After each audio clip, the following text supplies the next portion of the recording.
What up, guys? How are we all doing today?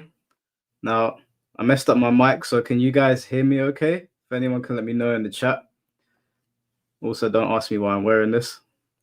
I'm not going to go over that today.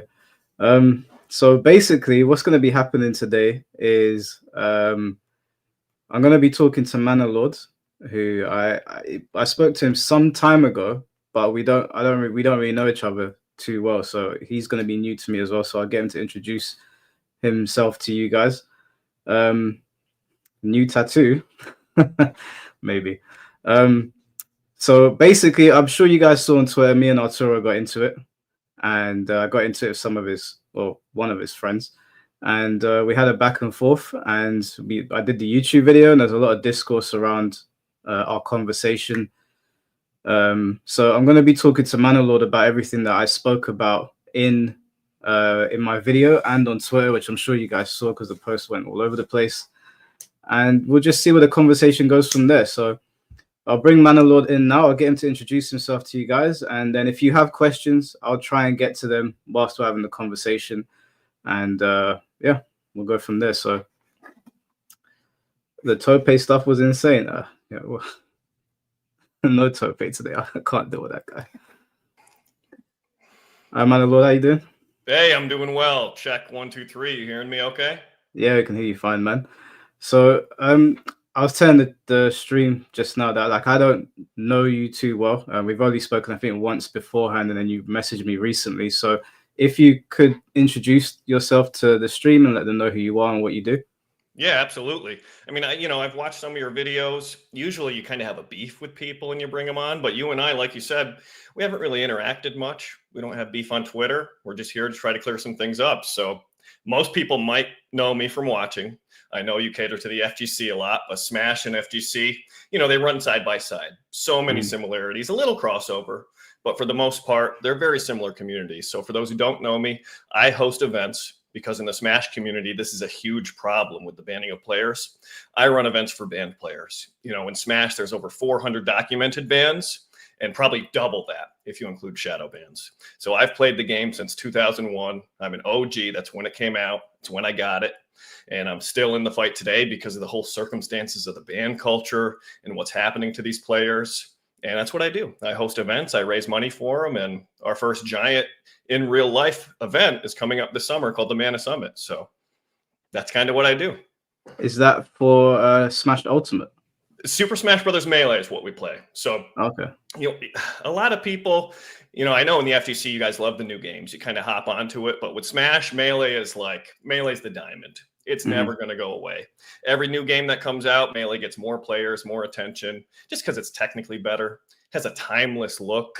Functionally, it's great. Melee's just the crown. So that's what we do. Okay. All right. Awesome. So I guess let's just jump straight into what's been going on Twitter. So obviously I saw the video of we'll start, I guess. Do you want to start with the Arturo thing, or do you want to start with Hax's account? Can I talk about Hacks first, just to preface everything? Yeah, go for it.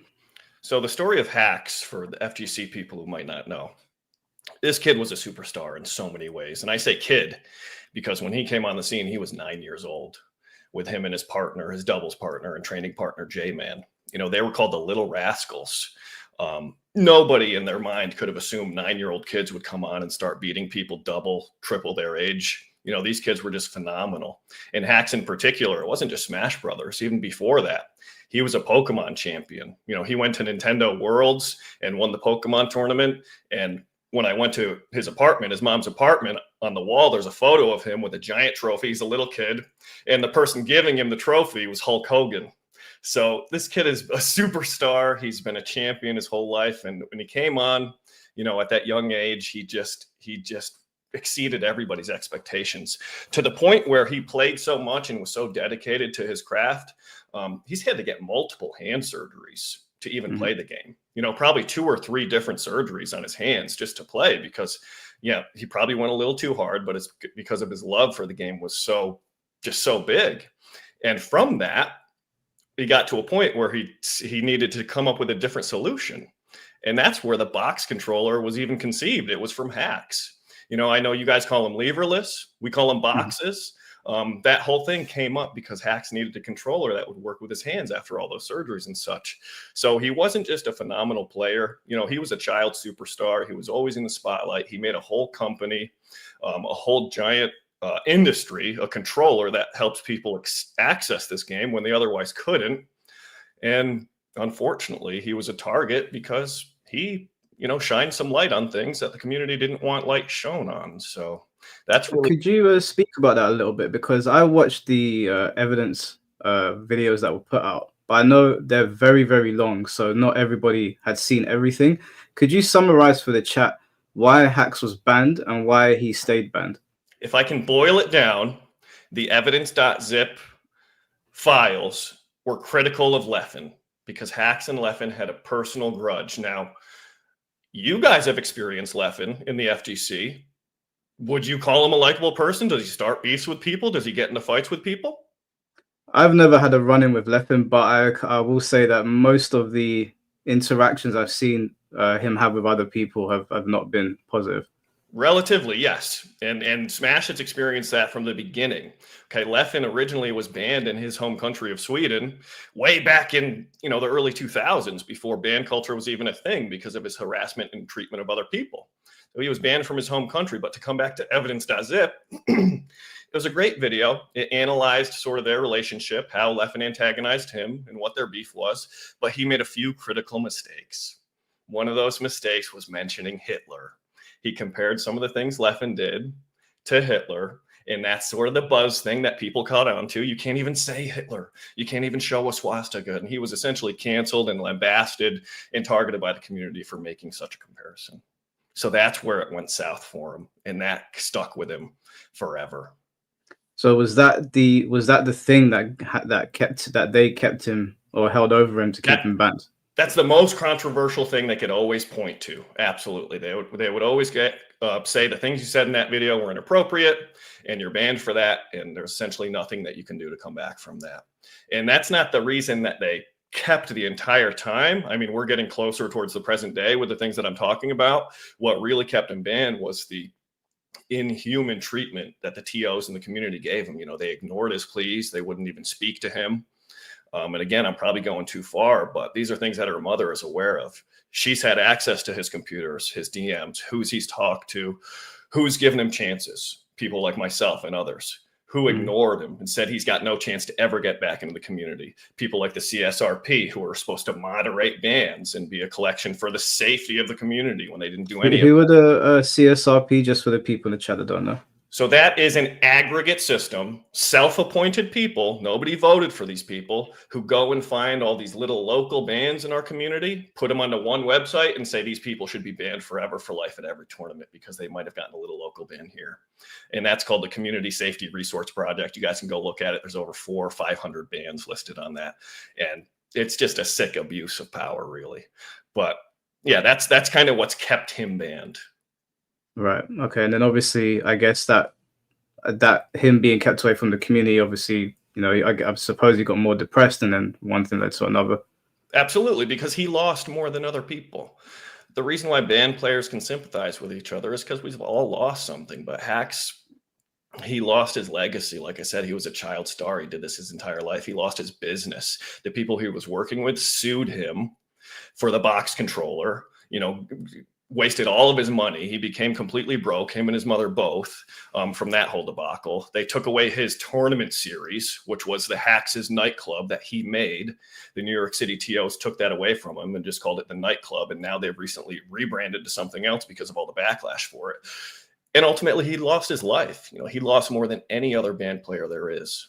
And that's why there's sort of this congregation today of band players, and even his mother, who sees behind the scenes how things really look, despite whatever the public perception may be.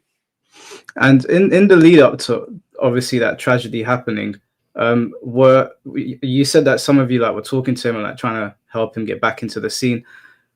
Was any? I don't know too much about the Smash TOs. I've heard loads of stories. I've heard all the stories about the Smash community and the shit that goes on there. But it looked to me like, when I spoke to a couple of people, it looked to me like they were never going to let him back in. Was there anybody telling him to I don't want to say like let it go because he worked his whole life to do those things, but because they were so adamant that he weren't going to come back, was there anyone telling him that maybe you should like move on to something else, or were people like egging him on to keep on trying to get back into the scene? I'll clarify with that. People like myself who reached out to him, we can't help him get back into the scene. We don't believe there's a path to get back. Nobody's gotten back in once they become a banned player, once they become canceled and attacked by the mob. I simply gave him an alternative. It's not the main community that he wanted, but it was a choice that some banned players decide to take. And, you know, again, his mom saw these messages and she perceives even me offering him something, you know, a little bit of money for participating, prize pools, the chance to play the game that you love again with other people who feel the same. She appreciated that aspect of it. So in terms of getting back in, there was no way. It's always a lie. And I can elaborate on that based on what he talked to with the CSRP. They don't really have the power to unban people, but they, you know, did the carrot on the string in front of them. They said, well, you know, if you improve who you are as a person, the first thing they wanted him to do was go to college and prove that he was going to college. Why? That is not something that you can demand of somebody, but he did. The next thing they wanted was his grades, make sure that he was getting good grades. And then this is asinine stuff to request of somebody. And it was all a farce because at the end of the conversation, the people who he was talking to ended up saying, you're asking too many questions about this, and we're not going to speak to you about your ban anymore. And just absurdly inhuman treatment. Can I ask you, like, because whenever I ask people about these Smash TOs, they talk about them like they're the Illuminati or something. Like you can't mention their names, but how is it that they hold all the power? Like, what is there? Because they're not backed by Nintendo. So why is it that they have all the power? Are they like from rich families or something? Like, how do they have complete control over the Smash community where they can tell somebody, show me your grades if you want to enter a tournament? That sounds crazy to me. I can make this connection for you. So the CSRP, they do have like a staff page, right? You can go to it. The head of that group is a direct employee of Sheridan, the head TO of the Genesis series, which is the largest running and largest, you know, tournament for Smash. I'm not sure if you're familiar with Genesis, yeah, but that's the longest running and largest influence tournament series that sort of leads the rest. So there's a direct tie to an older TO who has sort of maintained a power structure through the Genesis series for all this time. And now indirectly, he is the boss of the people leading an unappointed, unelected group that manages bans. That doesn't seem fair. That doesn't seem right. And he's just one of these people. It's the head TOs of all of these sorts of giant legacy tournaments and now newer organizations like Nouns, which are funded by, you know, crypto money, just a couple lucky guys with the ideology that sort of fits their system. And now they're all involved. And it really is a cabal. It is an Illuminati. Hax's mother even says this stuff because she sees the messages. She sees how they all network with each other to keep other individuals or interests out, because Hax's success wasn't just about him as a player. It was his box business changing the landscape of things. He also came out with a new system called 1.03, which updates GameCube controllers to be on parity with leverless controllers.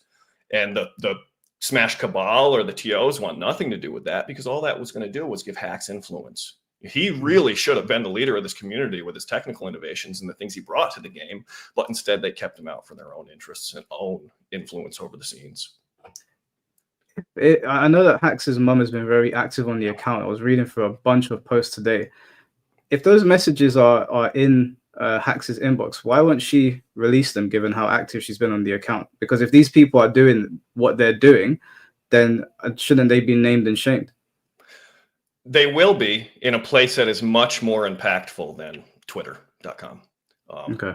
I can't say much more than that, but, you know, Hax's father, he was a correspondent to Saudi royals. You know, he has direct ties to Saudi Arabia and high-level officials in Saudi Arabia, and they have interest in this and the people that are involved. And yes, certain things cannot be said just on the internet. And that's the reason why she can be so aggressive, because she knows what she has. Okay. All right. Well, is there any, like, because obviously I know Hax's situation was really tragic and not everybody knew everything. Was there anything else that you want to share about Hax? I want to make sure we give enough time to that because I only spoke to Hax once and it wasn't even like a proper conversation. It was like one of those random Twitter messages where you just say something, whatever. Yeah. So I didn't know him like that, but I ended up watching the evidence stuff, Mhm. but just for the people watching, just because of all the controversy that's gone on, that obviously we're going to get into. Mhm. Is there anything else that like you'd want to share about hacks to the Yeah. stream? Yeah, there is one more topic, and that's what Hacks said on the internet to the public.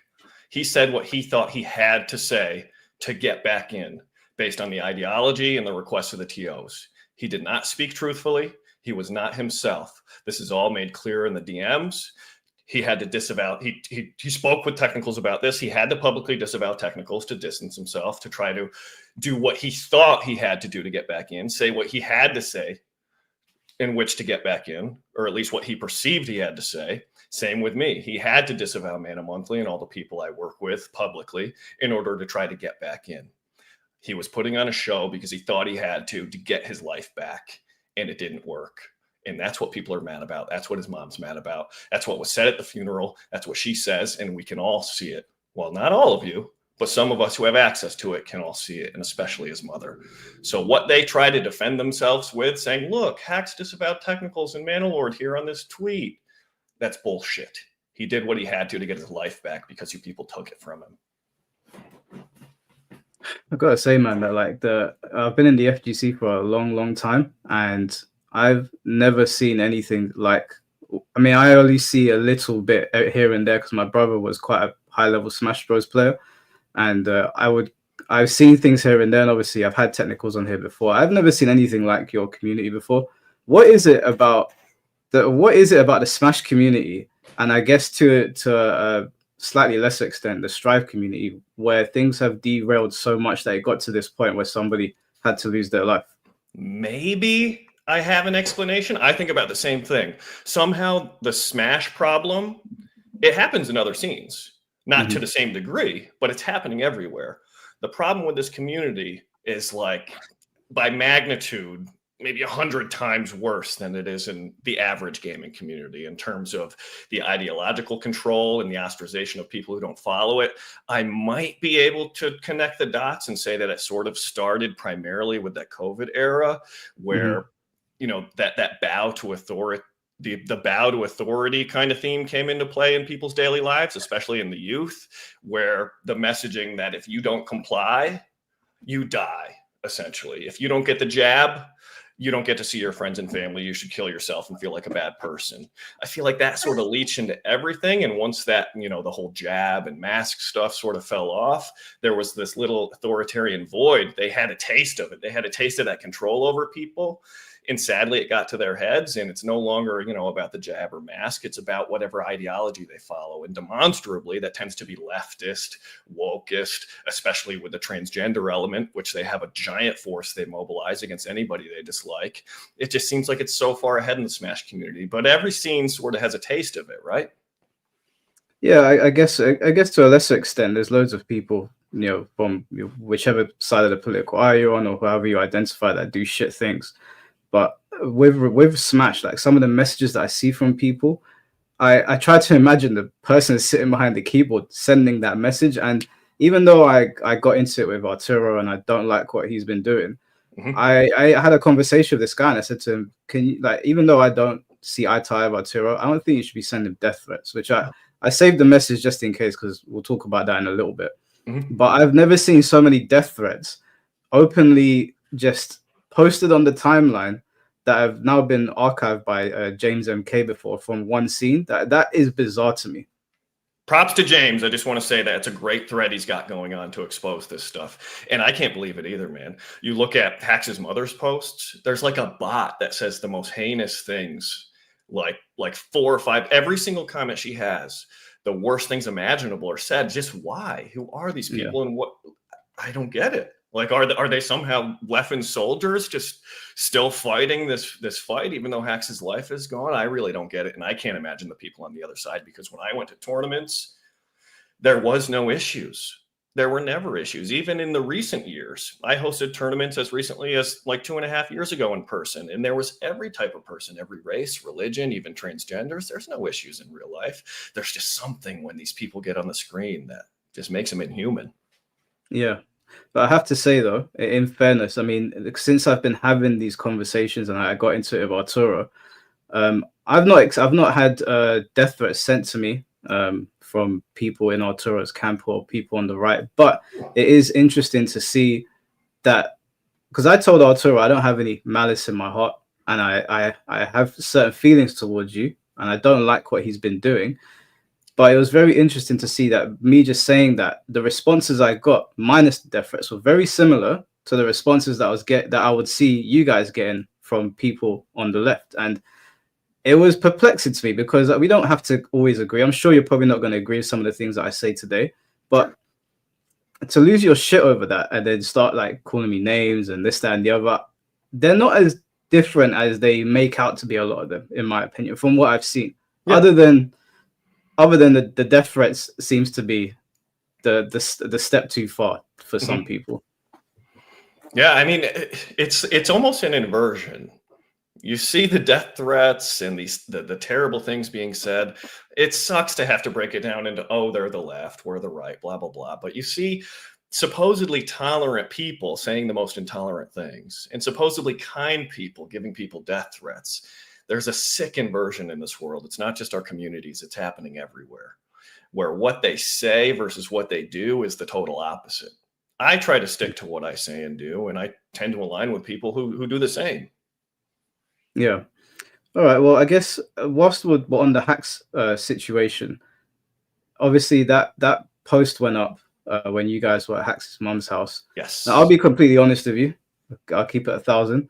Yes. I read that in Arturo's voice. Before I even saw the video, I read it in Arturo's voice. And even though, you know, I'm not going to tell a mom what to do with the account, and you guys were close to Hacks, but because it's on the internet, I had an opinion on it.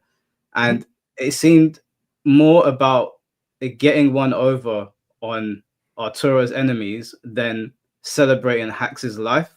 Can you speak a little bit about it? Because after I saw that caption, I went through the posts, and I know everyone's saying that Hacks' mom runs the account, but when I was going through it, I could only hear Arturo's voice in all of the posts. So is the mom actually running the account, or is somebody telling her what to type? Can I rewind to the beginning of when Hacks passed? About the account. Yeah. I'm talking about the account the whole time, and I'm going to end with Arturo's there. Okay. Even I was skeptical of Hacks' account, and I even made a video and shared it with my friends. I was like, guys, I don't know who's running this account. Like, could it be somebody from New York City? Because it just, I don't know. You know, we don't know what every person is like. You know, she's an older woman who has had a whole different life. They don't typically use X like this. Yeah. You know, I was skeptical at first, and I made a whole minute-long video that I shared with a lot of my friends, and I was like, I'm not sure who runs this account or what's going on with this, guys. What do you think? But then we were being told, no, it's her, and I still have a little skepticism, because some of the stuff you see is just atypical. You may not expect somebody to say things like that, especially after the death of their son, but there's a lot of anger involved, and there are a lot of emotions involved. But to keep moving on with the account, to get up to this point, there are 2 tweets that she did not write. She approved them, but she did not write them. The first tweet was from me announcing the stream, and that we were all there that day on May 4th for the celebration. That was the first tweet. The second tweet that was written, and of course she looked it over, she approved it, and it was sent. The second tweet that did that was the one where Arturo took the video. Now, to preface why Arturo's even there to begin with, us as band players in Smash, we only had each other.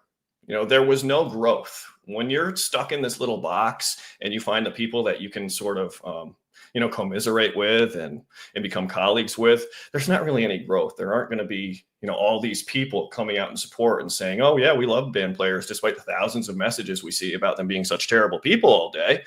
So there isn't much growth there. And then we learned more about the FGC, because people started to see what we were doing. And then we ended up meeting Arturo, who, as far as I'm concerned, is maybe the most known banned / canceled player in the FGC, to my knowledge. Probably we became friends because he was very technical. He knows a lot about streaming and production and getting things running and running tournaments. He has a lot of experience with that. And he's also very local. He lives in New York City. So he was there that day with us, and a lot of us were playing Smash. I was setting up the stream. He was the person who was free, because he doesn't play Smash, standing next to Hacks' mom, and she says, hey, take a video of the room and we can send out a tweet of all of us. So he was the one who had it. And if you listen to the video, it's very benign. It's very innocuous. It's a nice message. We're all here playing Smash for Hax's, celebration of his life, essentially. But maybe some of the verbiage in the written tweet, yes, that was Arturo's words. And sure, his mom said that he could put it out. It really triggered the FGC because in my point of view as a banned player, they don't want to see him exist anymore.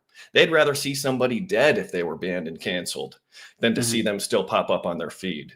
Now, maybe there's a lot of context I'm missing. Again, I only know Arturo as a band player, as somebody with a ton of experience and great knowledge about the technical stuff in production. And he's been a great friend to me. And we've commiserated about our bans and how that affects you, the type of pain that you go through. So if there's more context to it, from the text of that tweet, I see that people are mad about Seethe. Yep. I mean, we do want the TOs and the people responsible for Hax's death to Seethe.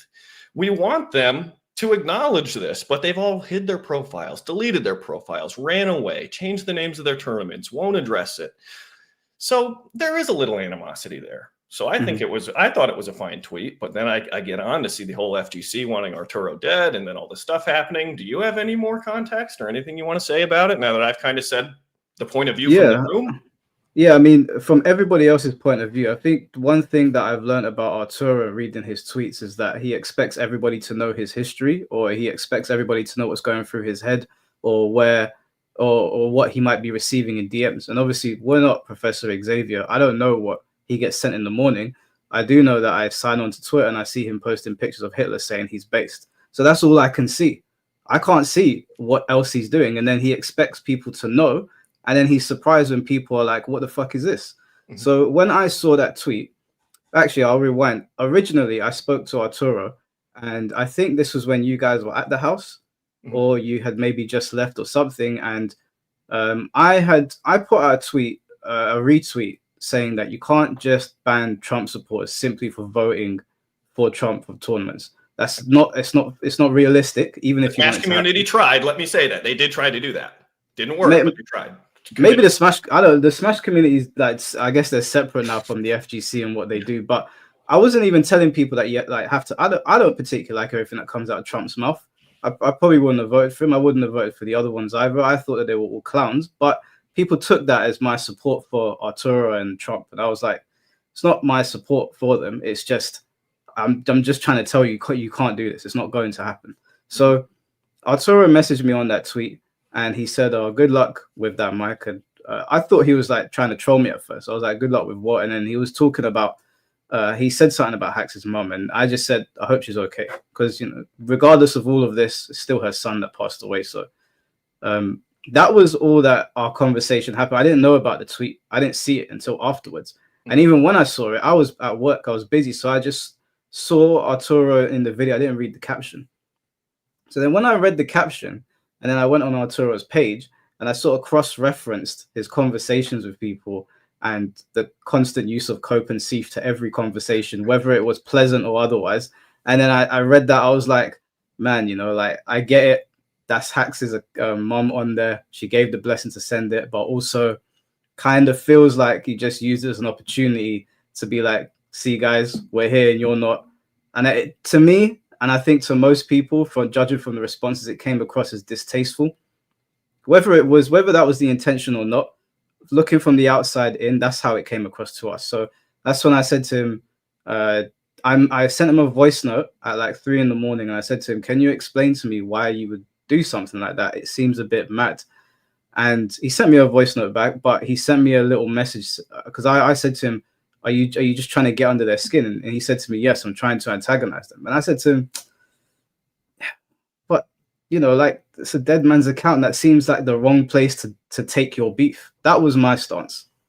Well, as a band player, as somebody who's experienced antagonization for years, I've had my address docked. I've had people sent to my house under false pretenses to start fights and cause problems with the police and such.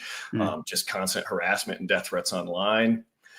The fact that we were there and that her mother saw what happened behind the scenes and that she chose us, despite all of the hate and everything that people said and all the people that called her and talked to her, the fact that she chose us to celebrate because we were willing to do something for him when he was alive. We were willing to give something. We used our voices. We weren't afraid of what we would lose because we've essentially already lost it all. You know, she absolutely endorses us. And in a way, she endorses getting under their skin because they killed her son. You know, it's an extreme case. This is not just a simple Twitter beef. It goes so much farther beyond that. So if it did trigger some people, effect achieved. We get attacked all day long, every day. Sometimes we can't even sleep at night because of the doxing and, you know, what's going to happen to our families. You know, not myself, but another colleague of mine, his entire family's numbers and addresses were leaked. They put pictures up from their security cams that they hacked somehow with their front door. Like, that's how sick it's gotten over here. That's how bad it can be. So a little Twitter beef where we get one over on the people who led to the death of somebody that we were trying to help. Sure, we can send a punch when we get thousands of them sent our way every single day. And his mother sees that, and his mother knows that. Yeah, do you I get where you're coming from with that, but do you understand how people looking from the outside in who don't know every single thing coming that is going on? That's the problem with Twitter. You try and say something, and people don't have the context for it, and it gets a whole flippening going on. Where again, it's that inversion theme where the opposite effect happens because people perceive it in an inverted way. So I can see that people get upset, but when you post things on X, I'm sure you can attest to it. Whether you think it's an innocent comment or not, or just agreeing with somebody, you'll get equal hate as you will love, and actually, a lot of the times you get more hate. That's just X as a platform. I feel like is Hax's mom keeping her identity hidden because of all of the doxing and all of everything going on? Not really possible. You know, her name and visage were made public at the funeral. You know, that's all stuff that you can look up. Many people knew where Hax lived. It's been their family home since he was a baby. You know, she's still there, obviously. So there's not a lot she can do in regards to that, but she's confident, she's strong. And again, there is a very serious Saudi connection that she has that have interest about this. And I feel like she is protected and that she is safe, regardless of what anybody on the internet might say about her or the types of threats that she receives. I believe that she is safe completely. Yeah, I mean, it's a bit of a shit situation. I mean, I didn't speak about the whole Hax thing for some time because I was just like, you know, he's passed away, so I don't feel like I should throw my opinion out there. But yeah, I mean, that's my stance. That was my stance on it anyway. When I saw it, I was like, man, I was imagining like my brother or someone, like their account being used to start a fight with other people, and that's how I sort of looked at it. So I guess that's how most of the FGC looked at it. But I did read through some of the responses on there, and some of them were a bit crazy from both sides of the conversation, and it seemed like the whole celebration of his life was just lost, and it just turned into Twitter fights. And I don't really want to throw anyone's names out there. There's a couple prominent creators from both sides that were saying some crazy shit, but I think that's how people perceived it. They just perceived it as like this is an opportunity for another fight in the FGC. Yeah, and when you look at a lot of the people criticizing it, see what side they're on. They tend to be on the side of the majority. They're getting more likes, more views for saying, oh, this is a nasty bit. When what they're talking about is a mother's rage and wrath about her son's death and to hold people responsible. But of course, the majority just wants to virtue signal saying, oh, nobody should be acting this way after somebody's death. We need to forget about it. We can't talk about this stuff. When her mother has essentially emboldened us and appointed us to continue this conversation moving forward and to not drop it until people are held responsible and made accountable. So necessarily what the mob wants, what people perceive as nice or right, just doesn't matter. When it comes down to the real world, when you see somebody face to face, when you see what happened behind the computer screen that other people don't get to see, everything changes. You know, a lot of these youths in our communities that bolster the numbers up, they've been raised on the screen and they think the screen is reality, but it's not. When you see somebody face to face, everything changes. All that hate goes out the window, and you usually seek to find some type of commonality to come together over. And, you know, it's the same with when I was doxxed, people showed up to my house. No chance in hell they were going to be able to do shit to me, and they didn't. So they ended up leaving, of course. Oh, people actually came to your front door?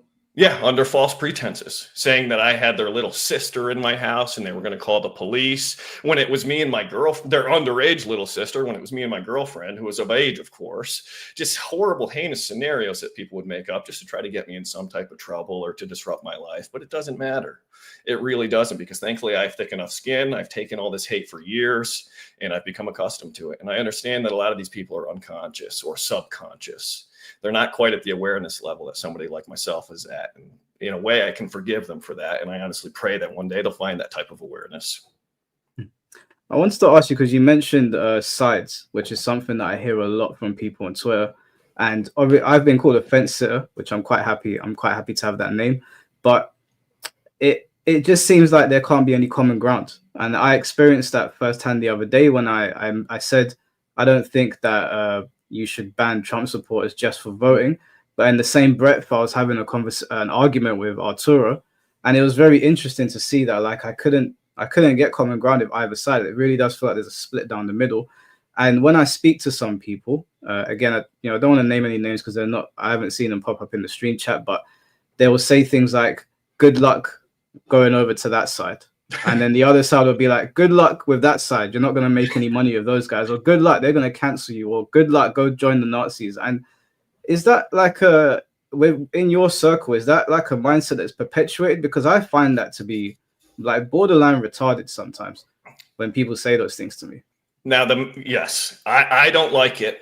And it's a symptom of the world. We have this tribalism where it's one side versus the other. And that's kind of part of the control system's plan of divide and conquer. You have two seemingly relatively equal sides. You give one preference at one point, one another.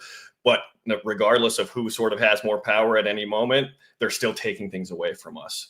And that totalitarian tiptoe will always kind of creep forward. That's what they use these sides for. Now, me, in regards to the Smash and FTC, I host events that do not ban players for their ideas or for what they say on the internet, only their actions at events.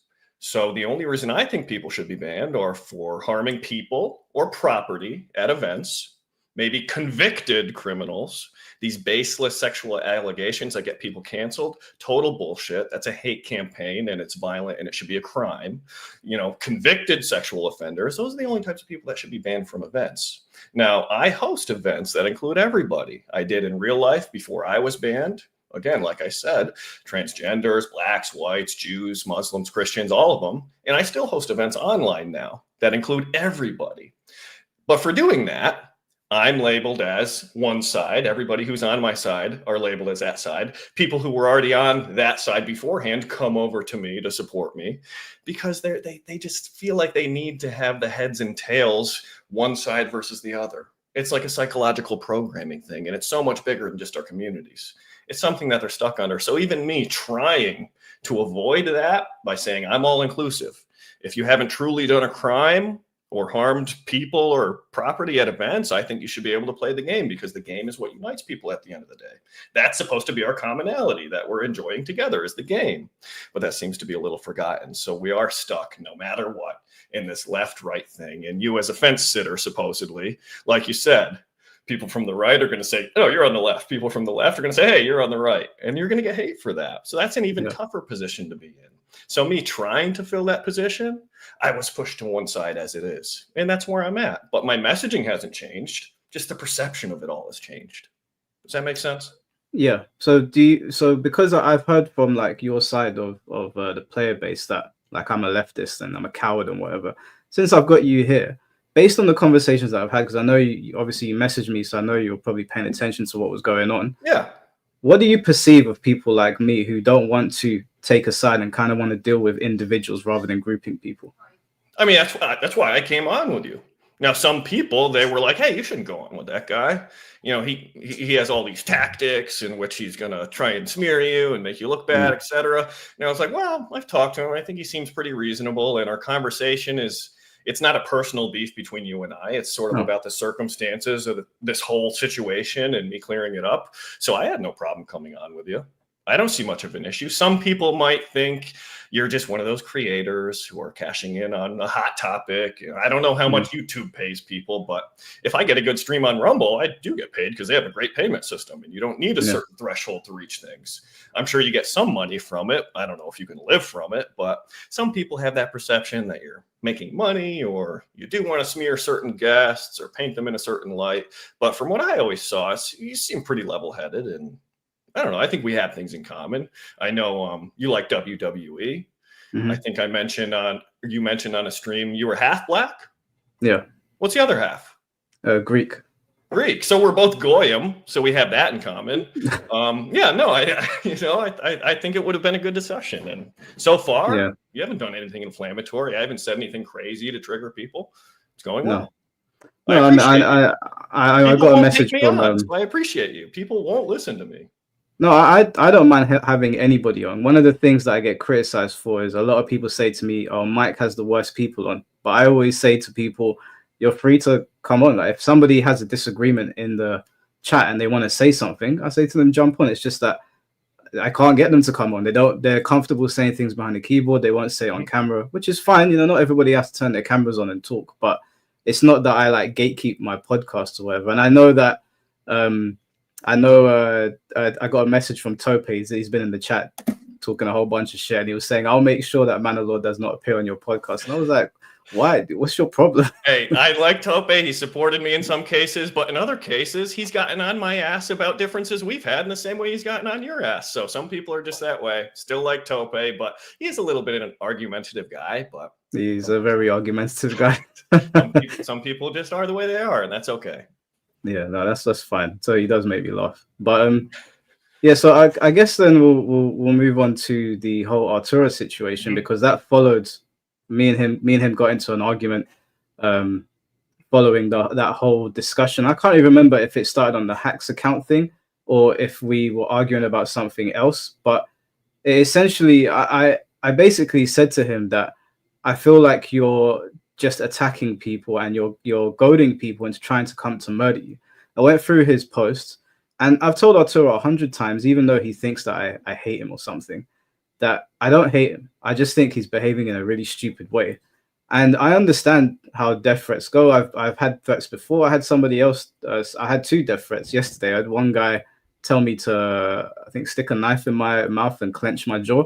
And another guy said that if he sees me at Comic-Con, he's going to tear me in half. I said, all right, cool. I said, whatever. So I said to Arturo, why are you egging people on to come and kill you? Because there's crazy people out there. Like, what is the end game here? And I've received several messages. You know, I don't leak people's DMs or anything. Like, I won't specify. But I had several messages from people saying to me that he's focusing, and these are people that are on his side, saying that he's focusing really hard on arguing with faceless people on Twitter rather than explaining what his stance is, why all of these problems are coming his way. And so I said to him, jump on the podcast and tell everyone, because I had Clayton on here some time ago, and he's gone through all manner of controversy, and I just let him speak. I let him say what he wanted to say, and he got all of his chest, but he has it in his head that I'm going to do something to him or that I've got some sort of plan. So I explained to him that it's not that. You don't have to come on if you don't want to. But to me, it just looks like you're hiding stuff. It looks like all you're interested in doing is jumping on Twitter, saying that Hitler's based, calling trans people, I don't know if I could say it on Twitch, that slur they use for trans people. Yeah, so there was a conversation that I was reading, and I wanted to ask you this as well, and I don't want you to take this the wrong way. But there was a conversation I was reading between Arturo and a trans person. And when I spoke to Arturo previously, and I entered a Twitter call with Arturo's whole camp, all of the band players, and I was talking to them, they said that they got no problem with trans people being a part of their space. It's all good. But when I was reading this conversation between Arturo and this particular trans person, they were being very level-headed. They were trying to explain to Arturo why they think he was wrong. And it was just cope and seethe. And I was like, it doesn't really feel like you want to push this conversation forward. It looks like you're looking for a fight. And then I continued reading. I found some guy saying, you know, if I see you at an event, I'm going to do this to you. Arturo said, send me the location. And I was thinking to myself, bro, what is going on? Like, are we not meant to be building bridges here? Like, what is going on with Arturo that we're missing that he's not explaining to us? I can only speak from my perspective about it. I think I'm pretty accurate. So, well, the first thing is Arturo posts a lot. Okay. He posts a lot. And some of the trolling versus some of his explanations and good points that go over the issues, it gets lost in the sea. Like, I don't know the stats, but that man posts like a machine gun. Okay. And a lot of the times it's obviously trolling and getting people, under the skin, because I don't know the dates of it. I don't know how long Arturo's been canceled. I don't know how long he's been under the target of the mob for being a banned player or for the actions of his past. But even for a short period of time, unless it's happened to you, you do not know how it makes you feel. I think what he's doing with those death threats and how he's antagonizing them is just a natural response. Once you receive so many, you may feel the urge to try and one-up them and go further. So like, oh, you're threatening to kill me? Well, fucking do it, bitch. You're not going to do anything. I feel like that's almost a natural response once you see so much of that. Is it the right thing to do because you never know who's behind the screen? Probably not, because again, you really never know who is behind the screen. Just as a tangent, I used to play a game called Advance Wars and was an admin of one of the largest Advance Wars websites. It was a Game Boy Advanced strategy game. And unfortunately, we didn't know who somebody was behind the screen. He went to visit one of our members in England, and he stabbed him to death, unfortunately, because he was jealous of his girlfriend. So you never know sometimes who that person you're going to see across the screen is. So is what Arturo's doing maybe a little dangerous? Sure. But is it his choice to do it? Absolutely. Because once you receive so much hate from the mob every day from all angles, you might want to feel the need to say something back to him. Maybe that's a rationalization for that part in terms of, again, the trolling and all that. These are all the people that he sees as people who have, shat on him all this time. They've been a part of the mob that's kept him canceled, kept him banned, kept him voiceless. And when you're canceled and banned, you don't just lose the perception that you have with the community. You lose your income. You lose a passion that you loved.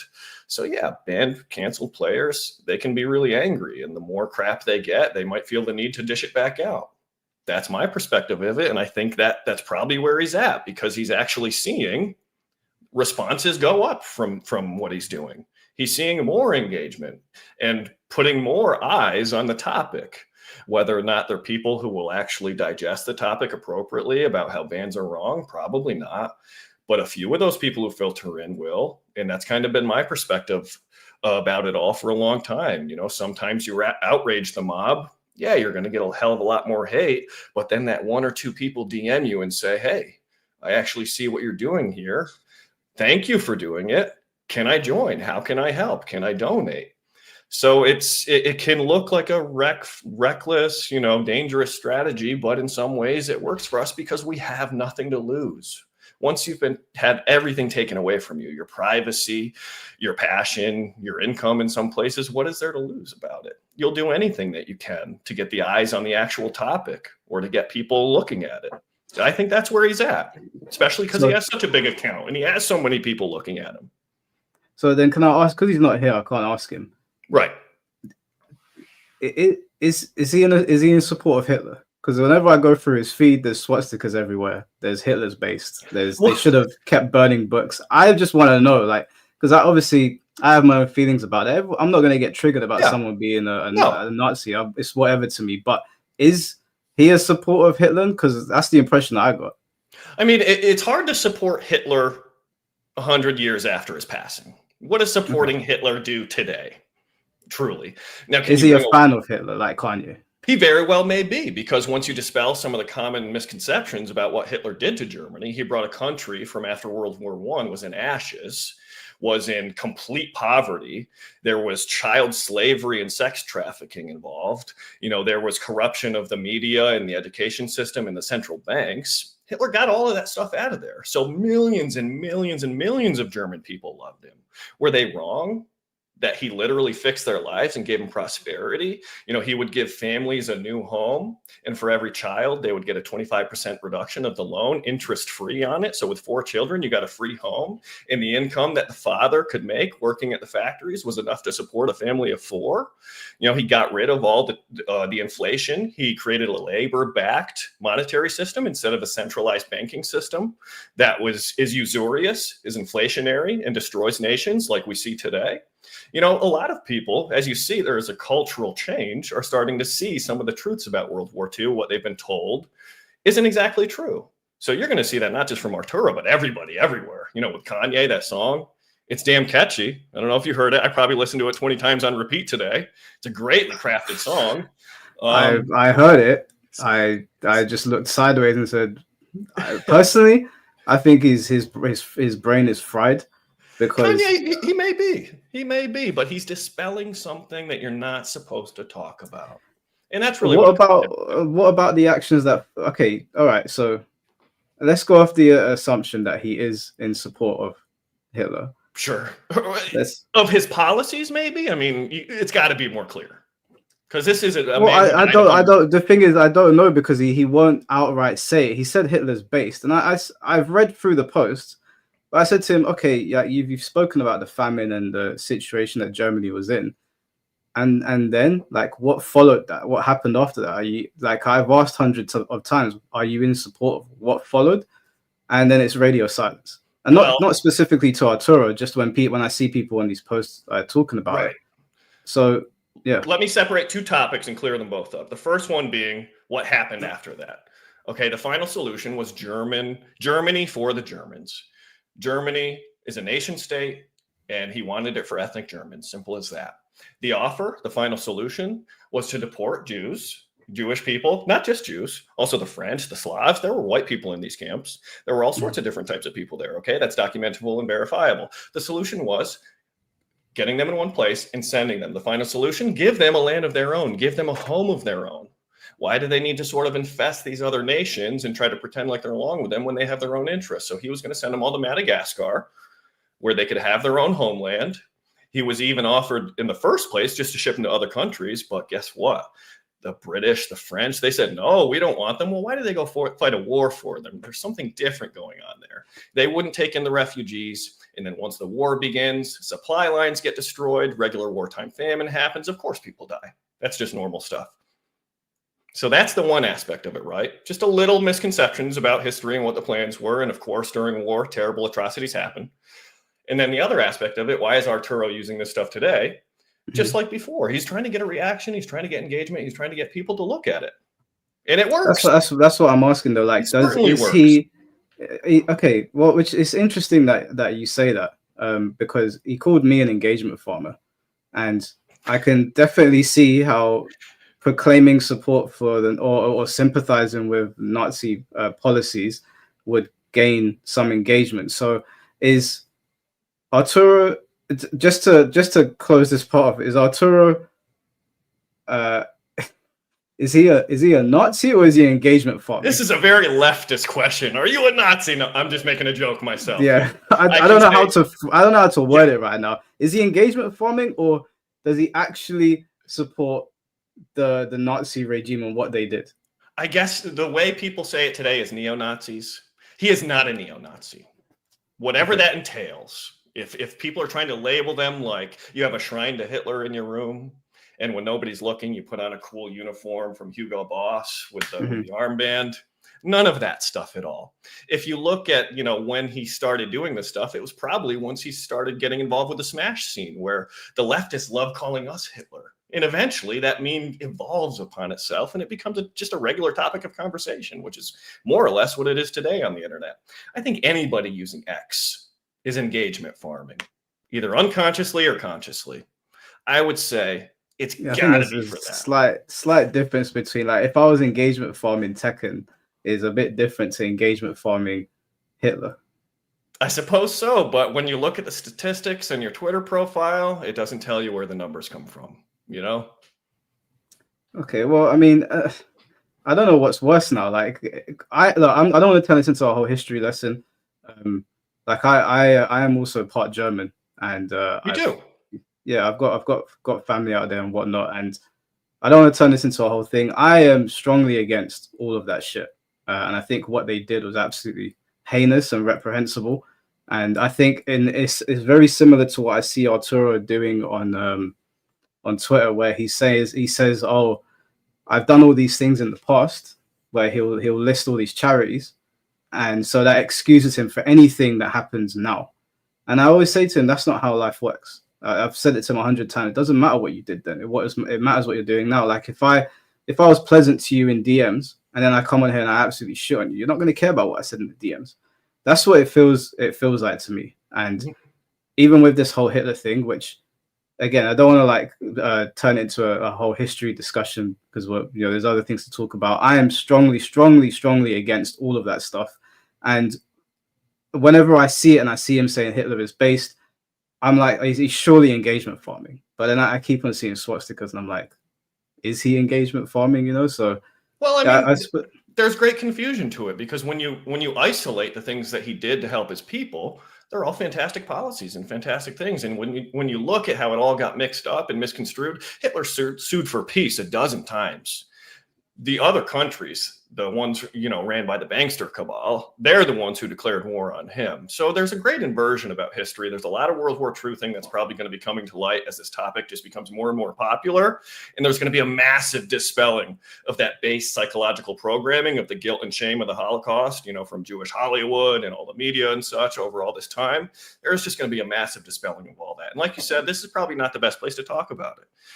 So we don't have to push it further, but just in regards to Arturo and using that all of a sudden to engagement farm, I just can only speak to it from the position of a banned, canceled player. There is nothing that you can ever do or say to get back in. So what's left then? Do you want to get back at these people? Do you want to piss them off? Do you want to try to shed light on the real issues? It all sort of gets conflated together.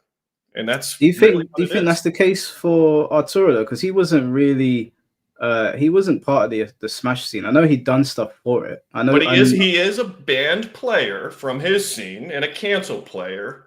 And I think it's just that theme that sort of brought us together again. I don't know Arturo very long.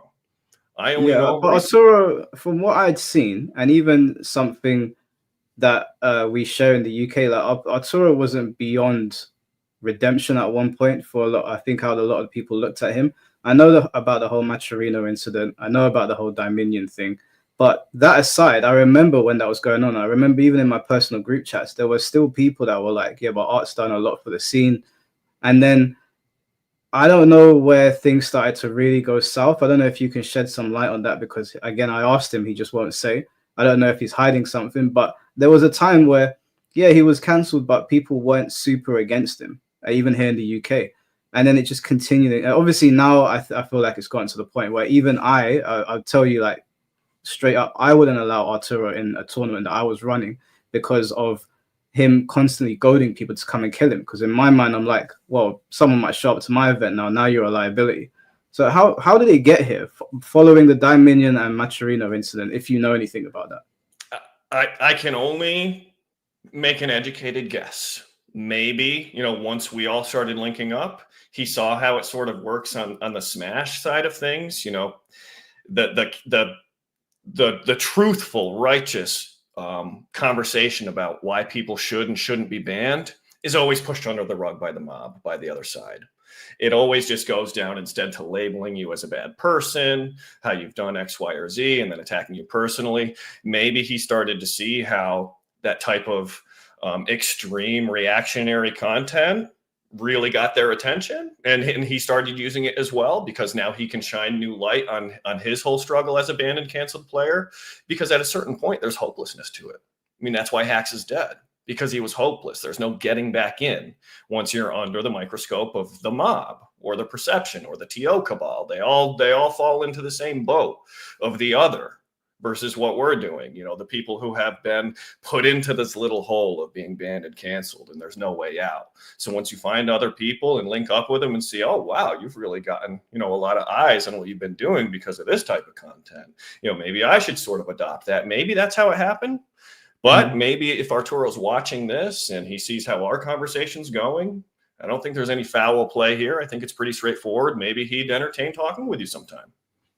Yeah, I don't know. I think that ship has sailed based on what we spoke about. I'm still open to talk to him, but it's fine. Like it's not gonna lose sleep over it. I can only give my perspective of knowing him for so long, but also what we share by being banned and canceled. And there's a lot of overlap with that, with what it feels to the person who's a victim of that. Is there within your camp of banned players, are there aspirations for you guys to get back into the FGC and the Smash scene, or are you guys now like you've accepted that you're going to do your own thing? This is it. It doesn't seem like there's a way back in unless they give it up, or if what's coming forces them to stop.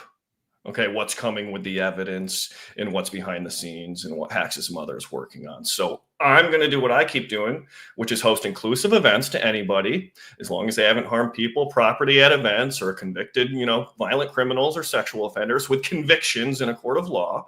Those are the only types of people I think should be banned. Or, of course, if you're playing online, cheaters and player swappers and things of that nature, obviously. I'm going to keep running all-inclusive events that allow any ideology, whether we disagree or not, you're allowed to play. That's the whole point. That's what it's always supposed to have been about with these communities. But that's really been lost in the past few years because some of the things we talked about earlier, that authoritarianism kind of leached into things and that groupthink leached into things. So I'm going to keep doing what I'm doing. The other band players know that I'm creating a space for them to compete and earn some money.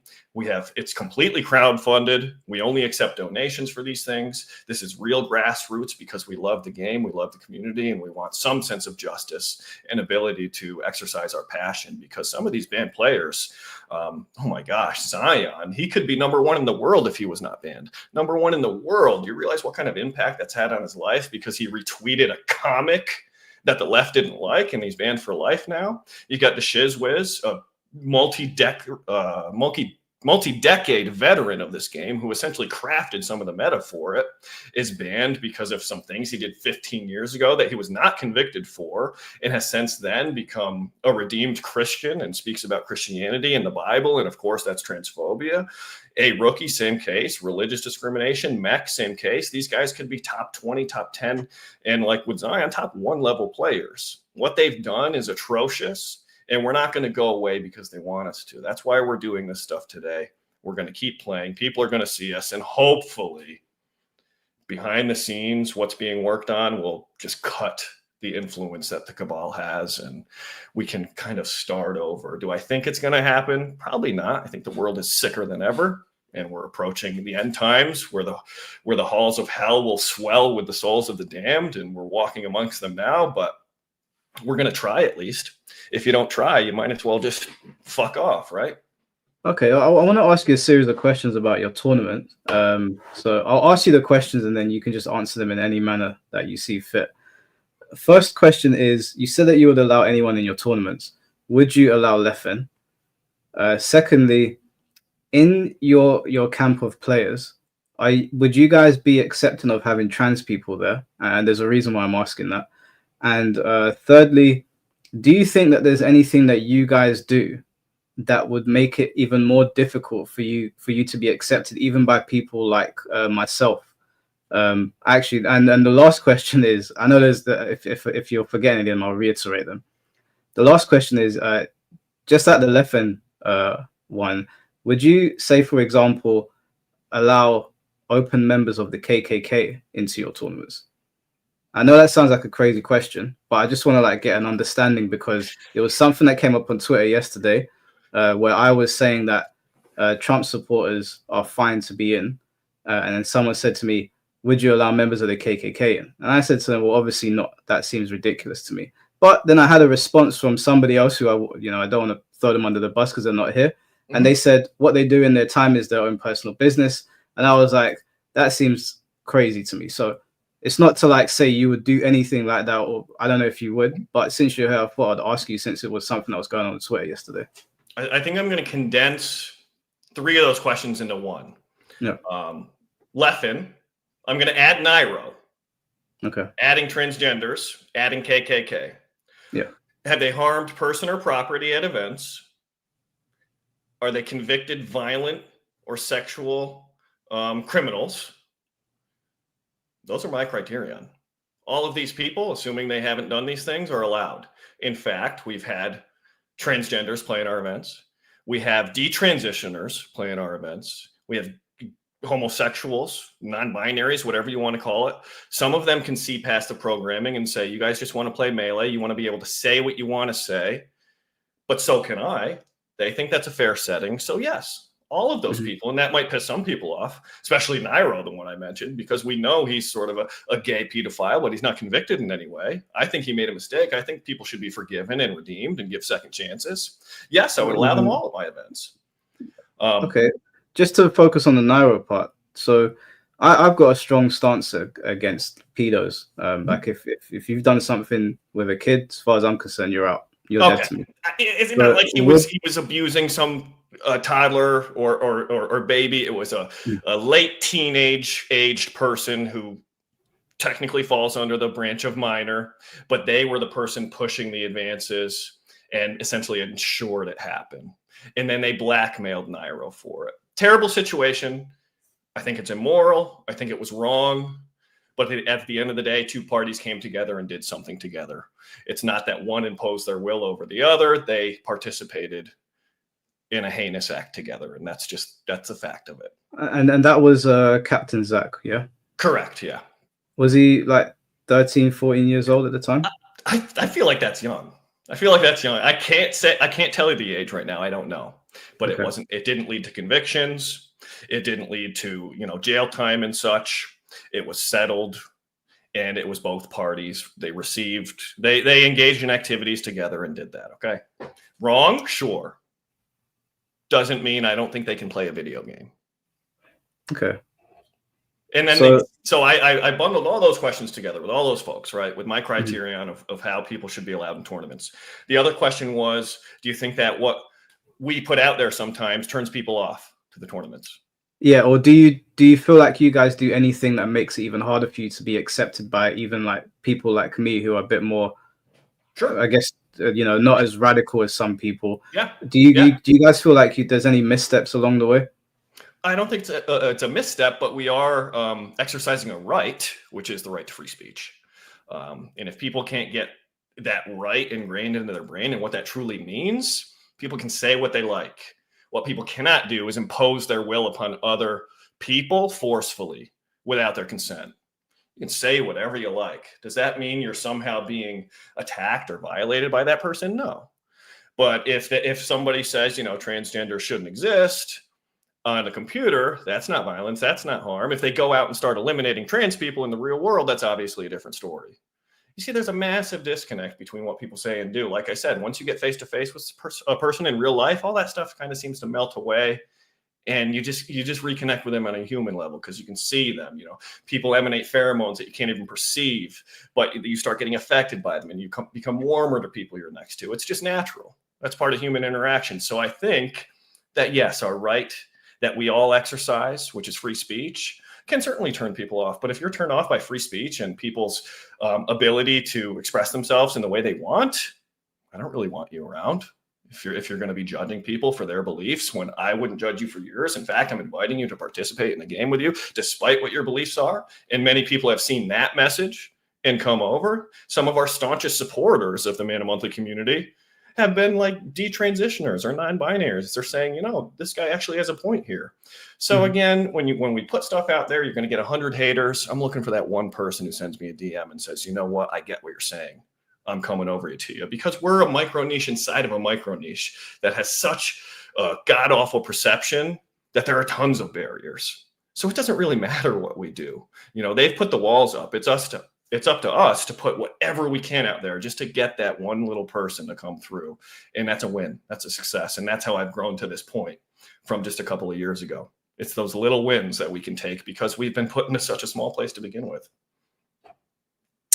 Right. Okay. Yeah. I mean, I think I differ heavily to you on that. I think you're probably more lenient with who you would let in. Yeah. I think like with the Nairo situation, I don't need him to be convicted. He admitted it. So to me, it's like the way I look at it, I watch Skeeter Gene, I've watched Chris Hansen. The fault is always the adults, in my opinion. Even though that Zach kid did push it from what I read on the videos that I watched, he's still a child. And if you as an adult cannot control yourself around a child, I don't think you should be at an event that has a lot of characters that kids resonate with. So I think that's a line for me. I think with he's just the one who's open about it, especially in the Smash community. They have homosexual, transgender orgies after events, and this is all verifiably true from people who participated in them. There is a heinous underbelly of sexual deprivation in these communities. Just because the one person gets exposed for it doesn't mean they're the only ones doing it. If you want to keep him out, the whole community has essentially got to go, especially the elements that are in control of it now. I said that to someone in your community. I said that there's so much shit that I've read that I don't know how Nintendo's just banned people from playing this at tournaments at this point. I almost wish they did. It would suck for me because I love the game, but these people they gotta pay, and they're going to in some way or another. So all right. Well, we differ heavily on our outlook on that. And what about Leffen? I know you brought up Leffen. I mean, Would you allow Leffen in given what's happened? Was he a giant contributing factor to the cabal and this entire band structure? Yes, absolutely. But my message is one that is steadfast. It's very simple to understand. Harming people or property at events, violent sexual convictions. That's just me personally. That's my stance. Not everybody would run things the way I do. But in terms of congregating in person, how else can you discriminate against people? I think it's very straightforward what I put out there. So if you knew that somebody was getting away with like a really heinous crime, whether it be murder or pedophilia, but they were never convicted, but you had that knowledge, would you still let them in the venue? Well, if I have some evidence I can get these people convicted of such a terrible crime, I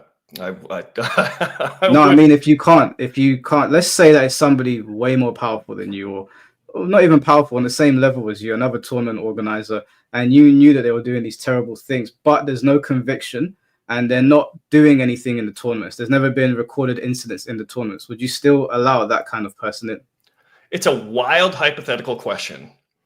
Maybe like a similar hypothetical question would be, would I allow Hitler at my event? I suppose if you wanted to play, sure. Even after everyone that has been killed and he doesn't get done for war crimes, you still let him in? I suppose so. He loves this game so much that he came to me to want to participate in my event. Let's do it. Let's run it.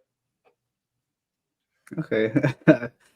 Fair enough. You gotta laugh at some of the stuff. It can't be so serious, especially. Well, the figure, you're being serious though, right? Like you would. Yeah, I suppose so. What a wild hypothesis. What an unbelievable hypothesis. It's not really though, because there's a lot of people. Take it out of context, but no, it's not really wild, because if you think about it, given everything that we know about the Smash scene and all of the wild things, and even what you just said, orgies going on. I don't know if these people are of age. When you said that, I was thinking to myself, okay, like you're aware of these orgies going on, potentially people underage. You have this knowledge, but there's no convictions, and given how often this seems to come up, Technicals covers it all the time.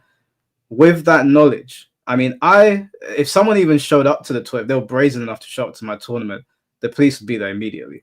And I would never ever let someone in like that, that's why I asked you, with all of the shit going on in the Smash community and all of these orgies and potentially underage people, with that knowledge, just because they want to play the game and they're not a convicted felon, don't you think that's enough to say you're unsafe? This is unsafe for the people in here. I guess that's the benefit of me being me. If I'm at the event, nobody's unsafe. If anybody tries to act up, I'll just kick the shit out of them. It's that simple. But there's always someone bigger and stronger than you, right? There's always someone bigger. Not in this community. Not in the Smash community. Well, what if they're what if they're from the Tekken community? We've got one of our old school guys here, benches 400 pounds, and he shows up and he starts some shit. Don't you think it's fair to protect the people in there? I will do my duty. I will do my utmost. I would to defend somebody who is becoming a victim of something. I would throw my life on the line. Whether or not I think I could overcome the task in front of me, somebody bigger, stronger than me, I would put my life on the line. And that's a big difference. People who run events today, they're little sissy pussies. They don't have any power over the room. If I saw something going down, I would be the first person to interject and put myself in harm's way to protect somebody else. Don't you think the protections would be, I don't mean to harp on this, and if you want to move on from it, we can. It seems a lot of thought crimey stuff going on, and there's no way yeah, to no, regulate that. That's why I make the hard rules. That's why I make yeah, the no, hard that's rules. fine. I'm happy Yeah. for you to say whatever you want to say. I'm just, it's fascinating to me because I don't get to talk to a lot of people from the Smash scene. That don't you think that the better protection would just to not let them come in? No, too slippery of a slope. That's how we got here today. That's how somebody's dead today, because of some perceived thought crime, some perceived harm because of what somebody else said versus what they've done. Okay, fair enough. And so I lost my train of thought with that. I forgot what my next question was. Well, it became funny, and that's a good thing.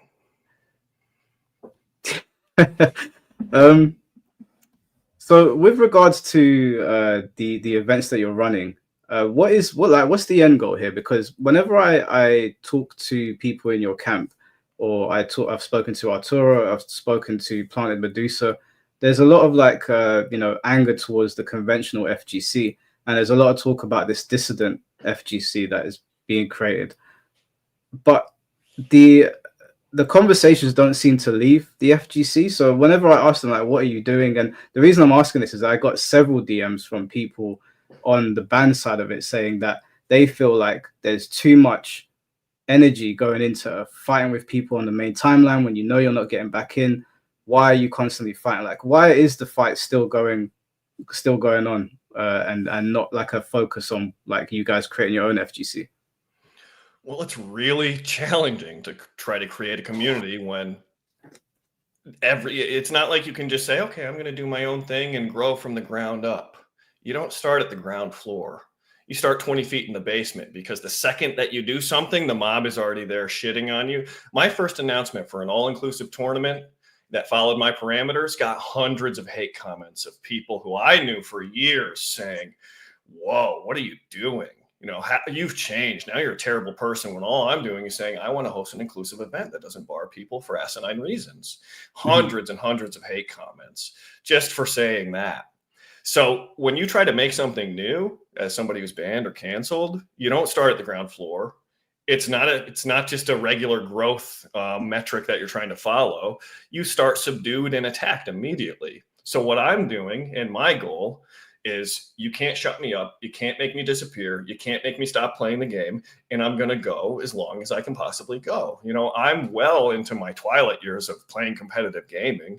The only reason I'm here is because of these events have developed, and I've sort of fallen into this role, and I understand the importance of those things that I just mentioned. You can't kill me because you want me banned or canceled, or because I'm not doing what you want, or because I think different than you. I'm going to do it anyways, and you're going to see the result of it. So for me, it started as monthly online tournaments, very easy to facilitate, very easy to make happen. Anybody can join in, and they went fine for many months. We had lots of great donations. We raised around $7,500 in a year. And then, you can't maintain a donation system in perpetuity. So I shifted to the in real life event, which is going to be the Mana Summit coming up this summer. We raised the same amount of money in about half the time. So it's funded. I'm working out the details of it now. Lots of announcements about it coming soon. Some of the best band players in the world in real life in one place competing all together. It's to show them that you can't stop us just because you say you can, or because you want us to go away. We're not going to. For me, that's the end goal. Now, there are other people. That's what I can do. I can host events and I can play. That's my expertise. There are other people in our community who are great businessmen, who are talking to organizations and trying to explain the situation to them, who are trying to find, international links of communities, especially like Saudi Arabia, who aren't so paused out, so to speak, in terms of their ideology. So there are different things happening behind the scenes that are going to sort of elevate what we've been working on. That Saudi Arabian connection is one, gigantically. Transgender saw that as a blow to them personally, the fact that Saudi is getting involved with the FGC when it's just people that think different than them. When they want people to accept them for their differences, but they're intolerant to the differences of other people, it shows the inversion again. So things are sort of shifting globally. It's not just Trump coming into power. It's not just Hitler imagery coming up. It's not just the Saudis and the FGC. It's all of them combined. So things will develop for sort of this side of things, but it happens slowly. The pendulum always swings from one side of influence to the other, and we're experiencing that now. And it's going to be a shock to a lot of people, but it's certainly coming. So there is an end game. I can't pinpoint what it is, but it comes with time and it develops naturally. And I don't know if you mentioned this earlier. I apologize if I've forgotten. But what was it that you were banned for? I was banned for hosting band players in real life. So Okay. I was retired from Smash Brothers for 4 or 5 years before COVID, before all the Me Too movement cancellations, before the COVID cancellations. I had left and, went to live my life because I was just getting older. Competitive gaming didn't appeal to me. I came back a few years ago, just locally, because a buddy of mine who was in the Smash scene was banned locally for allegations. Nothing convicted, wasn't violent, wasn't over the top in my eyes, so I allowed him to participate in my events. Same with a couple other locally banned guys that I didn't see their bans being valid. And after enough of those, after they started to grow naturally, because, I know how to market them, I've ran thousands of events in the past, and I'm just sort of stepping back into it. They developed. I did a huge regional with hundreds of players, and I invited a couple other band players. I didn't think their bands were legitimate. And that sort of sparked the spotlight coming to me saying, whoa, the ManaLord is back in Smash, and all of a sudden all these band players are playing in tournaments again. What's going on? And that's what happened. And once that developed, once a ban statement was made, once all the hate comments came my way, once the mob attacked me, I immediately announced, well, guess what? I'm hosting online tournaments now, and there is nobody banned. Everybody from those hundreds of players in Smash, if they want to come back and play, they can, because that's their right, and they were not treated fairly. They were not given any type of due process whatsoever, and they've been victims, and I'm here to at least give them something. So that's what got me back into it, and that's what got me banned. Are there any banned players from this list that the bans were justified? That you're aware of? There is somebody on the CSRP for murder. He killed his mother, but he's in jail, so obviously he's banned from tournaments. There is another player who had like a... Is that the person that cut like a head cut off or something? I don't know. Yeah, did they behead their mother? Yes. I don't know much about that player. I just know that that's the details of it. So obviously that player is banned. He shouldn't be on the fucking list. He's in jail forever. Another one was an older player. He went on like a drug-fueled schizophrenic break where he was nude in public and brandishing like a sword. That guy probably shouldn't be allowed back in. He received criminal charges for those acts. But outside of a very few people like that, I would say that entire list is almost invalid. And then there's double the amount of people that are shadow banned, because the moment of Hax's death, no new ban statements, no announcements about banned players, no discussing it from the TOs anymore. It all went away. Nobody's newly being added to the CSRP. But what we're seeing and hearing is that players are being shadow banned in the DMs. They're not doing these announcements anymore. They're not putting it on the CSRP. The same power structure remains, but once again, it's even more hidden and it's moving in the shadows. And hopefully what is being worked on the legal side of things with Hax's case is going to blow all these people apart. That's the hope. Now, I know we spoke previously, and I'm aware of how many people are watching between YouTube and Twitter right now. Usually I have a section of the podcast where I let people on to talk, but given the nature of this conversation and a lot of names that I don't recognize, there's a couple of my regulars that are on here. Now, I want to ask you, I do this with everyone. Are you okay answering questions from people that I know who they are, not just randoms? If they feed questions to you, I'd be fine with that. If they want to ask me some questions, I don't want to come on here with anybody else, though. Okay, no problem. All right, guys. Well, if you've got questions in the chat, you can start sending them in. I'll try to read them out. But my next question to you was, with this situation with Hax's mum, is she paying attention to situations like this, or what was going on with the account? How tapped in is she with the discourse online? Because I was reading through the posts, and it seems like she's very much paying attention to everything going on. So much more than I can imagine. I mean, myself and all my colleagues were completely shocked when she began reaching out to us and saying, you are the people that I want to work with, because we saw what you guys actually said behind the scenes, despite what they say about you out there. They're saying the same things about her now. They're calling her a racist, transphobe, Nazi, murderer, all these psychotic things. And of course she's gonna, stay with us after that. She's receiving the same mob treatment. So she is more tuned in than I could have imagined. Before I spoke with her, the posts that she was putting out there, I was blown away. Like I mentioned earlier, I was questioning who was on the account. She was mentioning the Illuminati. She was mentioning TO conspiracies. I was like, no, this has to be somebody Hacks knew. This has to be like a Red Pants crew guy. And it turned out to be her the whole time. She is so much more tuned in and knowledgeable than people would ever imagine. She knew so much about the game. When we went and talked to her, she was like, I see you play Zelda. I play Zelda.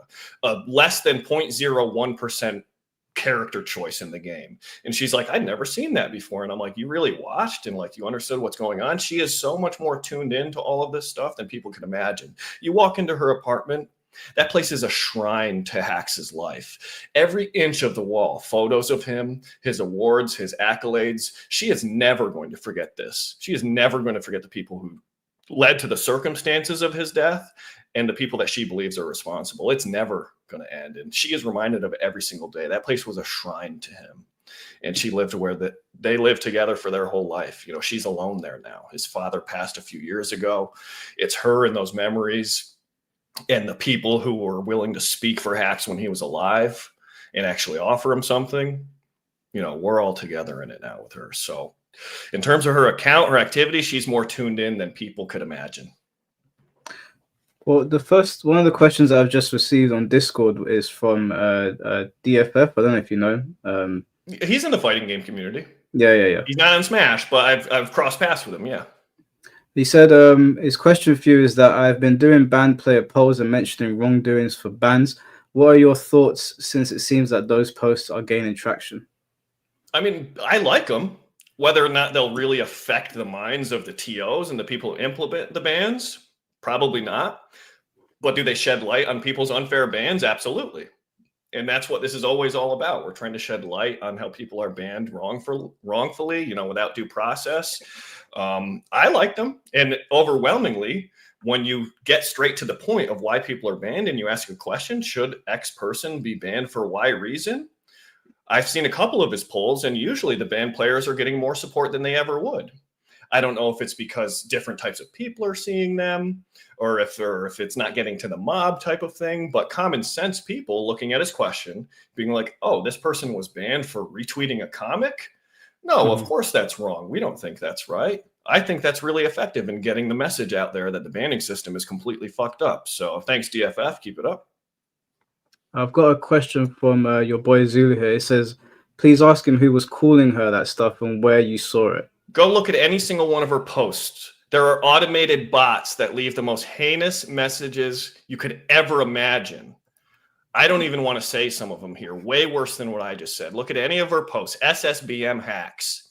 There's this, I don't want to name them. They're automated because I don't want to give them attention. But there are bots and there are members of the mob community. You can look at any of them, okay? They're going to be there. Some of them are automated. They're on her posts within seconds. So this is either a no-life piece of scum who is stalking her, or it's a no-life piece of scum who set up automated bots to leave sickening comments. So just go look for yourself at SSBM hacks.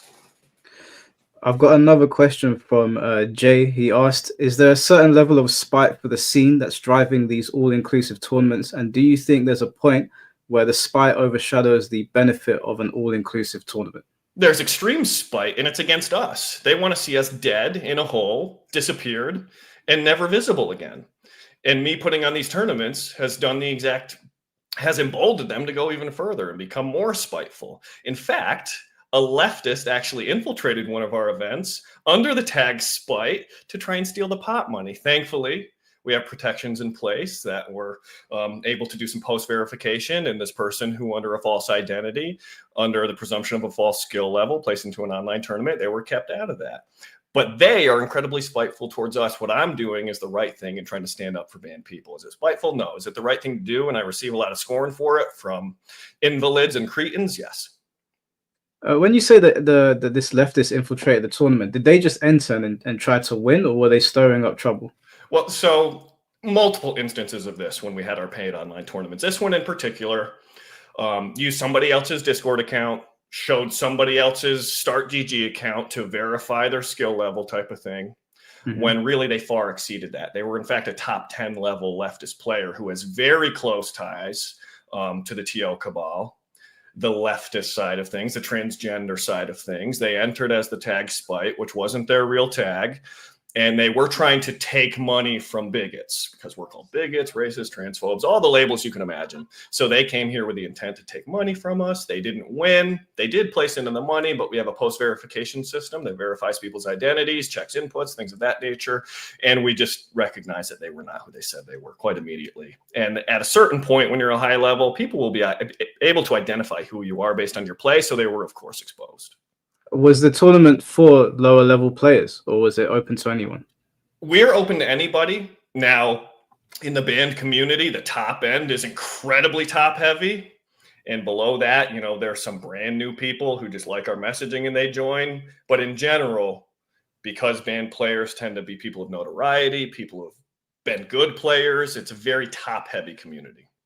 So if this tournament was all inclusive, why does it matter that they were leftists and entered? Because they just had to be honest with their skill level, because this is for money. You can't be going into a tournament trying to say, oh, you know, here's my skill level, I'm a gold player online, when really they'd be a grandmaster. You know, this is essentially gaming the system, because you get placed into a different seed. People have a presumption about your skill because they can go look at your Start GG profile, see your types of results, but all that was false. All that was a moniker. Immediately after, when things like this happen or are exposed, I invite the real person to come participate with us. I have no problems with that. I would have loved your participation. You're a great competitor, but you did it dishonestly in a way that slighted other people by messing up the seeding and also creating different presumptions about your skill because of the linked accounts and such. So, of course, you know, I'd invite them back as themselves anytime, and that invite's been open ever since. Okay, fair enough. But another question here is from C4. C4 is a commentator over at Guilty Gear. And he said, can you ask, would you allow a convicted person in your tournament after coming out of prison and saying they have reformed and you believe that they had, but your community didn't think they had, I guess you meant to say? It's a hypothetical. Now, I haven't had to run into that situation, so I haven't had to make a judgment call on it. It's interesting. From my experience with some band players, some of them did do some maybe violent things in the past, but 10 years removed, I see the person they are today. I don't think they're going to cause a problem at an event. Why not? People do change. Redemption, forgiveness, it's like most of the world has forgot about Jesus Christ. Christ the Redeemer. If you sin and you fall, you seek his help to get back up and become a better person. And I've seen people change through him. I've changed a lot of the band competitors. I've seen them completely change. So yes, it can happen. The methods of how they get to that change and the methods of proving it, it's all going to have to be case by case. And just to expand from that, you know, you mentioned that player that committed that heinous crime against his mother. Just you know, since we're talking about case by case basis, I'm just curious, if you knew that he did that, would you still allow someone like that in, or is there that act is so far? I'm more of a Sharia law type guy. I don't think that person who did that should even be alive. I think their punishment should have fit the crime. So I probably no, that person absolutely not. That is such a heinous act, familicide, you know, and the way it happened, just no, absolutely not. Okay. Let me just had a question here. It's gone funny. Did you have any questions for me in the meantime? I know I've been asking you a lot of questions. I mean, what FGC game do you even play? What's your favorite? Well, Tekken was, but it's gone down the shitter. So right now I'm Medusa. I like that guy. Me and Medusa don't see eye to eye at all. Yeah. But he's a very good Tekken player. Okay, I like what he puts out there, and I like the fight that he's bringing to him. But it seems like Tekken as a game, the devs have kind of fucked up, and now the community is split and all that stuff. The community is fighting. There's a lot of us that don't see eye to eye, but I think everyone kind of agrees the game is a bit shit right now. Yeah. So that would be my game of choice. But I'm playing Dead or Alive right now in Bleach. So just because, you know, they're pretty good games and they're not, well, one of them's fucking the community around, but Dead or Alive is a good game. It's tough to find a good community paired with a good game. It's a tough combo. Well, Soul Calibur is one of them. Soul Calibur's got a great community. I've got a question here from an individual called Radiant. He said, if it's not too much of a controversial question to ask, would Mana happen to know why Nairo was so protected by TOs and content creators, even though he admitted to what he did? He was initially banned and then unbanned and shielded. I couldn't tell you because, like I was mentioning, I was sort of gone during the whole Me Too COVID era. But what I can say is that the TOs, that whole cabal and the top players, they're all stewed in a type of perversion, sexual perversion. So maybe they stuck into a clique because of that, and they seek to protect each other, to protect their own secrets. I'm just coming up with a possibility here. I'm not saying it's a fact. That's just my thought about it. Because again, I wasn't there, didn't talk to a lot of those people, but I know there is this underbelly stewing perversion that they all sort of share. And of course, when people are involved in that type of thing, it's like a mutual blackmail where they sort of have to protect their own. Can I ask them, because you were talking about like being all inclusive. Let's say that because you guys have mentioned trans people quite a lot in the cabal and those groups. If they came to your tournaments, would they be okay to enter, or Absolutely. would it be a case by case thing again? I mean, although I don't approve of what they've done and what they've engaged in, if they're coming to an event to plug in and play, that's what I grew up with. Okay. You don't have to like everybody you go to a tournament with. You don't have to agree with them. It's the exact opposite. If anything, if there is a little animosity between the two of you, it brings out a better fight. That's the whole point of competition. You know, rival coasts, it used to be. And then you had rival countries when the Mango Armada feud was going on. It was just normal and natural. But now the way that the ideologies have paired with identity and how they're so entwined, you can't just have a simple beef. It's like a life or death issue when you have a disagreement with somebody, when really it should be, oh, this guy really disagrees with me. I'm going to show it to him in game. I'm going to beat his ass. You know, that's how it should be, but it isn't. So of course they're all welcome. Do you feel like the way that the trans community is talked about in your camps might come across as inflammatory? Because when I was talking to Arturo, actually, you know what, let me not group all of you because this is a few people I was speaking to, but maybe you can shed some light on it. When I was speaking to a few people and I was reading through Arturo's post, it felt like no matter what a trans person would say, it would just result in trolling. And I basically, he sent me a Twitter message, and I said to him, I'm not going to group all trans people like you're doing, because you kept on saying trans supremacy. And I said to him, if I was a trans person reading that who has nothing to do with what's going on, you can imagine how you're going to push them further away from whatever it is you're trying to do. So is that a common theme with the banned players where they group all trans people because of the actions of a few? They can. However, it's not the actions of a few. When we're attacked by the mob, by these little accounts that don't seem to be involved with anything or anybody, there's often pronouns, trans flags. It's because the transgender elements inside the scene essentially have access to outer networks of, you know, the whole ideology. And when they're triggered to attack, you receive the brunt of people who aren't even involved in the community, you know, thousands of hates. And again, they tend to have the pronouns in bio, the trans flags, whatever the social justice flavor of the day is in their profile.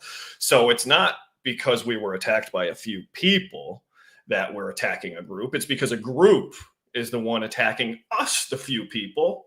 And it's sort of a comeback to it. Now, do I think that it could be a little more nuanced and one-on-one to people always instead of going after ideology? Sure. But just because they participate in my tournaments or I call them my friends, am I going to try to police their speech and dictate how people are going to go about expressing themselves? Absolutely not. That's their right to free speech. So can it be a little detrimental? Yes. But again, we're not coming just from a place where we have our little community and we want to grow. We have our community, but we were beat into the dirt for years and years, and they're shitting on us every single day. It's a war zone. It's a war zone that we have to live in as a banned and canceled player. So I think a lot of that comes from what we receive gets spat back out sometimes. If people from that side of the conversation were to have a conversation with you on Twitter, would your responses be similar to Arturo's, or would you entertain a conversation with them? I'll have a conversation. Now, one thing you'll notice about me on Twitter is I tend not to get into conversations with people. Yeah, I noticed. I'd had a look through your I don't think X is the platform where anybody should be doing that. I'll say what I want to say, let it speak for itself, and I'll sort of just stop it there. You know, I'll put out the message I want to send, and however you perceive it, that's up to you. Again, if I get 100 hate and 1 like, I'm happy with that ratio. So for me, I use it differently. But if somebody, you know, really wants to talk about the issue, which is how banned players are treated and how tournaments should approach a different way of banning people, if they really want to talk about that constructively, hit me up in a DM. You know, let's talk about it. I've got another question here from C4. He said, can you ask Mana, can you ask if Mana can still man why people don't approve of what you're doing? What is it? What's this implying?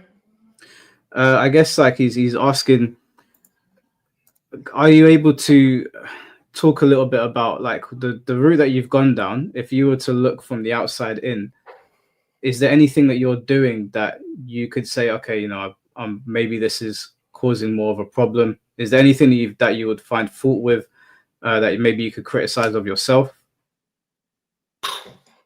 No. Not a single thing? No. I can't put myself in the shoes of somebody else. And I think the path that I've done is what I had to do to get eyes on banned players and treat banned players fairly.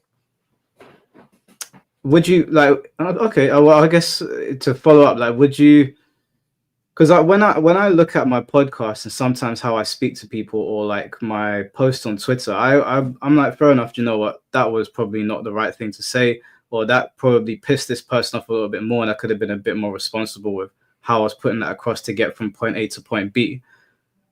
I think that's what C4 is getting at. Like, is there anything that you ever say that you think, I could have handled that a little bit better, despite all of the problems that have come your way? Oh, I'm sure. And that goes for everybody and anything they do in life. If you look back, you can always see methods of improvement and things of that nature. If I were to criticize myself, could I put even more of myself out there? You know, could I try to stream more often and talk to the community more often? Sure. But I'm just doing what I can, my part with my life that I already have established. So, you know, if I had to answer that, it might not be the type of answer he's looking for. Would I ask more of myself to put out there to people? I guess I would. But am I able to do that or give that? I don't think so. See, now, I just want to bring this comment up here. Now, Mana, do you think that I'm trying to tone police you, or do you think I'm just curious and asking you questions? I feel like it's a regular conversation.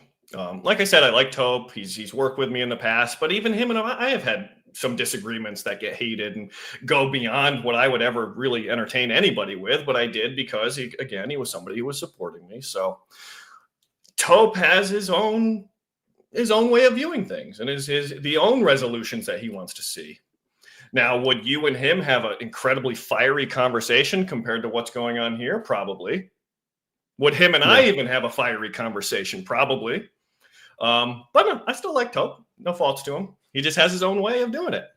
Yeah, Tope is, to me, I don't know if it's Tope A or Tope. I just say Tope. I think it's Tope, but the Tope kind of represents the side of the conversation where I think it becomes unbearable for people, because even though we disagree on a lot of things that we spoke about today, I haven't like tried to tone police you or tell you what to say or like, you know, the stream's obviously free to think whatever they want, and you have your opinions, I have mine, and I'm sure there's a lot of people watching this that probably can't stand the things I've said and vice versa. But I find people like Tope, it's incredibly difficult to talk to them, because the minute you express any pushback for their side of the conversation, they immediately turn into the people that they hate. Just to give you an example, yesterday when I was having a conversation with Arturo, Tope jumped in with some other people that were on the post, called my sister a bitch, called me an ape, and I was like, don't you just sound like the people that you complain about? You sound exactly the same. That's why I find it hard to, I mean, not you, because we've had a pleasant conversation, even if we disagree, but most of the time, this is how they behave. And then they'll say, oh, leftist snowflakes, but I'm like, well, you're exactly the same. You can't take differing opinions.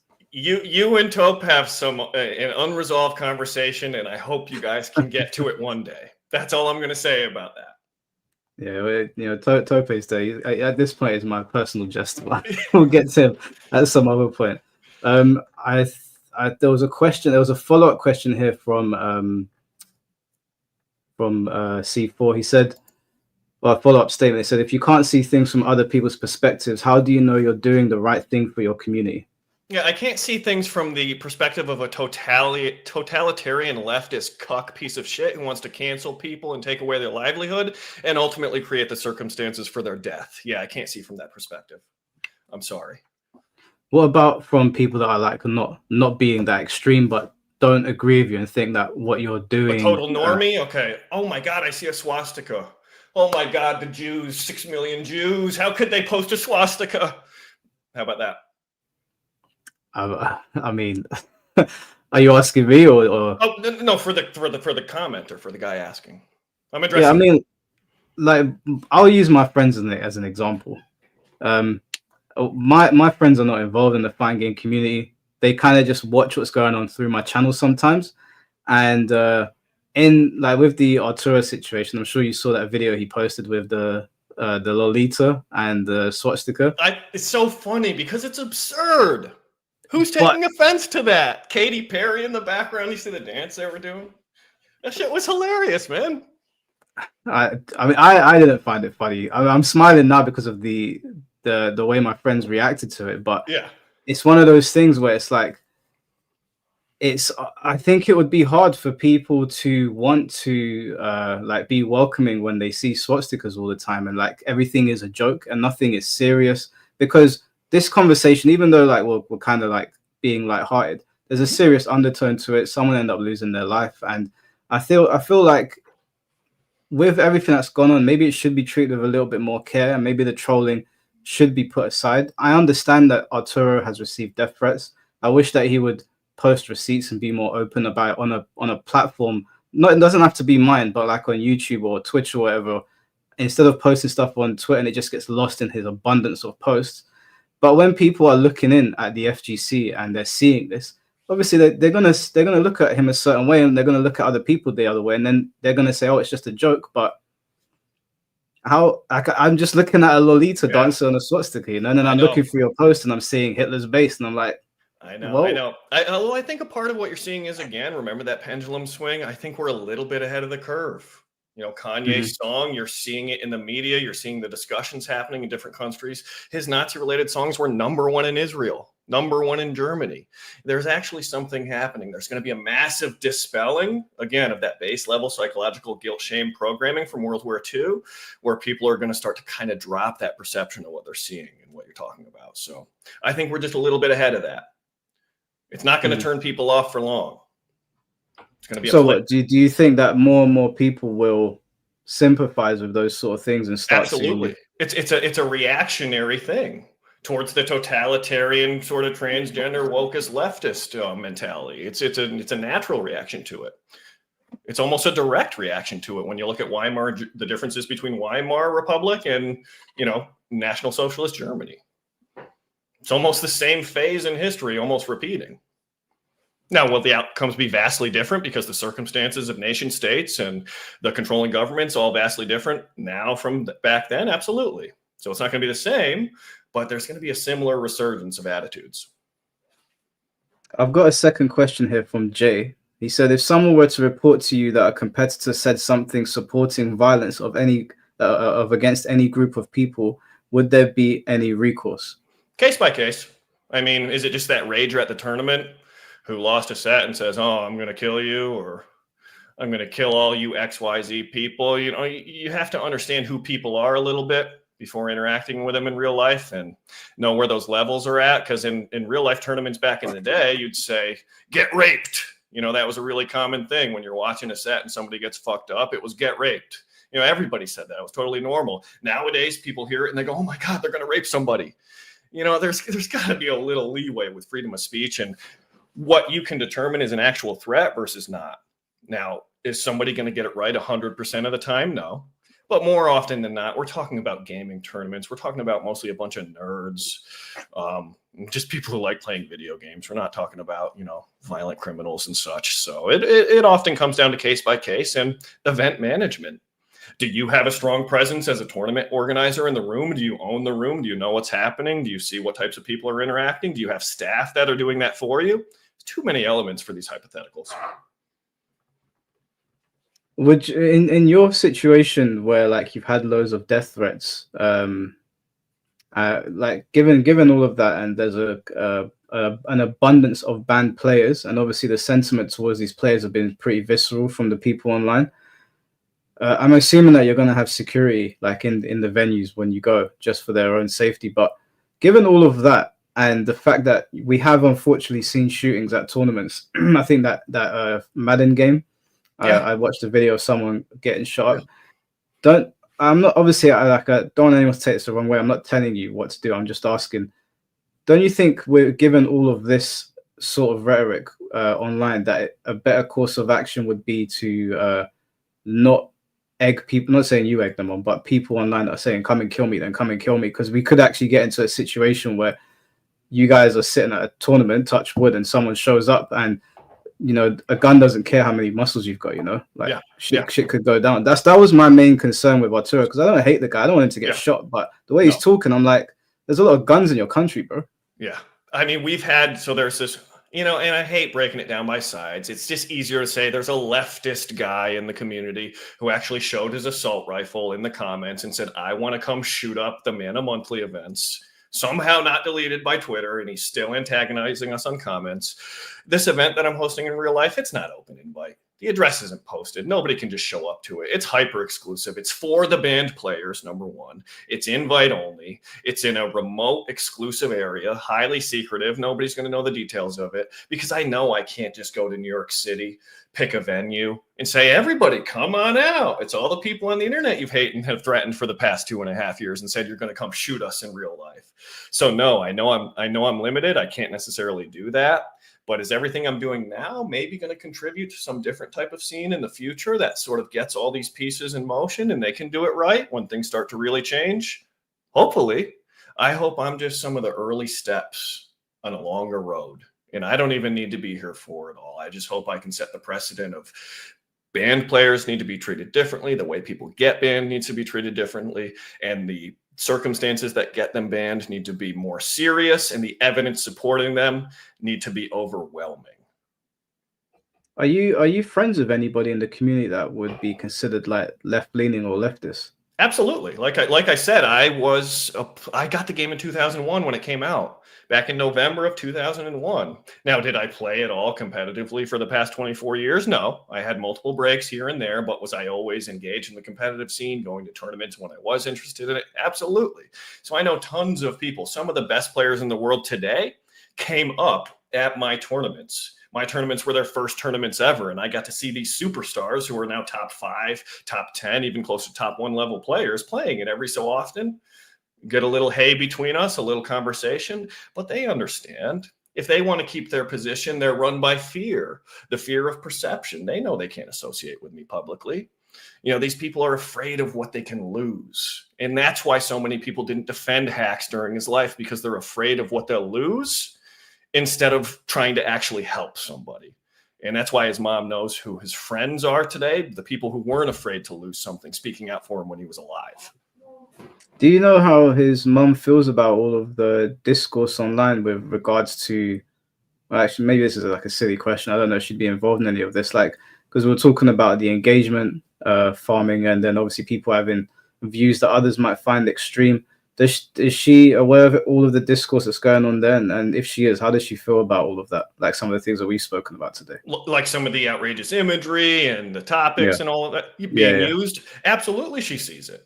She's even made some posts on it. She was, mentioning how Aziz's great-great-grandfather was Jewish or something. He's a fine man. And then she was also in another comment saying how, why are you stuck on what happened in 1940 instead of what happened to my son? She was telling somebody, a hater, comment on it, who was like, all those people you're with are Nazis. And she's like, why the fuck are you even thinking about 1940 when my son was just killed because of how the TOs treated him? She sees through it all. She sees through the false labels that get put on us and the imagery out there, because a lot of that stuff, we didn't even start it.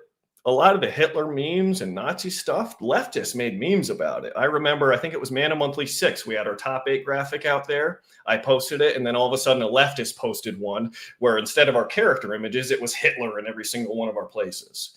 And we thought it was just hilarious. It got tons of traction. So they started it for us and they gave us the momentum. Everything that we've got today, I can almost attribute to the way the mob is exposed for us. So in some ways, I do have to thank them for their false outrage, their targeting of us, and all the attention they've given us, because they're the ones who have put some of the most eyes on us.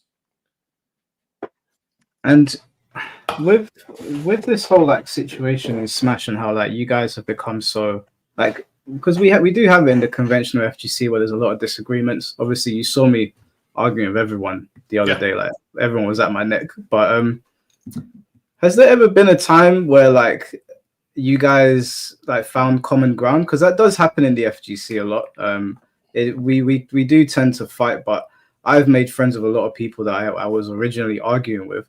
But when I look through like the Smash side of Twitter, it seems the most like it seems like a jungle. Has there ever been time where like both opposing sides have found some common ground? I off the top of my head, I want to say no. You think one of the common grounds would be Hax's passing, but instead it created even a further divide. Like they can't take the word of his mother. They can't listen to what she's saying and who she's choosing to associate with. Instead, they decide to make all these conspiracies. The ManaLord owns the account.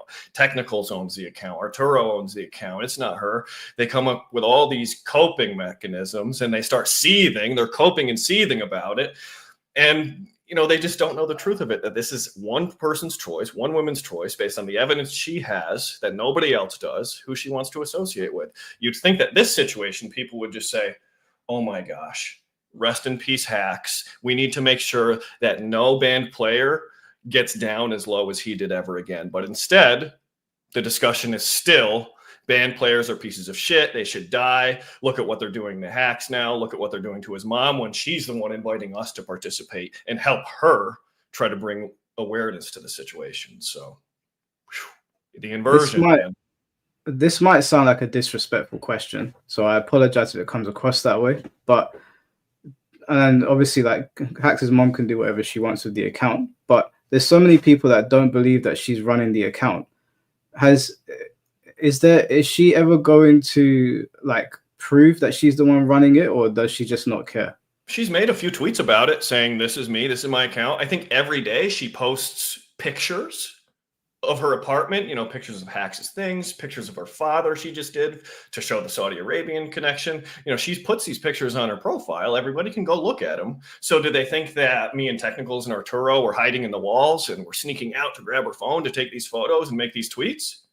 It's insane. But if you just look at her account, she's posting pictures within the apartment every day, you know, of all that stuff that I mentioned was like a shrine to Hacks. She has so much to share about him. And she's also made several posts saying, I am Jeanette Al-Yami. This is my story. This account is me. They're all there. People can go take a look. And if they don't trust it and they want to be conspiracy brained because the ideology that they don't like is gaining traction, that's on them. They can believe what they'd like. But the reality is something is going to crash down on them all very hard. And that false perception deception they're living in is going to crumble away, and they're going to be left with nothing but pain. Is there a reason why, and again, I don't mean this disrespectfully, I'm just asking since you're here, is there a reason why she doesn't use her own account and she uses Hax's account? Never had any socials. Never had any socials. Curiosity led her to look at his computer and try to learn some things about who he was talking to that night when he ultimately passed, who he was talking to those weeks before. And thankfully, they were open and not logged out, and she learned a lot. She learned a lot from that. So what she knows behind the scenes is why she is acting and doing the way that she is. Okay, yeah, I think one of the questions that I'd received before you came on regarding this was like people were saying that they would believe it if like she was on video with her face on video talking about it. Now, I'm not saying that she needs to do that. I'm not going to tell her mom how to grieve over her son or use the account, but that's what people were saying would be like definitive proof that it's not somebody else that has got a bunch of pictures taken in his house and it's just like backroll that they're going through. Well, go to my Rumble stream. You might not see her, but you'll hear her talk. I know there's one point where she was on mic and she, on her own volition, was talking about the Illuminati transgender problem in the Smash community.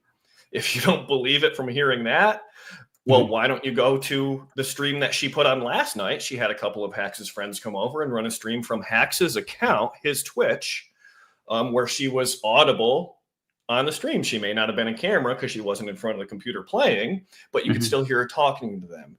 And you'll quickly realize, oh my gosh, she's saying this out loud in real life when she can be heard. This is exactly what she's saying on her tweets.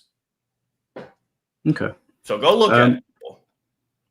I've got another question here from C4. He said, do you think that you could be a bit biased, as when your side drops effed up stuff, it's just an edgy meme, but when your side gets effed stuff, your side's being attacked? So I think he's saying that, like, you guys will drop like an edgy meme or whatever it is that people might feel is like crossing the line. Do you feel like you're not putting enough stock in what you're doing and paying too much attention to what they're doing? Because I guess they're just seeing it. I guess actually a good example of this is somebody that I spoke to yesterday that I said, maybe you shouldn't send Arturo death threats considering everything that's going on right now. And he was like, oh, it's a clip from a film. If you don't know the film, that's your problem, blah, blah, blah. And I said to him, I don't think that's okay to do. And he wasn't really understanding why it was a problem. Do you think that at any point the edgy memes that you post about like Hitler, well, not you specifically, but anyone in your camp, do you think that you're being a bit biased about that situation as well? No, because this isn't a level playing field.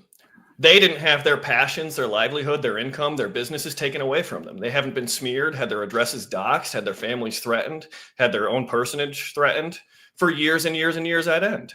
It's not a level playing field. So no.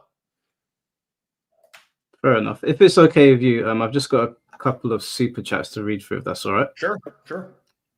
I've got one from Tonton here. Thank you for the $5. Shit like this is why gatekeeping is so important. No matter which extremist side these guys are on, bigger communities than FGC died because of BS like this.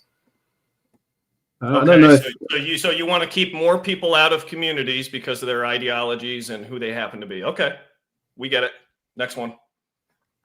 Another one from Tonton. So the FGC is beyond cooked after all the shit I've seen so far. This and also the most hypocritical. Glad I left behind years ago. I'm just watching the fire. Hey, enjoy.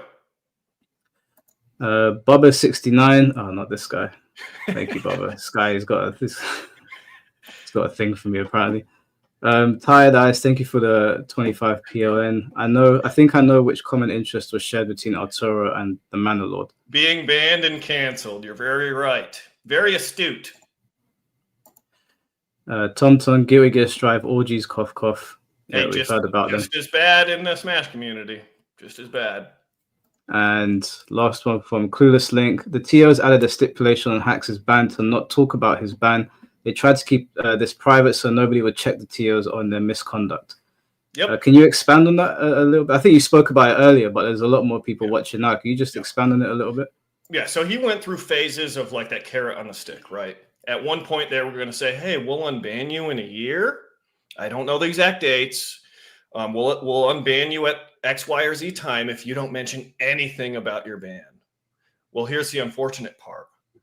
He couldn't say anything, but the whole community who wanted him back and wanted him freed, they still wanted to support him. So the hashtag Free Hacks movement started, and it grew a voice outside of him. And they essentially punished him for that.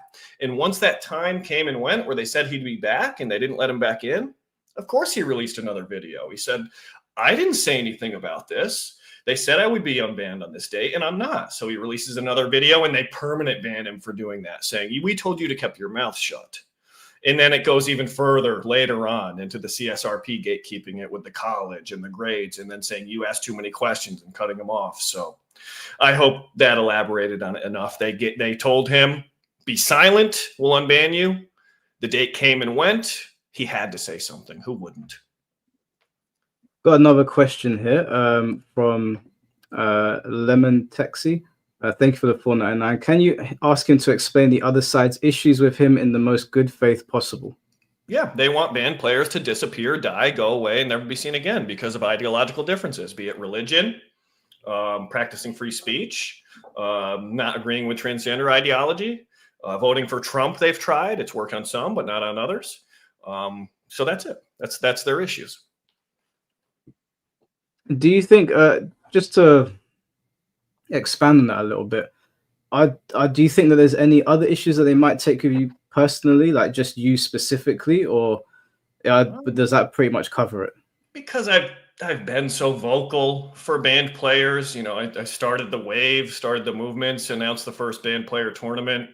Maybe they just see me as a target for their, you know, hate and whatnot, and use me as sort of, and sometimes the scapegoat for facilitating it all to happen. Because before this was going on, yeah, you'd get a few voices supporting band players here and there, their personal friends or close colleagues, but there was never a movement to say this is all wrong and this all needs to change. So of course, just like with hacks, with 1.03, with his box, you know, the things that he was doing for the community, they see a threat to their system that they currently have, which they profit off of. Well, I think we've covered pretty much everything that there was to go over. Was there anything that you wanted to speak about that I didn't cover at all? Since you're here, it's listening to Smash players is always like, listening to your community is always fascinating for me. So if there's anything that like you want to speak about whilst you're here, or ask the stream chat or ask me, frankly, I appreciate you for having me on. A lot of people won't even speak to me. So there's that. I don't think there's anything unaired that I wanted to say. I do recommend for young men out there, a lot of our food today is devoid of nutrients and minerals. You should go get yourself some Shilajit. This will help your testosterone out. It also replace a lot of vital minerals and nutrients. And if you want another one to help get some of the junk out of your cells that you've accumulated over these years, become a little more virile, a little more manly, get yourself some methylene blue. Easy to get, harmless supplements. I just want people to live some good lives, all right? Be healthy, be strong, be conscientious, and be aware of these things, okay? There's always a few layers beneath the surface that people need to be aware of. And don't worry about the perception that other people have of you. That's going to be the most limiting thing in your life that you'll ever put on yourself. Let it all go. Follow your heart, try to do what's right in your own mind, and find commonalities with people. If you find differences, you're always going to hate. You're going to hate them. You're going to hate yourself. Me and Mike, I think we found a lot of commonalities today. We had a fine conversation. We answered as much as we could. I think people enjoyed it. No animosity. I think it was a good time. So that's what I'd like to leave people with, unless there's anything else that you want to go over. No, well, I guess I'll just ask you, because I get this question. I get this levied at me a lot now that we've spoken. Obviously, I try to treat everybody with respect, and when I bring people on here, one of the criticisms I get is that I don't go on the offensive a lot, but I let people know before they come on the podcast if I don't like them, and they know what it's going to be. So I didn't know anything about you, and even though I don't agree with like a lot of the things that you said, I want you to tell me what you think of a fence sitter like me, because a lot of people on your side of the conversation are saying I'm evil, I'm an opportunist, I'm going to dogpile you.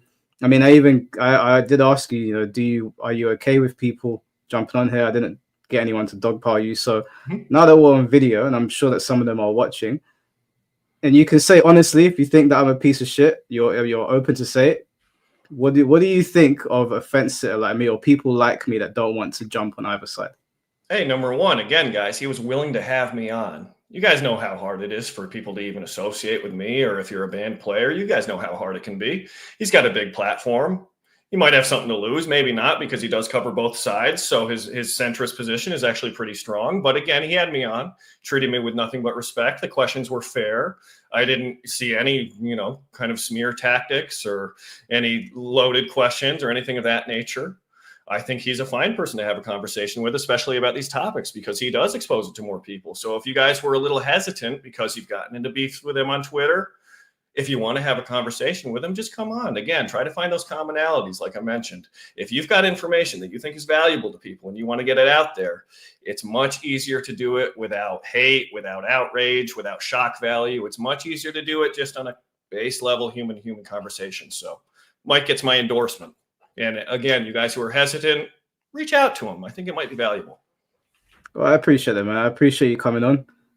Obviously, interviews out there now. People can make of it what they will. I always let people make up their own minds and come to their own conclusions. But thanks for coming on. I'm sure that, I know Mech was supposed to be here, and I know at one point Arturo was going to be here, but that went sideways. Maybe after they see this, because like I said, I receive feedback. They're like, no, don't do it. Don't do it. I had info that needed to get out there. You had questions you wanted clarified. We both achieved our goal, right? And you got a good video. You got people watching. I'd say win-win. Yeah, and for the people that like might disagree with you, I'm happy to host people that don't like me or disagree with me or disagree with you. And I always ask people beforehand, these people want you to jump on and have a debate. So if there's anyone out there that thinks that I only host certain types of people, it's open to anyone. So if you have a problem, there's something that you want to say to ManaLord and we agree ahead of time and he's happy to do it, I will host it. But other than that, man, appreciate you for coming on. And absolutely. Yeah, good luck at your tournaments. Hey, thank you. We'll be in touch. If any developments happen, reach out. If you ever want to talk again, all right, man? Yeah, no worries, man. Take care. You as well. All right, guys. Well, that was ManaLord. Interviews there. So you guys make of it what you will. I'm not your dad, so you come to your own conclusions on that. Came to my conclusions. Do you hear that, Tope? Did you hear that, Tope? How'd that make you feel, Tope? Sorry, I missed 2 super chats here. WYS Neo, thank you for the $10. Bless your heart, Mike. This was hilarious. Thanks for the $10, bro. And Tired Eyes, don't support you getting death threats, but can you see how when Hitler is mentioned and you run defense for an individual who was responsible for extermination of multiple people, it looks bad. Yeah, I mean, we did cover that. He made his stances known about that, I guess, so everybody can sort of do with that information what they will. I don't know what else to say. Just so anyone's wondering, I don't think Hitler's based. I don't. Or Stalin, whoever you want to bring up. So we'll do with that information whatever you want. So yeah, I guess that's it. I mean, it would have been good if Arturo was here to answer questions himself, but he thinks that I'm going to attack him. So, and Tope, if you're in the chat, go and do one, mate. Okay, go and do one. Anyways, guys, that's it. I haven't really got anything else to add. Was there any questions that you guys had for me before I close off the stream? Anything that you want to ask? Maybe you think maybe you're like Tope and you think I'm a terrible fencer. I'm gonna dog pile somebody. What a ride! It was an interesting conversation. I think it's good to host people and just let them talk. And you guys are adults. You'll come to your own conclusions. You'll do with that information what you will. And I'm always open with people before they come on. I'm always open. I always let people know I don't like you, and there's probably going to be an argument on here, and it is what it is. But I don't know ManaLord. I don't know him like that, so there was no animosity before that. So there was no need to dogpile. You guys do that information whatever you want. Some of you I saw in the chat was agreeing with him. Some of you were disagreeing with him. I leave that up to the community. I like to think that you guys don't need somebody to tell you who to like and who to not like. What was that, C4? Do you think you can ever change Tope or Mana's mind to the middle ground? I don't know. I don't know ManaLord well enough yet, but Tope probably not. Tope is very upset that my sister roasted him. He's never gotten over that. He keeps calling her a bitch. I showed Ellie yesterday. She burst into laughter. So, and unless he apologizes to my sister, then there will be no middle ground. Maybe I'll let Ellie on here because Ellie's fiery. If I wouldn't get into a war of words with her, she can just shoot. She shoots from the hip. I can't even shut her up when she starts going. My sister, yes, she didn't roast him. She just pointed out she pointed out what she saw. She said the same thing I said, but he didn't like it. I don't know, maybe because she's a woman. He didn't like it very much. So with ManaLord, you know, we have very, very different opinions and a very, very different outlook. But I can talk to people that I disagree with. I talk to people I disagree with all the time. It's not that I don't get triggered by people's views on the world. And I know one of the problems that we have is when you go on Twitter, everyone's reading conversations in their angry voice. Everyone's reading it in their angry voice. And I think when people read what I'm saying, they think I'm like shouting at them or I'm being condescending. I'm just talking like this. And I think maybe that's how Tope reads it. He reads it like well, actually, no, I'll tell a lie. Sometimes I do talk down to him. But in the majority of people, I don't do that with. I'm just being normal. I'm just having chit chat. They get very upset. So bring Ellie on here. No, she's I think she's playing something right now. So I ain't gonna bring her on here. And she won't come on in front of 700 people. She's a little bit shy. The only reason she does the videos is because there's nobody watching there. You want to ask a question? Yeah, while I'm sitting here, ask away, guys. If you have questions before I end the stream, you can ask away. Whatever you want to ask is fine. I'm going berserk.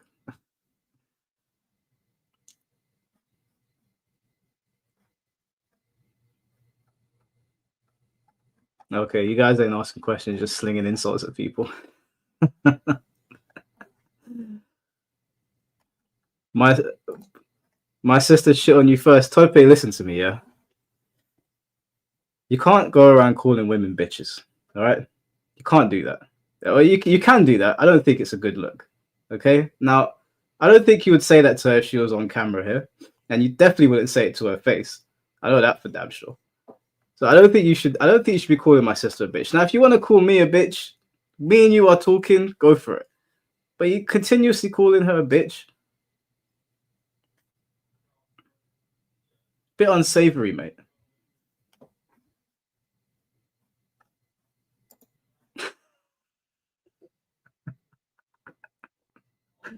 I think you got the wrong idea, Tope. Hey, Tope, just calm down, man.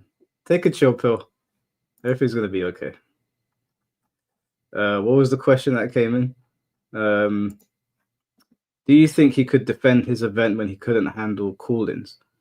I think what ManaLord was more worried about, that we spoke about beforehand, is that obviously he has a lot of detractors, and he was basically saying to me that someone might, impersonate one of your callers and come in here and do something that is against TOS. I think that was his main hang up. But maybe when he comes on here, if he comes on here again with some other people, I'll just let him know, hey, we're doing call-ins this time. Are you okay with it? And we'll see what he says. But I don't like dogpiling people that come onto my podcast. I know people spin that narrative. I just watched one of Shinblade's videos, and someone's in there saying, oh, you better not talk bad about Mike. He's going to come for you. And I was like, I ain't got no problem with Shinblade because he disagreed with me. So people like to spin a narrative, but I don't like dogpiling people, which is why a lot of the time, even if I don't like them, I won't say their name on camera when they've done something terrible. I'll try to get them on camera first and have them say what it is that they did. So yeah, I always have to get the guest's permission first, unless I expressly tell them beforehand and they agree, then that's on them, obviously. The whole account thing, how can you say you don't know how to do them when you operate them just fine and have other tech savvy people around you to help? What? I don't understand what you're on about. Maybe that was directed at someone else. Read your question. Did I miss your question? My apologies. Let me look for it.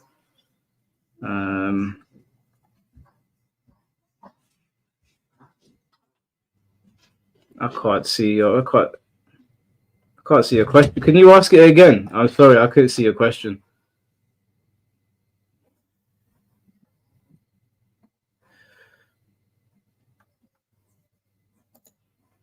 What the Smash community did to Axe was disgusting, but what this dude ManaLord is like is ridiculous.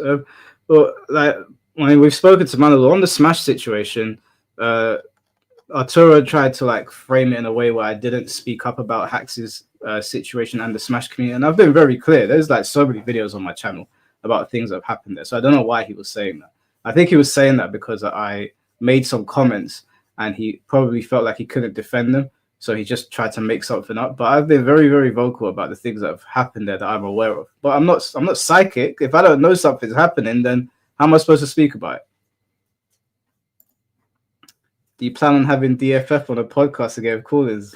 Hey, C4, relax, bro. Do you think you'd ever have someone who is a part of the Smash community on this podcast? Yeah, of course. If there's this transgender cabal that they were speaking about, I don't particularly like framing it that way. You know what I'm like. I like to deal with individuals, and there's trans people in my community that are perfectly, nice, and plenty of them actually. in my Discord or in my community that are nice people. No problem whatsoever. I've become friends with quite a few trans people in the community, so I don't like grouping people. I've come across bad trans people like I've come across bad black people, like bad white people. So I don't like putting people in groups.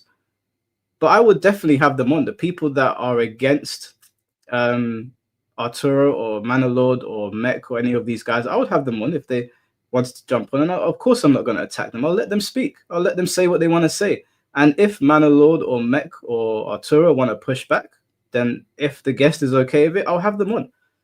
But there's this idea that I get people on to make a mockery of them. That's just not true. It's just not true. There's no need. People will either make a mockery of themselves or they won't. I don't have to make a mockery of anyone. You guys have your own brains. You'll make your choice. You'll make your decisions. I'm sure you've come to your conclusions on this podcast, whether you like how I handled it or not, or whether you like ManaLord or not. So I'm not here to tell people what to think. I'm just here to have the conversation, and then people can do with that what they will.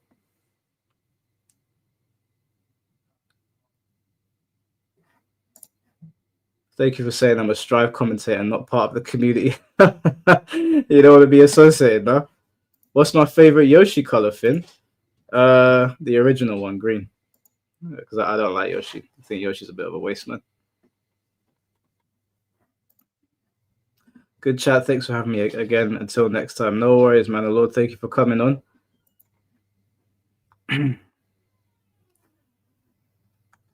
But yeah, we'll see where this goes, guys. We'll see where it goes. Maybe Arturo will be open to talking. He said it. He'll never come on my podcast because he thinks I'm trying to get him for views, which is fine. There's no. He does. If he doesn't want to come on, it's fine. I kind of get where his position is at this point.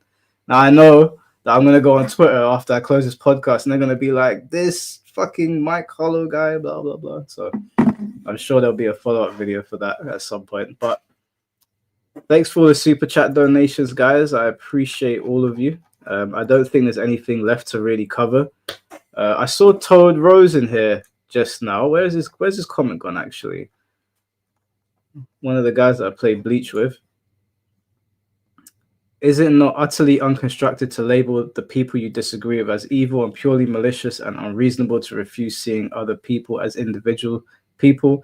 That doesn't help anything. Well, Toad, that's part of the reason that I operate in the fashion that I do. I don't group the right altogether. I don't group the left altogether. I try not to call people leftists or right wing or whatever. I just try to talk to the person. People are more complex than right or left. No matter how much these people want to scream on Twitter about, I don't want this fascist in here, I don't want this person in here, they're disconnected from reality, because the reality is that you go to a lot of nations, like I'm half Greek. There's any Greeks in the chat, you'll know that Cyprus and by extension Greece is a very conservative country. Like they're very big on their religion out there, but there's not hate. Now, if you were to ask them which way they were going to vote, I'm pretty sure I know which way they would vote, but they don't hate. There's no hate there. But the thing is, people live online too much and they see too many posts from really bad individuals, and they think that that's everyone. They think that if you voted for Kamala or Biden, then you are a pedo or something like that. And if you voted for Trump, then you are a fascist. And the world just doesn't work like that. Now, coming from a family where half of them are left-leaning and half of them are right-leaning, I have learned to understand that people are more complex than their politics. And when I see people talking like this, I know that they're either young or their brain has rotted. They've been on Twitter for too long. That's not how the world works. That's not how the world works. For example, Ellie is much more left-leaning than I am. I'd say it's fair to say I sit in the center somewhere. And then now one of my friends is much more right-leaning. We will get along fine. We all get along fine. Nobody wants anyone to die. Nobody wants anyone to be harmed. But you go on Twitter and everyone makes out like, hey, if you voted that side of the conversation, you're a pedophile. If you voted that side of the conversation, you're a bigot. Then they're either young in uni, because at universities they push this shit a lot, or they've been on Twitter for too long. I am perfectly fine sitting in the center and watching people act like animals. I am not going to join sides of the conversation. There might be a side of the conversation one day that I take where it's like these left-leaning people are right, and there might be a conversation one day where I've said these right-leaning people are right. That's just how life works. But the government and these corporations, they have radicalized people, and they've pushed people very far into their own camps. They've pushed them so far, and it's infected the FGC. And it's a shame, because all I said was, let's go to the tournament, guys, and press buttons. That's all I said. Started getting called a fascist. I was like, Jesus Christ. Me, a fascist? Can you imagine? Yeah, if you want these people at the tournament, then you must want me dead. I was like, what? No, anyone that's met me knows how like mellow I am. I don't care. I don't care what's hanging between your legs or what isn't. As long as you're cool, we're blessed. I don't have to agree with your politics. You're more than your politics, guys. You are more than that. Put Twitter down for just a second and focus on your BNBs. Some of you can't even do combos properly, yeah? Now, I know that might be rich coming from me since I play Arena Fighters and you press one button, but you understand what I'm saying. You're more than your politics. So try to not jump down someone's throat just because they support Trump or because they support Kamala. They're not automatically a pedo. And the Trump guy's not automatically a fascist. There's a lot more nuance there. So that's my rant for the situation.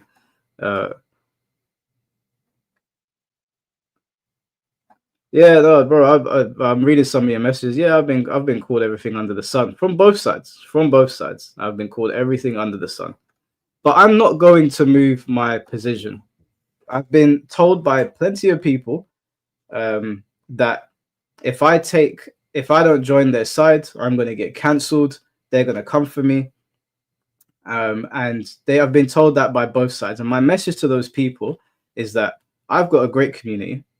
And even if YouTube took away my YouTube channel, I lost my community, I know that my family loves me, and I've had the same friends since I was like 4 years old.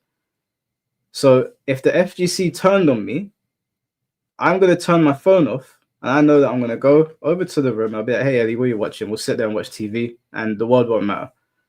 So all of these people that keep on threatening me, saying, hey, if you don't pick a side, you're going to be done, Mike. Don't come crying to us. Don't worry. Don't worry. I ain't going to come crying to you. Not what. I'll cry in my room on my own. All of these threats that I keep on getting sent, they don't faze me and they don't bother me. That goes for every single one of you, whether you're left or right, that was sending me that bullshit, whether you sent it to me yesterday or you sent it to me a couple of months ago when all that shit was going on. I mean, Fate. Nah, Fate's fine, man. Like, my beef with Fate is like, it's so surface level. Like, I don't really hate Fate. I don't hate Fate. I think I messaged him the other day. I said, hey, do you want to do a podcast together? Because I think you're talking shit about stuff you don't understand, and I would like to challenge you. And I think our podcasts are pretty funny. He ignored it. He was like, I've had enough of this guy. I don't hate Fate. Do I think he talks shit? Yeah, 100%. But I don't hate him. I don't hate him. Not at all. I don't think I hate anyone in the community. Is Fate British? No, Fate's Australian. Fate's Australian. You don't mind Fate, but you think he's grifting. I don't think Fate's grifting. I think he believes what he says, but I don't think he understands a lot of the things that he talks about. But just because he makes a lot of silly remarks, that's not. I don't hate him for that. Hate's a strong word. Do I know Sikander? Yeah, Sikander's been on here before. You wish your friendships would last that long. Well, you got to make time for your friends. You know, me and my friends, we make time for each other. We go gym sometimes together. Well, I went out to eat in London with my friend the other day. Mike, I don't hate anyone, even Nazis. Obviously I don't like Nazis. Like, I despise the despise the ideology. Yes. Let me reiterate that. There's no one that I've come into contact with that I hate. I really, really strongly disagree with some of the things I've said, which is that people have said, which is why me and Arturo got into it. And obviously you saw, I let ManaLord speak and say what he wants to say. Do I hate Nazis? Yeah. I mean, the ideology is fucking, it's disgusting. I don't like it. Why do I even need to explain this? I don't like it. So, but I can speak to individuals. Listen, I'll be honest with you guys. There's some things that I hear people on the left and the right saying that is removed from any of that super extreme stuff that I do think is disgusting. I'll hear them say it and I'll be like, how the fuck can you think that? That is mad. But like I said, people are a little bit more complex than that.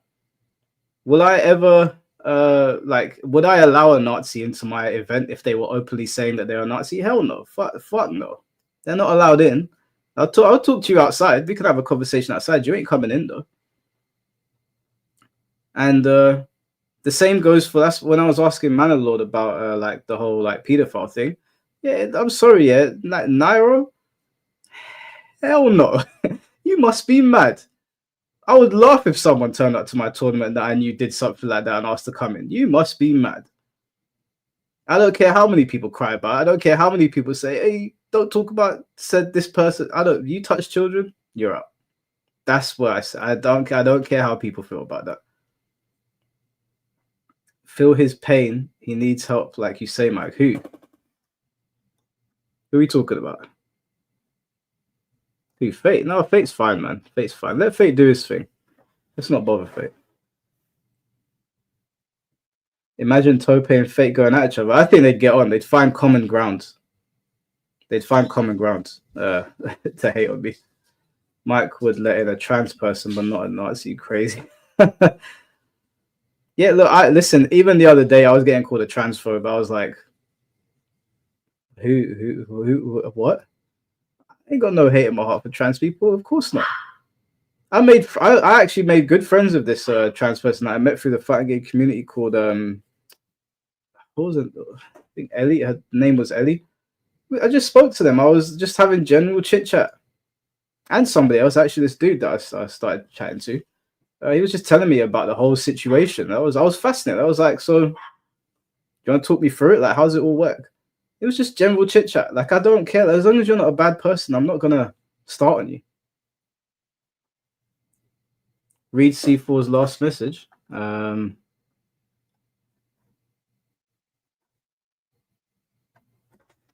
C4, did you want to jump on here? You seem to have a lot of questions. Do you want me to send you the link to jump on if you've got all these questions, bro? I know. I see. C4 is a serial yapper as well. I know he wants to jump in. Let me send him the link. There he is.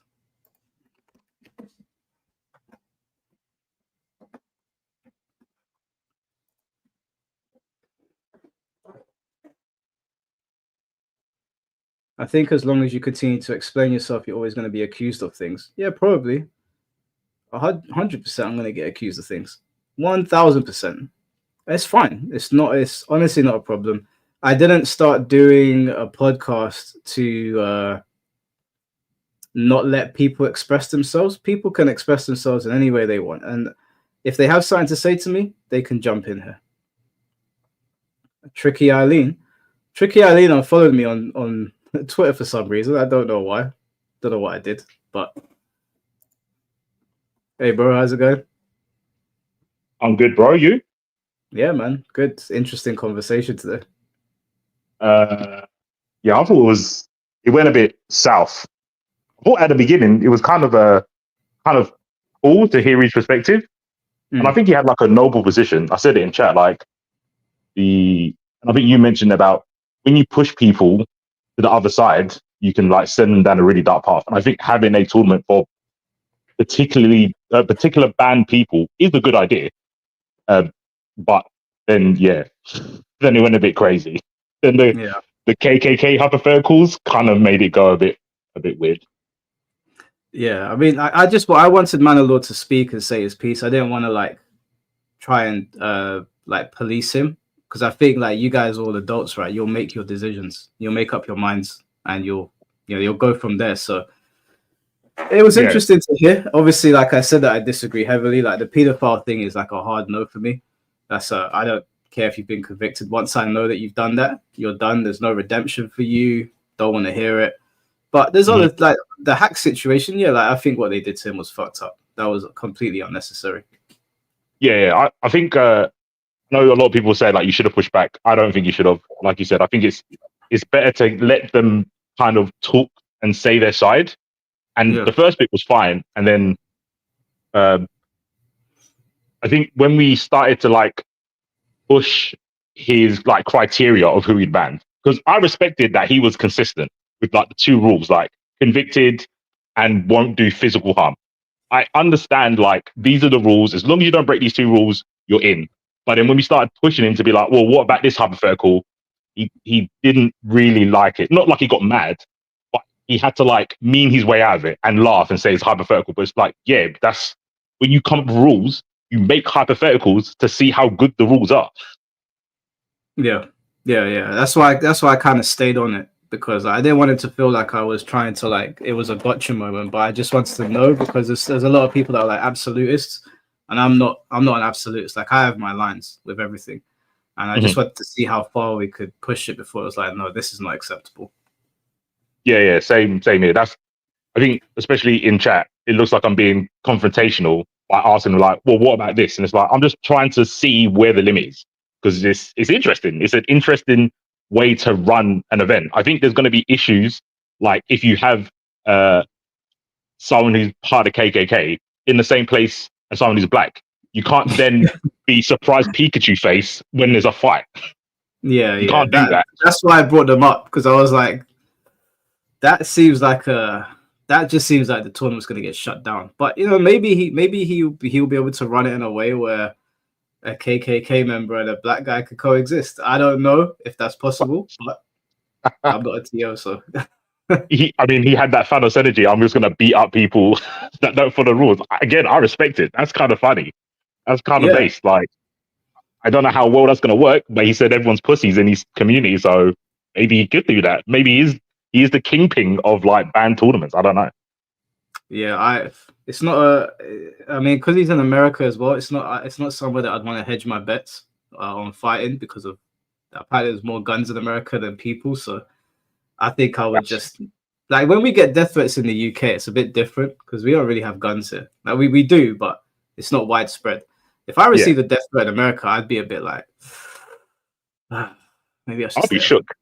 I'll actually stay in the bunker, bro. No way. Yeah, I don't know how they do it. Maybe they're used to it because they've been out there for so long. Yeah, they might be like numb to the threat, I guess. But yeah, I'll be quaking my boots. I'm not gonna lie. Yeah. I was asking. It was a long time ago when I said, "Can I talk to you about fate?" And he said, "No, we're not. We're like, listen to each other." So if he ever does come on, do you know why I said that to you? Why? I read that message in an antagonistic way. Like, when I read it, because I wasn't too familiar with you at that point. So when I got that message, I was like, this is one of his goons. And I think I was in a bad mood one day. And I was just like, nah, we're not having this conversation. But then I was like, oh, God, obviously it's not like that. So I read it in Twitter voice, not knowing that you were just genuinely asking the question. That's fair. Yeah, I mean, I told you this, I'm petty, and I still hold on to that. So when Fate appeared on your stream again, I was like, I'm in there. I'm just going to keep waiting. I'm going to buy my time, because I honestly think I have to watch it, which I don't want to. I'm going to have to re-watch it. But there was some kind of, obviously, I say obviously, you are smarter than Fate. And you kind of run rings around him. You ran rings around him, though. It was unfair. Well, I wasn't doing it to like bully him. He was kind of doing it to himself. Yeah, he was biting off more than he could chew. But I think you're smart enough to understand what he meant, but you didn't do that because it was a Sakanda him sort of thing. So I feel not like a dog pile, but it was a 2v1, and it was like the nuclear bomb versus a crying baby. Like, it wasn't fair. So that's why I wanted to like. Was this when I appeared on Sakanda's stream or when he was on mine? It started from the Sakanda one, then I watched your one versus him. It was the one when you jumped on Sakanda's, mostly. Oh, okay. Yeah, the one where I jumped on Sakanda's, I didn't really say much. I was kind of laughing at both of them because they started saying crazy shit to each other, and I was just like, that was the day after me and Fate had the long conversation that was like 9, I think. The first one was like 4 hours. Yeah. And I can't. It's been so long now that I can't even remember. I'm sure you remember. You could tell me what I was doing. You was outpacing him intellectually, and I think it's unfair. I just feel like he needed. I can't help stupid, can I? It's not my responsibility. I know you can't help it. I just wanted to be there to like be the whisperer, the retard whisperer to him, because I don't think he understood what you were saying.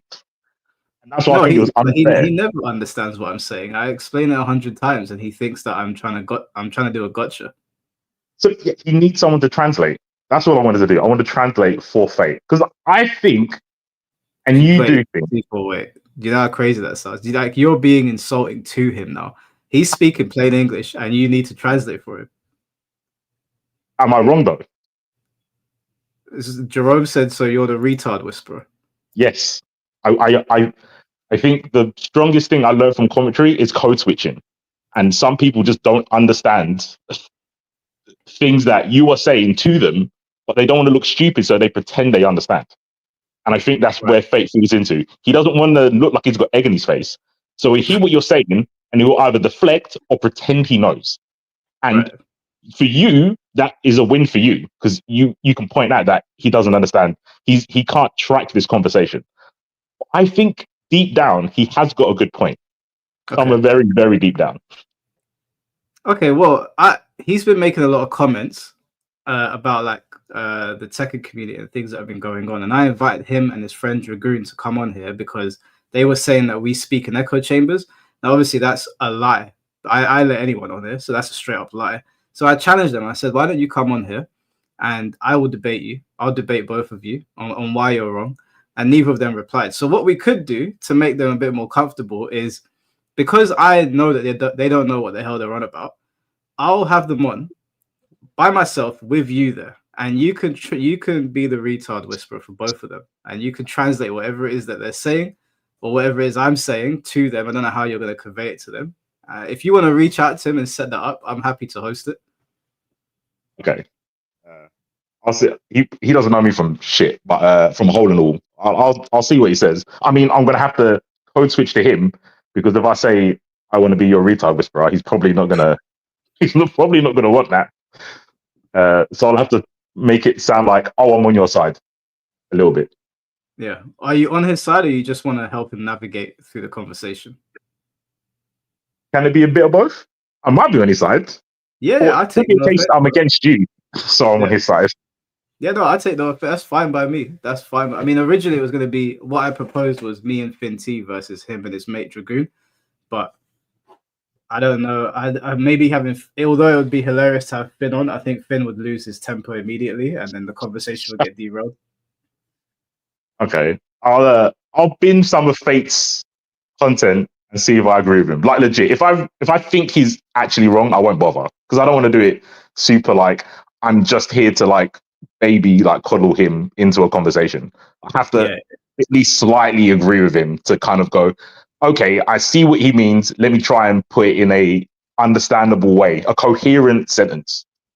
Yeah. Oh, so what was it then in the conversation I was having with him before where you thought that he was making a decent point, but he was saying it in a silly way, and I was taking advantage of that? I think the biggest point was when he was talking about the community from his perspective of like a casual, I guess. I know casual is not a very good like label, but when he was talking about MK from a casual perspective or someone who's been playing it for years but doesn't know frame data, when he was talking about it from that perspective to Sikandar, and Sikandar was just like dismissing it, I think you understand that part of the scene is also important, but you just laughed him off. And we're talking about his positions on people like Foxy, because he keeps attacking pro players in some sort of weird white knight defense of casual players. And you kind of just meaned him out. And that was on Sikandar's stream. Yeah, but to be fair, it was probably like 1 o'clock in the morning where I don't expect you to be like all cylinders firing against in the middle of a Sikandar versus Fate debate. Yeah, I mean, for the most part, I was kind of laughing. I don't really remember anything that was said other than the threats that were sent both ways. Because even then, I was kind of laughing at both of them. I didn't realize how like touchy it was going to get. But with the frame data thing, yeah, I mean, like I don't read frame data. Like I don't read frame data ever. I kind of know a lot of tech and frame data now just because I've been around the scene for so long. But yeah, I mean, that's a fair point. Like casuals don't. What was it? Casuals don't need to know frame data. Yeah, I mean, they can't work it out. Like, you might not know the frame data of your character, but you understand if someone says this is +4, you have to hold shit. Yeah. If you say +4 to Fate, I don't think he understands what that means. Yeah. Fair. Yeah. So, well, what is that? What he was saying? I think that's the position he was talking from. He was talking about those people, and the top level players are changing the game. So even though the casual players don't understand when some top level MK player says, "Oh, this shouldn't be 0, it should be -1." They're affecting the game for the top level. The lower level players don't understand what it means, but it does still affect their game. If they don't understand what it means, they don't even know what is happening. How does it affect them? Because it's still the reality of the game, right? Let's say, for example, a DP or a reversal was safe. A casual player won't understand that, oh, blocking reversal means I get punished. Like a really standard, someone who picks up a game and plays it once a week. They don't understand what punishes or what safe is. Changing the data does change the interactions they have. Even if they're not doing it on purpose, it does change the interactions.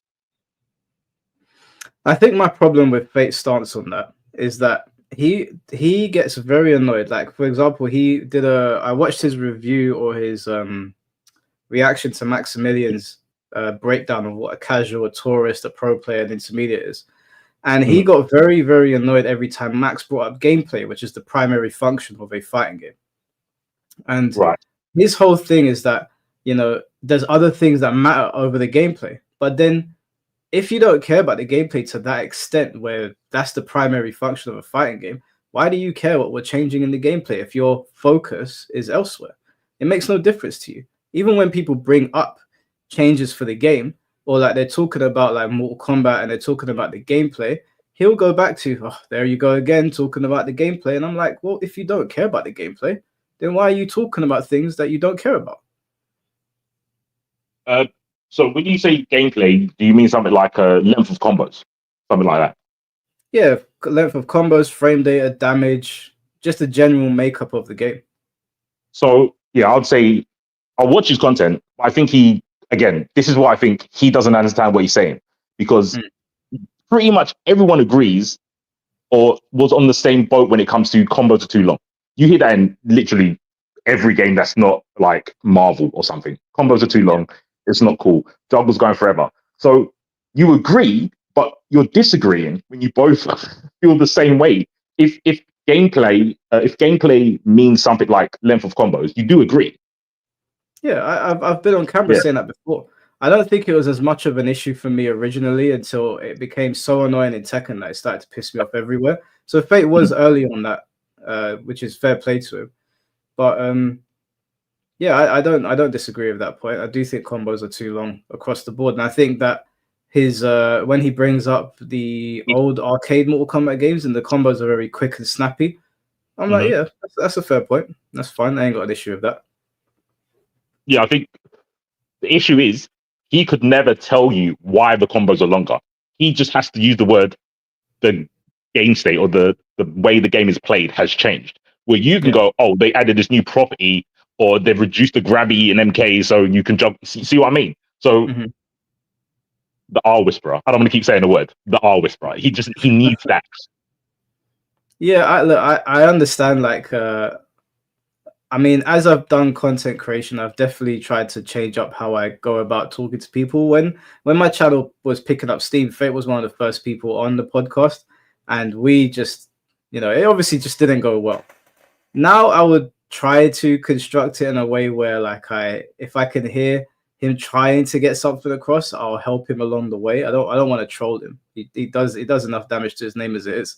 So I don't think I would handle the conversation the same way, regardless of how he feels about me. I know how he feels about me. I know how his community feels about me, but I don't hate Fate, so I would be nice to him. But you can be there to translate anything that doesn't make sense to us or sounds stupid. I just feel like he gets involved in conversations where he just really, some of the things he said about Tekken are just verifiably false, and they're spoken with so much conviction. And even his mate Dragoon, they spoke with so much conviction about it. And I was like, man, this is like a slam dunk. I even feel bad inviting them on because they have no idea what they're on about. I can imagine, again, I haven't seen it, but I can imagine that they're talking above their pay grades, 100%. But I also think Zakanda does that. I think, yeah. So yeah, I think people like that have a point, but they just have no idea how to put it across. And you are a good moderator, but you are slightly biased because Sikander's your boy and Fate is not. That's fair. That's fair. I think in that conversation, maybe I don't remember it, but if you think I was being biased, then that's fair. If they were on now, then I'd probably try to moderate in a much more fair manner. But all I can remember from that conversation is they were effing and blind at each other, and I was in the background giggling. I mean, the stream's still up, I'm sure, somewhere.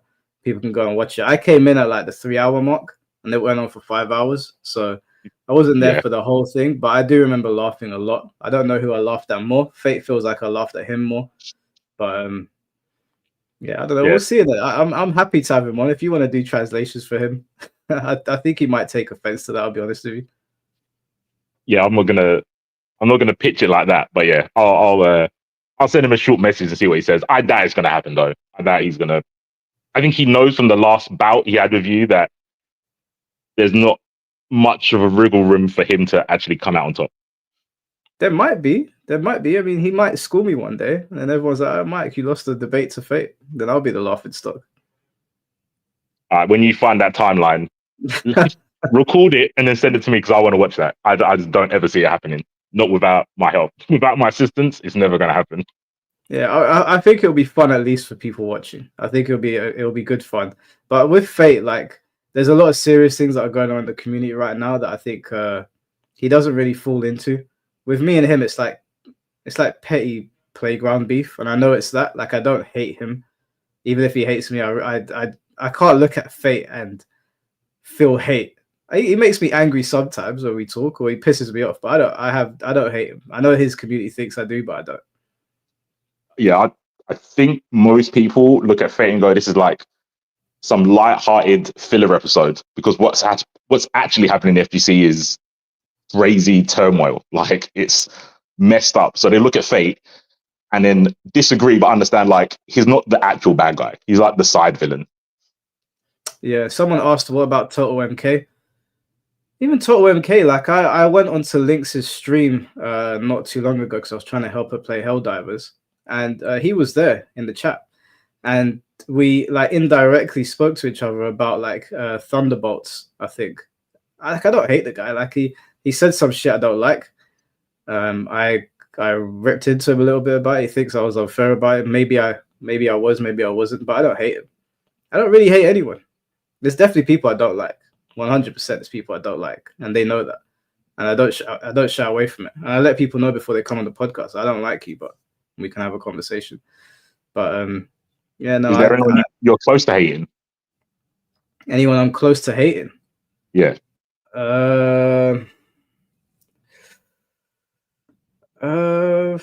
Close to hating. I don't think so. I really don't think so. Like, there's obvious names I don't like, but I don't think I hate any of them. I know that there's quite a lot of people that don't like me. I've been sent messages from people that are close to certain individuals that have like blocked me of things that they've been saying about me, but just for the sake of like not baiting those people out. I won't say who, but there's quite like big Tekken players and content creators. I've seen messages about things that they say about me, but I still don't hate them because A, they're not going to say it to me, and B, they have a right to dislike me. You know, I can understand it. I can. Some people tell me I come across as condescending, or like the people on Facebook were saying that I'm like an insufferable person, which is fine. I don't hate those people either. I think hate's a strong word, so I've hated people in my real life, like my personal life. But I think if I hate someone, I don't think we could have a civil conversation. I don't like Rufamonga, if everyone keeps saying it in the chat. I don't hate him though. Johnny Somali, yeah, that's pretty close actually. That's a good one. He's not in the community, but thank God. Be in jail soon, hopefully, if the Koreans sort him out. Yeah, I wasn't thinking of people outside of the FGC, but yeah, I think most people would hate him. I'd probably look at you sideways if you didn't hate him, to be fair. That's a hard person to like. He's a colossal piece of shit. Ryan Roger Athe. No, I don't hate Ryan either. I pity him. I pity Ryan. I don't hate him. I think I that's can't. I worse. can't think of anyone, bro. I honestly can't think of anyone that I hate. There's people. I think hate's a very personal word as well. Like you would have to have done something to me personally for me to hate you. There's actions in the community that I despise. Like whenever we hear these Strive stories about like pedophilia and stuff, obviously I despise those people. I despise their behavior. But I think hate's a very personal word. To me, it is anyway. And I can't think of anyone that I hate because I think when you hate is hate the opposite of love?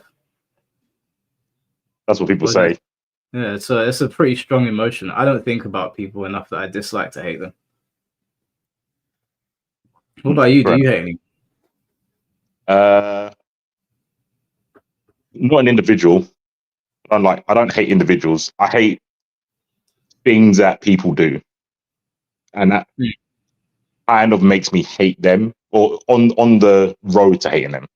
So like, there's obviously certain people in the Strive community that I think the community would be better if you didn't pick up this game. Like, it'll just be better if you were like somewhere else. Yeah. Because of the stuff they've done or the stuff that they push, for sure. I think after the talk, I was on the road to hating Sikander, but I then saw what Arturo was doing, and he was like weaponizing people's like conflicts. So I remember he made a tweet about he did this to Jammers as well. When Jammers had the thing with the Sajam thing, he was talking about, oh, they're trying to put down black commentators. It's like, you're a dickhead. Why are you trying to weaponize? I don't want to call it Jammers' struggle, but Jammers' like disagreement. And he did this. He did the same thing with Sikander when he was talking about Sonic Fox. He was making it like to do with trans, like about the gender and furry and gay stuff. And I was like, I don't think Sikander's put that much thought into disliking Sonic Fox. He just doesn't like him, but you're trying to weaponize the reason why he doesn't like him and the reason why everyone's attacking Sikander. It's nothing to do with that. Yeah, he does. Yeah, I've noticed that a lot of art. Like when a situation occurs, it's an opportunity for him to try and radicalize someone. And even like I put in the video the other day, I've got a question here for you, and I'll just read it out in a sec. But I put in the video the other day that he James Chen basically put up saying that he despises AI art, and Arturo turned around and said that's a very like, leftist thing to say, or you're showing your leftist colors. And I was like, what? Like it's fucking AI art, bro. Like you are too far gone if that's where your mind went. Yeah, it's just disgusting. That's something that would tip me over to hate someone. If he keeps doing it, I probably would just say I hate him. But at the moment, I think I'm still more interested to why he's like that. I don't really care about people's positions. I care way more about how they got there. Yeah. Well, there's a question here for you. Can C4 explain what turned the Strive community to become so degenerate? They are by far the most violent and hateful people in the FGC. I don't think I agree, but I'll answer the question anyway. I don't think they're the most violent. I think they're the most vocal. I think they're very, very vocal. And kind of similar to what Mana was talking, when you have a group of people that feel that they've been beaten up on for however long, their vitriol makes them feel like they can do no wrong. I think that's what's happened with Strive. I think they've been like, you guys have been bullying us for this long. Now that, you know, when Strive was on top being like the biggest game or whatever, and everyone was paying attention to their game, they just got kind of drunk with power. That's what I think happened. But yeah, I don't think they're more violent than any other scene. Like, I've played Marvel. I've seen people get punched. I've seen physical violence in Marvel, like over here. And then I've seen people dash chairs because they were just screaming out the super that they're hitting the person with. Like, yeah. So I remember there was he's still my friend. His gamer tag was Excalibur. And I know also. Yeah, also, yeah. And you know Smexy Mills. Yep, I seen that. I was there when that happened. I was in the back. If you look at the video, the video's on YouTube somewhere. You can see me in the background behind Chrome Alchemist, and I'm just there laughing my head off. Basically, for the people in the chat that don't know, they had a beef and they settled it on Marvel 3, and also won Excalibur Bebop, and he stood up and he got in Mills's face, and Mills was not. He came across as the guy that you don't really want to fuck with, and that's how it came across to a lot of people. And he stood up and shit almost went down, and you can see me in the background of the video just looking at the chaos. Like everyone's going mad. People are trying to hold Mills back. It was a pretty. Were you there when it happened? No. I didn't. I knew about Gamerbase, but I was you know, the train station that connected to Trocadero, to Gamerbase, sorry, the armory thing. I was always in there. I was a breakdancer back then, so I knew about Gamerbase and Troc and Casino. I just never went there, so I wasn't into games then. No, fair enough. Cam, thank you for the $2. What's your opinion on Trump on the outside? Hey, dude, we're British, man. We don't like any of you guys over there. No, I'm joking. I'm not a fan of your politicians. I think that Trump says and does a lot of stupid shit, but so does the opposition. But let's not bore the stream chat of politics. We've done enough of that over the last couple of days. Yeah. Hopefully, I answered the Strive question. There's no answer that can go, oh, if we do this, then we'll sort it out. It's just not going to happen. And it's a new generation. It was I always think Strive is what like Street Fighter 4 was. When Street Fighter 4 came out, it was a new generation of fighting game players. Strive was the same. Like it's a new generation, and this generation is just more left. That's just what it is, right? And no matter if you're right or left, the extreme side are always going to be ridiculous. Hence why they're extreme. So yeah, I can't defend extreme sides on left or right. That's why I guess I'm a fence sitter like you. It doesn't make sense to me. I'll get splinters in my ass and look at you guys doing insane things on Twitter and go, you're both wrong. Yeah, 100. I'm very, very happy sitting on my fence. This guy said Tekken is the most hateful community, way more racist than the rest of the FGC. In terms of racism, yeah, I think Tekken's giving people a good run for their money. I'll be honest with you. I've seen quite a lot of racism in the Tekken scene. I was surprised, very surprised. Yeah, it's not new. There was a situation back in the arcade days. I won't name the player because he's got a wife and kids now, and I'm sure he's calmed down. But there was a situation back in the day that some of the old UK Tekken heads know about. So this whole racism thing is not new. DFF, thank you for the $2. Ask C4 why he tried calling me out. Because I sent you a DM about having a talk, and you said you didn't see it. You're not that busy, bruv. You saw it, but you wanted to do research on basically what I would ask you. Hence why you asked for footage of previous podcasts. Then you saw that on my podcast, I don't pull punches, and then you ignored me, and then pretended that you didn't see it. And I know you saw it. So what, do you want to have this discussion now in front of everyone? Not without him. No, that's not fair, right? No, I mean, I think he'll come in here. Let me send the link. Go for it. I haven't got my Google Doc open. Yeah, I did some digging. Okay. Oh, C4, you've been called out, bro. Bring your ass in here. I've sent you the link on Discord. I'm gonna. Well, I don't think I need to moderate. You guys will be fine. I'll just sit back. Yeah, I'm cool. See if he joins. He did ask to join earlier, actually. I didn't see his message. Oh, okay. Oh, he said I saw C4 calling me out. Sorry, dude. I didn't see your message. I've sent you the link, DFF. I'm sure he'll come in here. This will be interesting to listen to. I won't have all the stuff because I had it all in like a Google Doc with the things like timestamps, evidence, blah, blah, blah. So a lot of this is going to be off the cuff because it's been a while. Yeah, but that's fun. He said he's logging in now. Shout out to Del Walker in the chat. Did you see Del's tweet the other day about GTA? No, I didn't see it.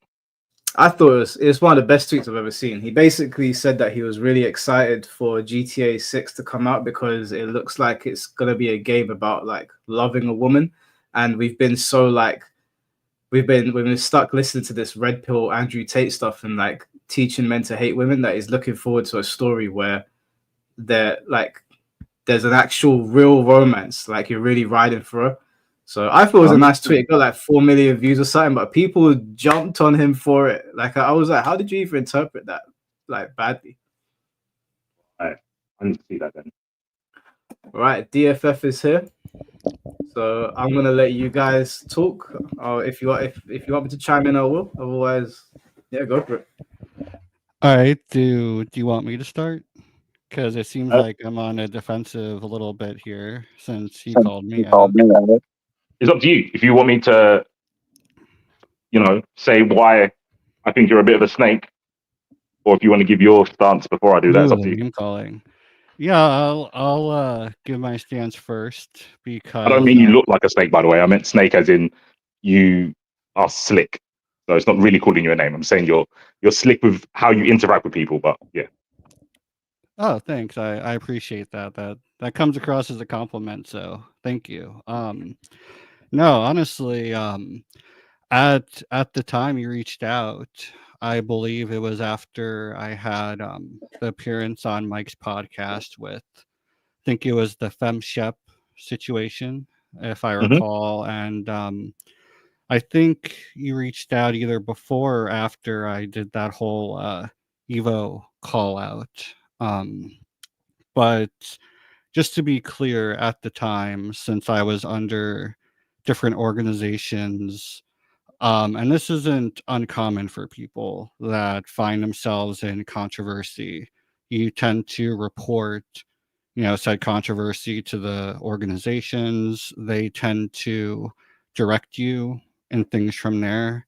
And one of the things I was directed about is, hey, if there's any kind of appearances requests, if there's anyone that want like a public statement, whatever it is, send it our way. And that's why when you reached out, I was gracious. I asked for, I believe at the time, previous works of yours so I could bring it to said organizations, and they declined for me to pursue it with you, which So why is didn't you tell me that? which is why after the fact that I tried to reach back out to you when I was done with said organization to say, hey, I'm sorry, things were flooded, etc. It was more of a respect thing for you. So you lied. Where Just say you lied. It's cool. You lied. No, I didn't lie. How'd I lie? Well, you did. Well, for one, you didn't get back to me. For two, you said the real reason is because your higher ups said don't engage with this person for whatever reason, and you said this was after you talked to Mike, so you didn't want to engage with me. Oh, sorry, they didn't want you to engage with me, but you never told me that. Yeah, I can because pull up the DMs if you want. when you're under an organization, even after the fact, you don't go around shit talking said organization because that looks bad for you. But that's not shit talking. That's telling if you DM'd me, that's not shit talking the organization. That's you saying to me, it's better that I don't talk to you. That's not shit talking. It would be if I threw them under the bus and said, hey man, not for nothing, but this is it. And if you took that and tweeted it, or if anything more came from that, it would make me look bad by saying this is the actual situation, it's them, not me, etc. So it wasn't me covering my ass or theirs. It was more so me trying my best to be a professional without being like a dick to anyone on either side of that.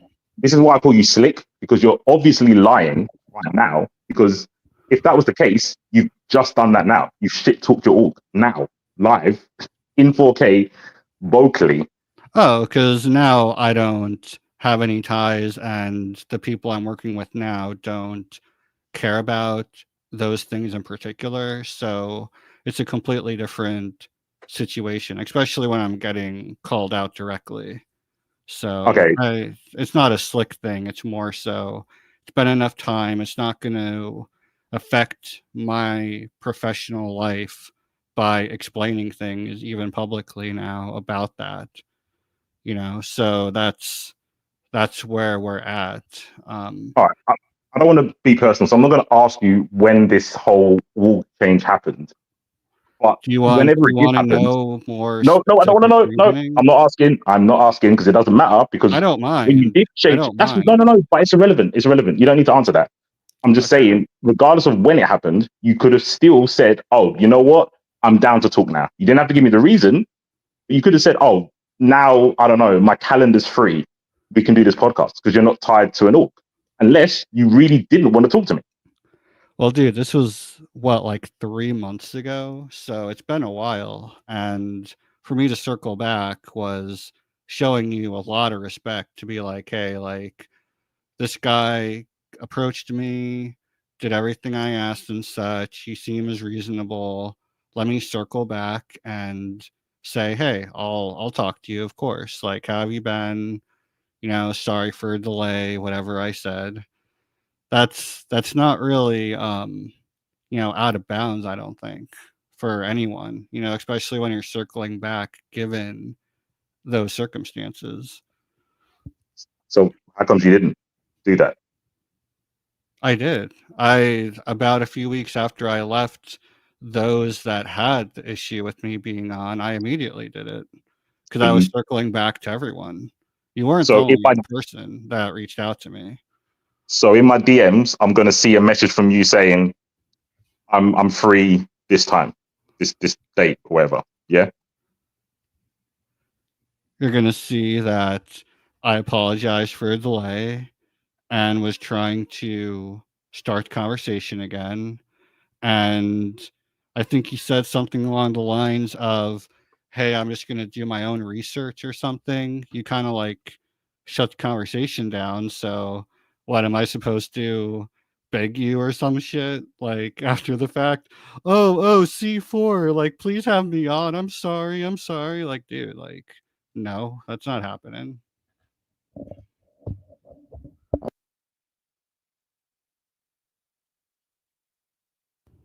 But I respected you enough.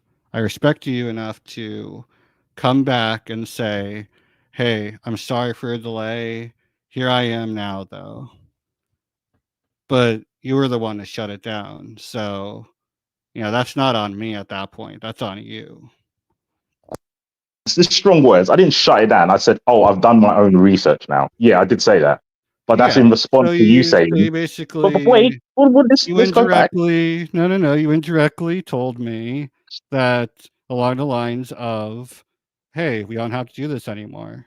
And that's fine. Oh, okay. I'm the commentator. I do the code switching. That's not what I said. I said I've done the research. I've looked into the things I wanted to ask you. I just spoke to other No, people. I never said I I didn't want literally to have talk it to you. pulled up. I have it pulled up. Yeah, You said, go on no then. worries. Like I said, I'll do my own research. I'll do my own research. Exactly. So you don't need I was going to do her.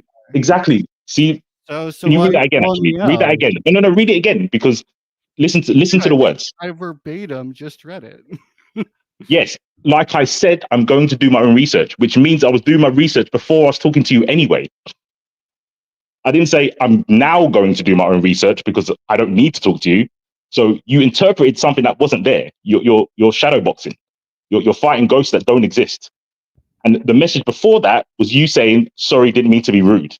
You didn't engage with a conversation and say, "Oh, now I've got time to do anything to have a conversation." Because I was circling back. You can And call it whatever you want. You can for make chat, up I any mean, words, but you never. I'll tell everyone the reason that they didn't want me You to did. talk to you. You did. I'll do Well, you it. gave. I mean, you've given two There reasons. was a verbatim reason that I was told. I don't mind saying that publicly now. Is there a third Do you reason? want to Because you've know? given two. Do you want to Wait, know their overall reason that they came moderator, to that I'm conclusion? getting gaslit. Moderator, I'm getting gaslit. Didn't DFF already tell us that the reason he couldn't talk to me was because of the org? Is that not what he just said? But the org stated a specific reason. What was the reason?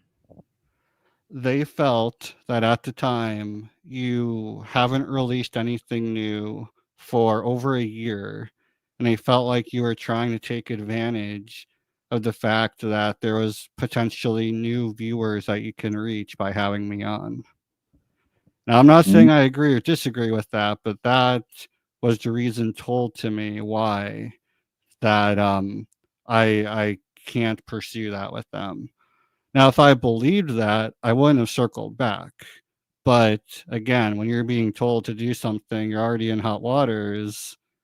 How are you supposed to play it? Okay, so your org was okay with you going on Mike's show because Mike does it more often, Yes. and you could leech off of his community to get interactions and farm engagements. But they didn't want people to do that to you when you don't have anything to farm from. Because That's your opinion. Well, this is off of the femship stuff, right? This was off of the femship stuff. So you clearly wasn't your org, not you when I say you, sorry. Your org wasn't in a good light to begin with, right? Oh, a lot of people even today feel that different orgs I was working with at the time threw me under the bus and didn't stand by me. You know, and that's a big reason I don't mind bringing a few things to light, like generalize. It's not like I'm naming specific orgs or anything, but I am sharing said situation. I mean, it doesn't take a genius to work out what orgs you're talking about, right? If you've gone from there one were to the other. several that I was working with publicly, so. But as you like to say, you can do your own research, C4. Go ahead and do your own research. I did. I did do the research. It's on a Google Doc. I just Oh, there's a I Google literally Doc? said I haven't pulled it up. But the orgs doesn't. I don't care about the orgs. Pull it up. I don't care about the orgs. I care about you. I don't care about the orgs. I care about your involvement or your infiltration of fighting games. Where I'm like, but you don't know the first thing about fighting games and the stories you tell. Infiltration. With the Isn't that femship, a band player? Seems Who? like pretty cool, dude. Infiltration. Oh, have you got a soundboard for the drum kit? The boom boom. There you go. Go ahead. Yeah, band player. Yeah, naughty guy. I don't condone him before I get clipped. So yeah, the things that I heard when you was talking to Mike, bits and bobs didn't make sense. One of the things that stands out right now that I can remember was when you was talking about you were into stream chats and you was given the reason for the whole Twitter space thing, which I wasn't a part of, but I know Mike was in that Twitter space.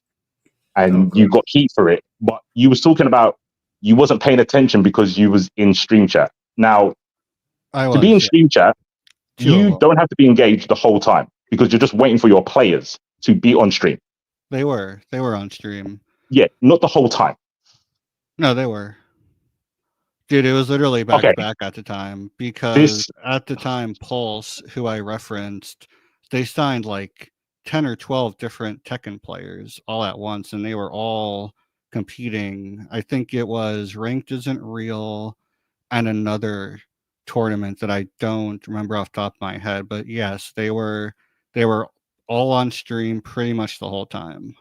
Yes. Okay, that is correct. This 20-man bracket with 15 players from your org are in this tournament, right? What are you doing in chat that distracts you that much? You're not a coach, right? So you're not coaching them. You're just cheering them on. No, but I mean, even during the week at the time, I was frequently in chat when players would report, hey, anyone else doing this tournament? I would basically watch the entire tournament because at the time, I was also in charge of getting clips for everyone. So instead of the next day grabbing the clips, etc., to upload and all that, I would just rather do it live. So yes, that's what I was doing at the time. You was grabbing. Okay, so that might be a flaw on my part. I thought you was more I think you was in a higher position than being the clip chimp. I thought you was higher than that. My bad. If you was just getting clips. Oh yeah, for Pulse, I was the lead FGC guy. I literally every day would report to players, see what they needed, whether they need certain matchups, and I would go on Waivu to see who's high ranked that I know in my network to connect with them. Like I was very hands on. I was considered like a full-time person just for Pulse, let alone the other orgs I was helping, and you know, Could you explain that a bit more? I've not heard of that. So you looked at matchups for your players. Yeah, so something that I do, I consider myself very good at networking. That's one of my skill sets. And so when there's tournaments going on, whether it's TNS, Breakout, any kind of big known tournament, what I used to do, especially as a scout, is I would see who's placing, right? Usually, you know, top, 65 of a 200 bracket. I would follow them on Twitter. I would shout them out with their placements. I would also look on their online rank and see where they were, because especially in North America, and this isn't for every player, but when people even at the time would approach me and say, "Hey, DFF, do you know a good Lily player?" They don't want someone who isn't at least like competing and high ranked, high placements in online brackets, but they want, the GODs at the time. They want the players that could actually explain what they're having issues with the matchups. And so I would build a network, and then I would look at the rankings, to where with the rankings I'd say, "Oh, this is a good Brian player. Hey, can you Yeah, help?" but anyone could do that. So, sorry to cut you off. I don't want to be rude and confrontational, but Right. this is not a job. Like what you're doing, anyone could do. You are not needed for this job. If you got paid for it, that's sick for you. You've Well, that cheated the was just system. one aspect of my role, but you're right. You're not wrong. Anyone could do that. Players should be Okay, but given why are we that. spending 10 minutes of you telling me something literally I could do? I can look at a tournament, go, oh, this Lily player has placed top 8. Let me go look at their online ranking. That's not what a scout does. That's not what a coach does. A good coach or a good scout, Dude, that was just anyone can one tell me if of. I'm wrong, can look at a player without their name, just look at a match and go, oh, they've got potential. And I would put money Oh, dude, that's on. such a sick Luffy. Hey, don't get distracted for the stream chat. You two continue. I could put, so I look at the stream chat, I'll read in a minute. I would put money if I don't know, Finn or Mike had 2 Tekken players without their names above their characters, you would watch them play and you wouldn't know which one was good or which one was bad. I'll put money on it. We can't do that experiment, but I would happily put money on it. I think that's what a coach would be, or a scout. You don't, because anyone can look at a ranking or look at a bracket in a tournament and go, "Oh yeah, that player is probably good because they got top 4 or whatever." That doesn't seem like This something started that because takes you much asked the energy. question specifically on the Waivu rank. That's what I'm responding to. You didn't ask me what my overall everything was. That's a little disingenuous, don't you Yeah, think? but it's because you spent 10 minutes telling me something that I looked up rank. Like people that like get replays, just upload replays on their channel of top players. What do you think they do? They just go to the rankings of a character and go, "Oh, I'm going to upload this replay of a top ranking player of this character." Anyone can do that, but you wanted to spend 10 minutes explaining that. So if you want to talk to us about what else you do, you cheerlead the people in chat and you look at online and offline rankings. That's what we've got so far. No, you specifically asked about Waivu ranked and to dive into that. That's I why never I dived mentioned into Wave. that. I don't even know where Yeah, it you is, said, so I couldn't have "Hey, mentioned it. tell me more about this," and I just did, and now you're upset because that was an aspect that I said I did, and you're kind of harping on that.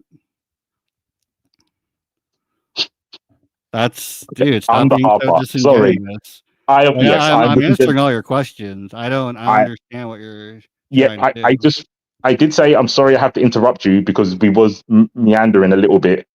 If the Wavy part is super important, Paul, I How don't about know. this? How about we go down the rest of your Google Doc, because you said you had a Google Doc, right? Yeah, I haven't got it now. I'm on my phone. So the Google Docs on my Okay, computer, but what I'm else talking is about there? Well, humor me uh, here. What else the is there? the other thing was the interaction you had with a guy called Khalil, who does I can't remember what the tournament was called. I think it might be before he was with Paragon. No, I think it was a Paragon tournament. And they had a ladder system. Now, you did a tweet saying, I can't believe our player didn't qualify through this ladder system. And I looked at it and went, this guy doesn't know how ladder systems work. And he's meant to be an FGC head. So I reached out to Khalil and said, oh, could you send me the bracket, blah, blah, blah, so I can look at it myself. And it's obvious. If someone who is meant to be an FGC coach, scout, whatever the title is, you would know how aggregates work.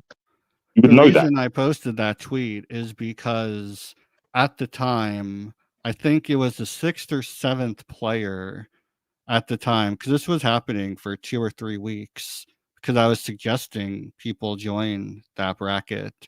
At least 6 or 7 players came to me and said, hey, this system sucks, but we feel like we can't say anything about it because if we get banned or we get shit on, etc., it'll look bad.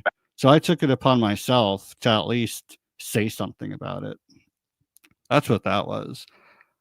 I wasn't disagreeing that, and if it looked like I was, maybe I structured the tweet that way to say, fuck these guys because of the system. But no, I was pretty much using it as an indirect way to signal to the players that, hey, like, I'm hearing you out.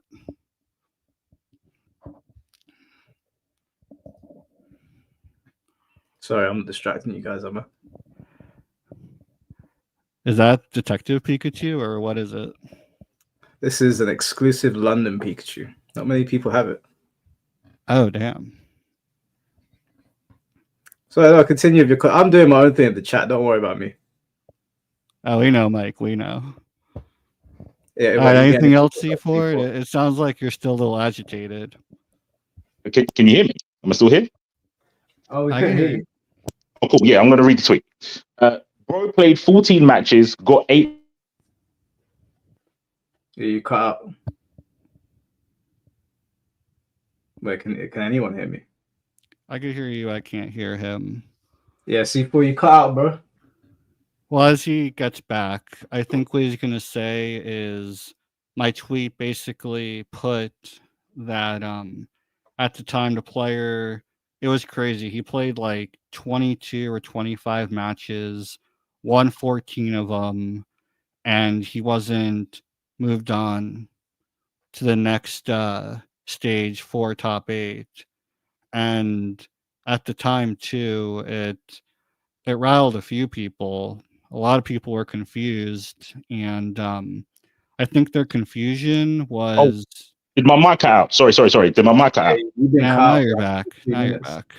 Sorry. Did you hear me read the tweet? I'm guessing you didn't. No. Okay. I'll quickly go over what the tweet said. Yeah. Off of memory. So clearly I can't open the tweet and talk. It basically said, I'm not supporting this TO because my player had 12 matches and 8 wins, and another player had 6 matches and 5 wins. This is stupid. And my question was, do you understand how a ladder works, a ladder system? Yeah, I do. It's, again, at the time, I was trying to signal to players that I'm hearing their criticisms privately and that I got their backs. But yeah, I mean, even now, Paragon as an org, they tend to come after me, all of them, including FemShep, which isn't a surprise. So we're drifting, we're floating away like a dandelion fluff. Like, what's going on? I'm asking you about the ladder system. You can't say I pretended not to know the rules of a ladder system and then talk about your org. I'm talking about you. If your players are upset because of their place in a ladder, you should explain to them how the ladder system works. No? And you should know how a ladder system works as a coach, right? Who said I was a coach? I was a talent scout. Talent scout. A coach. So sorry, for a talent scout, I love the way that you picked up on that one thing and not the actual question, but cool, we'll go with that. As a talent scout, should you not know how a bracket works? A ladder, bracket, double limb, swish round robin, you should know how all of those work. Should you not? And even if you don't, would you not Google that before sending the tweet saying you're not going to support a TO because your players are unhappy when your players are clearly not educated on how a ladder system works? That's a good point. But again, the tweet wasn't more so that. It was more so to signal to everyone that I understand that they're upset because even now people join the Paragon ladder tournaments and they're confused. Oh, why didn't I get 9th instead of 13th? You know, all of those arguments. So there is, I think they should also lay out how ladders systems work for the players too, because again, when 6 or 7 players come to me privately, hey DFF, we can't talk publicly about this and how stupid the system is, etc. We don't know what to do.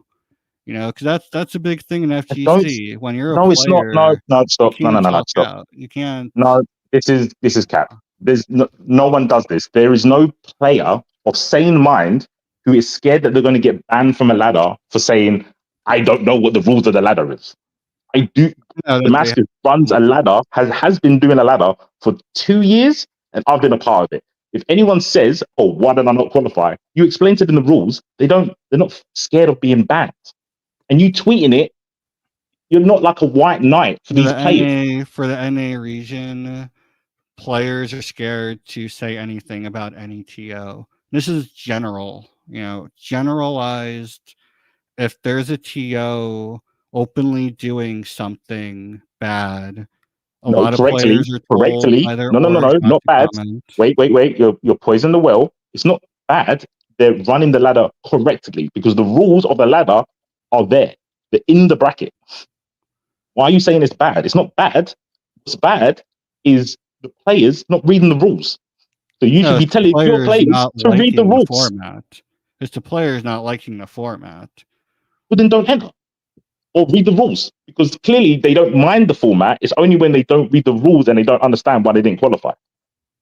So they don't dislike the format, otherwise they wouldn't have entered. I This is mean, the slickness, by the way. players enter tournaments online, offline for many different reasons. You can't say that. Wait, what did I say they're disagreeable? If you don't like the format of something, you won't enter. Where's the what No, was wrong with but the statement? for getting experience and such, a lot of players will still enter tournaments that have formats they're not familiar with just to gain more experience. So And they you might changed still do not it. like. No, you did it. Yeah. I said don't like, and you changed to not familiar with. Yes, if they're not familiar with the format, they might enter. To become familiar with the format, No, and dude, I mean, the same players still enter the ladder tournament, even though they absolutely hate the format, because to them, hey, we have a way to gain more experience in a tournament. We're just going to do it. Players make those decisions all the time. okay, players do not smart things. What's that got to do with your tweet? You understand. Well, you already said you do. I don't think you do. You said you understand the ladder system. I feel you should have Yeah, spoken to and your a lot of players. players, the reason they also enter ladder format tournaments is because it's strictly to play as many games as quickly as possible against a variety of players that they can't normally do in a tournament setting like that, back to back to back. Cool. Then qualifying isn't an issue because they played all the players they wanted to. But anyway, this was a point to show that how much you speak about being part of the FGC and how much you know, the connections you have, you don't know something as simple as how a ladder system works. That was the only point I was trying to prove with that bit. So I'm not going to get any answers. I don't think you've just like thrown your hands up and said, players playing tournaments, they don't understand. I was like, okay, cool. I think you should know better, and you should be telling them that instead of putting out a tweet that shows your lack of understanding on how a bracket works. And not only that, putting down Paragon and the TO there for how they run a very normal ladder system because they only follow the rules that every other ladder system does. I think that was being slick because I think he was trying to garner engagements the same way you did it with the Evo thing when you calculated calculated the money in a very mischievous way because you didn't Did I? add stuff like cost of chairs. How much did the chairs cost for Evo? I did not put any of that information in. Exactly. So you didn't put all the expenses that Evo would have had. You just went, oh, Because this I is how didn't many have players to. entered, and this is the prize pot. Well, then your maths are wrong. That's just straight up, No, right? I also said that the Chipotle sponsorship minimum they earned $2 million from it, and up to $2.5 million because they're the only one big sponsor. Which, when a brand sponsors a tournament like Evo, they can pay more to be the sole brand that's shown. And no Absolutely one, agree. even to this day, I agree. has said that the 2.5 million was not correct. I was I spot agree. on. I Yeah. agree with the amount of money they got. I'm not disputing those numbers. I'm saying you forgot the bit of the algebra with the deduction. If I asked you, on that Oh, that spreadsheet was where you on said, purpose. That yeah, was on so purpose. you slick, very slick, because It how wasn't much the slick. electricity? Oh, yes, it is. I'm going to tell you why. The reason it's slick because you're saying, Eva's got all this money. You didn't put the expenditures on. Now, even like a moron can figure out when it comes to like business, you're gonna get money from places and spend money. If you've got a sheet where you calculate how much money they're getting from sponsors or whatever, entry fees, but not how much the electric bill is, the setups, the venue costs, the chairs, that's being slick because you're not doing the maths correctly. You're picking and choosing certain prices. Oh, Am I I did. wrong there? I did. No. So why did you not You add that want to on the sheet? know the reason? Please tell me the good reason of why you didn't add the cost of stuff on a sheet showing how much money Eva earned. Because at the end of the day, my point was to showcase that if Evo is quote unquote struggling for any reason, whether it's expenses, whether it's not high enough ticket sales, whatever it is, that's going to come down on every other smaller tournament because everyone uses the same business blueprint. So if it's struggling at the very top, something needs to change or everything will eventually collapse because the blueprint being used is heavily and clearly flawed. What's the flaw in the blueprint? Well, you tell me. It looks like expenses. It looks like the So we fact should that sit on the floor and get hamster to power up the PlayStations, right? Would that save costs? I've looked at a lot of numbers. It looks like switching to PC is a first step in certain instances to cut those costs down. I've seen numbers elsewhere that show different aspects and different changes that could be used to minimize the expenses.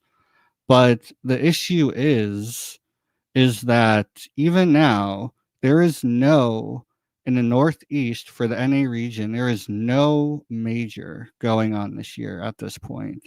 We saw Combo Breaker, which is known by communities and FGC across the globe as a really big time tournament. We saw that their reasoning of that we almost didn't make this happen was because of tariffs for merchandise.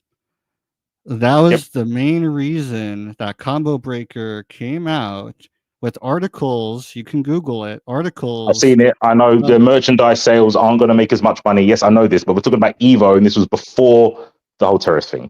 So I don't know why we're So, are going. you saying the person that runs Evo, that also runs Combo Breaker, that says, oh no, the make or break point comes down to something kind of minimal in its own way, as far as just merchandise of said event? What does that say about Evo and how that's being run? Nothing, because Evo and Combo Breaker are two different events on the scale between the two are enormous. But it's the same person. Like, what has that got to do with anything? If me, C4, want to run an event in Las Vegas, an event in Southend, shout out to London, well, Essex, the Hey, costs shout are going outs to to be London. completely different. Like, I was going to think of another, I don't know, a poor place in America. So yeah, Las Vegas, anywhere else, basically, because anywhere else is probably cheaper than Las Vegas. But you're saying because it's the same person doing both, the prices should be the same. Well, No, I'm clearly not. that's not, well, obviously, No, no. I'm So saying if the if same the same person person, that is yeah, so this, running things has a flawed blueprint, everything will be flawed, everything will collapse, and we're seeing it in real time. The ECT just came out and said, "Hey guys, we're not having it this year." We're seeing orgs every few weeks openly saying, "Hey, we're shutting down. We can't afford this, etc." right, but with your calculations, we can never work that out because you never put the expenditure in there.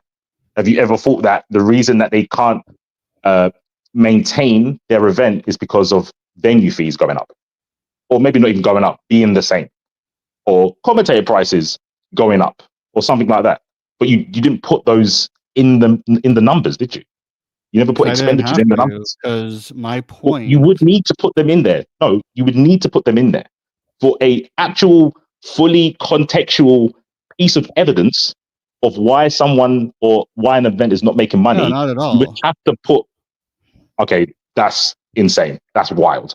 Okay, fair enough. If you don't So, think you need to do that, then you fine. think my message of "Hey, this is all flawed, things are shutting down all around us, something needs to change," you think that message would get further if I added all the expenses to the original Yes, tweet and such? yes, because I think people understand you don't need a business major to understand profit. And to work out a profit, Well, you deduct. What do you you don't mean need an elementary school education to see prize pool differences. prize pool differences to what? Entry fees. No, prize pools of different events in esports, different genres, and their payouts.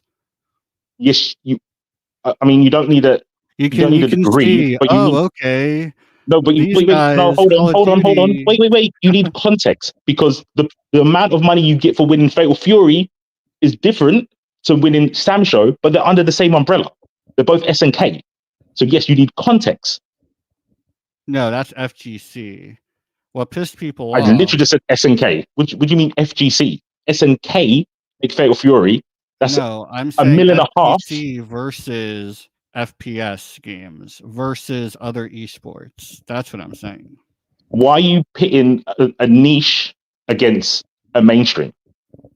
What are you trying to? That doesn't make any sense. What are you trying to achieve? The fact that the FGC is a niche, that there's problems happening, and things need to be changed. And to enact Yeah, those changes, we all have to come together and realize the that we're a flaws niche. that are happening and to fix That, those flaws. And I the got the flaw would be conversation started. Plenty of people, including those who run Evo, those who run all the majors, everyone came out and gave their opinion on it. So all of a sudden, okay. the players were part of the conversation because the players were finally asking these questions too. Yeah, but it's a dumb question. The question is why doesn't Street Fighter get the same amount of It prize? Oh, may I'm have gonna speak been anyway. I'm done. gonna finish the sentence. Why Okay. doesn't Street Fighter get the same amount of entrance as Counter Strike? That's what you're asking, or League of Legends. It's like, well, yeah, one's mainstream. Well, I shouldn't have said Counter Strike. We'll go with League. One's mainstream and one's not. That's was that the conversation piece? We're talking prize pools, not entrance. I mean, entrance and prize pool in both of those games kind of correlate. Do they not? Do you think there's more Street Fighter players than League players? At the professional level, competitive level, absolutely. And do you think there's a bigger prize pool in League than there is to Street Fighter? There's a bigger prize pool for League because of the structure they have for their leagues and their And tournaments. you don't think because it's a mainstream game? You don't think that? There's a part of that, but again, if things aren't changing and it's very clear that the FGC operates completely different from every other esport whether every other esport is thriving, sinking, whatever they're doing, right? But there's less money for players, specifically in FGC. That's a problem. That needs to change. Otherwise, the FGC is going to keep folding. That's the reason What? also why orgs that want to get into FGC can't. They can't send a player to compete asking for a prize pool split to recoup some of the costs, because that's how a lot of the esports sector works. You know, everything when you line it up comes from the fact that FGC has a lot of flaws. They operate completely different than other esports. I see that as a problem. A lot of people see it as a problem. It doesn't have to change in a community aspect of the FGC, but everything else can be changed, can be shifted in a way where things aren't dying off left and right, where players are asking themselves, what the hell is going on? And that's happening a lot more because these changes aren't happening. That's a problem. Okay, cool. Again, I think I've demonstrated my point that you're picking and choosing. Your demonstration of the failure of the FGC when you only calculate for the gross, the money that they've earned, and not add in expenditure, sorry, when you literally just spoke about that's why orgs can't do it, because they need to recoup the money they put in their players.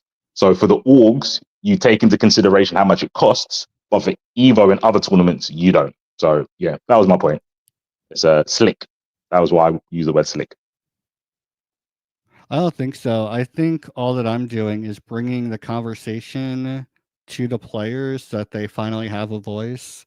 A lot of players are upset, even let's say Tekken 8, for example, on mechanics, bad things happening with the title, but everyone I see everywhere finally looks like they have a voice that they didn't have. A lot of players were afraid to give opinions on things publicly, maybe not privately, but now things are changing. And And you that's did that. I was part of that by bringing up the Evo thing. And So okay, wait. I need to get this timeline straight. Your yeah, Evo tweet led to the Tekken 8 boycott. You are basically tangentially an influence in that. Is that what you're saying? I helped them in my own way with that in particular. I'm not going to take credit for these things, but I am going to say that the impact I had when over 500,000 people in FGC are giving their own takes. John Cena. Damn Okay. it, Mike. Okay. Cool.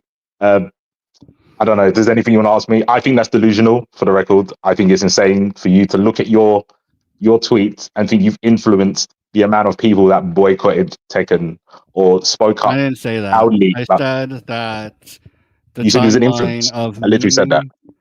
No, the timeline of me saying something about Evo, and I didn't even get canceled, didn't get blacklisted by anyone, etc. A lot of people hate me, still do, but I absolutely have seen an increase since then of people speaking out differently when it comes to mishandlings in FGC, etc. Absolutely. Okay. Now, Yeah. whether that was already being done, I didn't see that, at the Shouldn't you have seen time. that as was it a scout, a talent scout, scouting? Shouldn't you have seen that? Oh yeah, even on Mike Hollow when he interviewed me that one time about Fem Shep, I was very clear, Evo 2024, how that looked for the Pulse org, the opinions on how, oh, this isn't sustainable, this is looking really bad, etc. And everything that I've No. said. I'm not talking about that. I nearly got whiplash. I don't know how you spun that around. I was talking about you being a scout, as in looking at the community or the scene or the game. you should have seen if people were doing this before you came along, speaking out about stuff they don't like.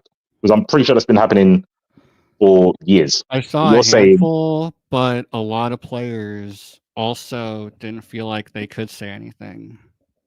But okay, lately, we're seeing a it's lot cool. more people speaking out. I think we That's should all just I'm move saying. on because, yeah, that's cool. I disagree because I was there when Street Fighter 5 happened and everyone was saying how they didn't like Street Fighter 5. But I don't know if you've got any questions for me or if you want to call me names or whatever. It's up to you.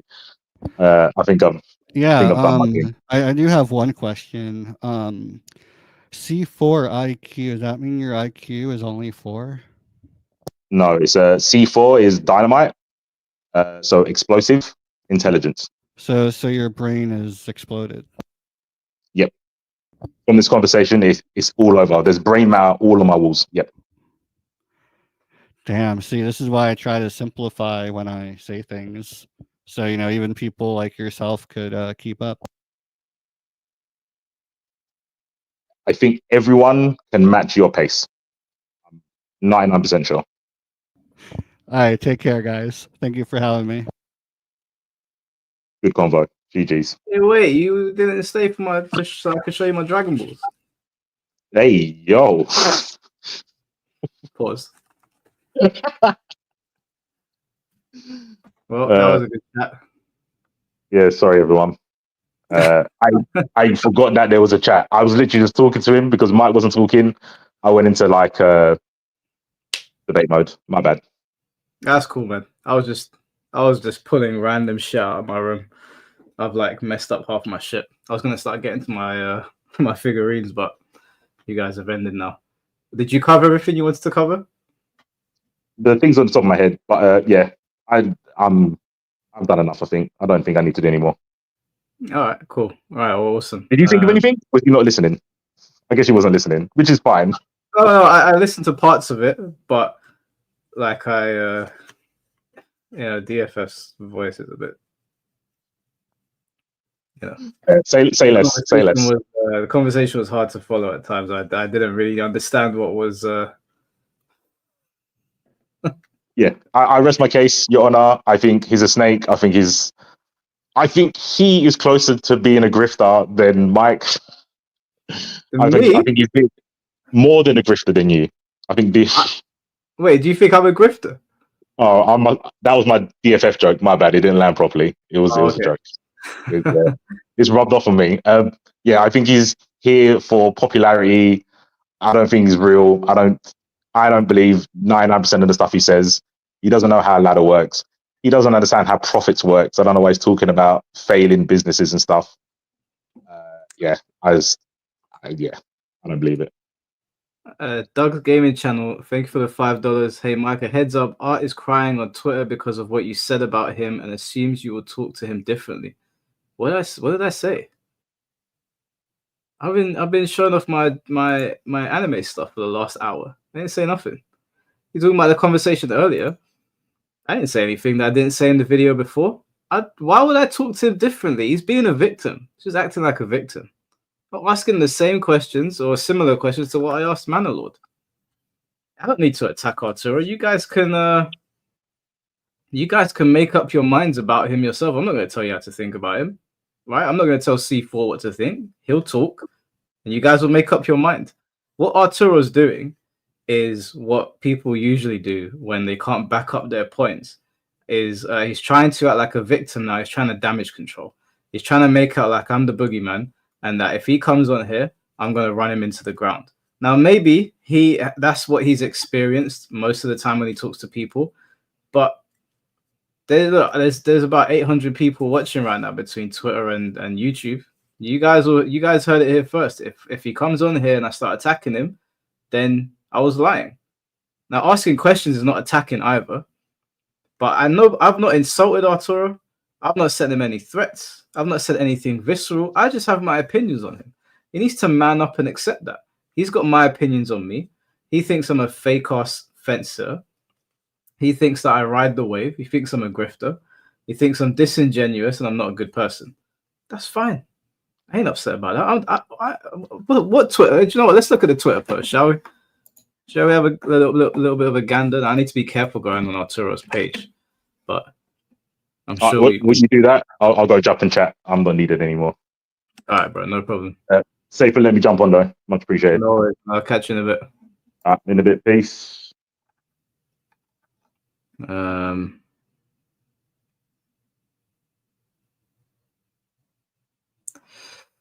Okay, his mother made a post about me. Let's have a look at it, shall we?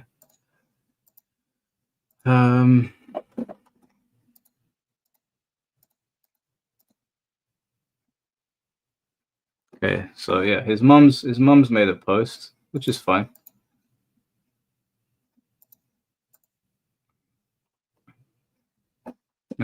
So his mom said, "Very well spoken on the podcast, ManaLord. A lot of interesting material was covered.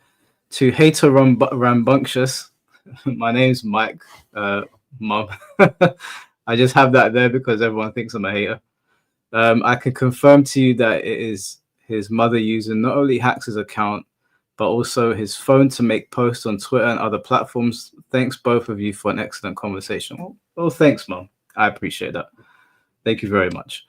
I was skeptical. I think everybody was. I think that's fair to say. But listen, it's his mom at the end of the day. I'm not gonna tell Hax's mom what to do with the account. If it's his mom, it's his mom. I think everyone knows why we had our suspicions of it being Arturo, but fair enough. And then ManaLord said, from the woman herself, for anyone interested, here was the podcast. Talk primarily about banned players, banned culture, Hax's mother, NYC Furby, the TO cabal, the cultural perversion, and online memory. All right, so yeah, shouts to Hax's mom, man. That sucks what they're putting up, what she's been put through. I don't wish that on anyone. Now let's see what Arturo said. Right, got it here.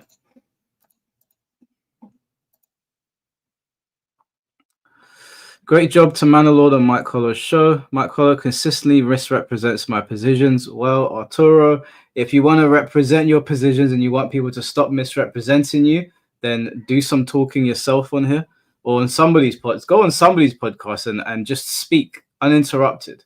I'm sure someone will let you. No, I'm not a Nazi. No, I don't hate all transgenders or people of color. I don't even think I mentioned people of color, but fine. Yes, I say inflammatory comments to trigger people.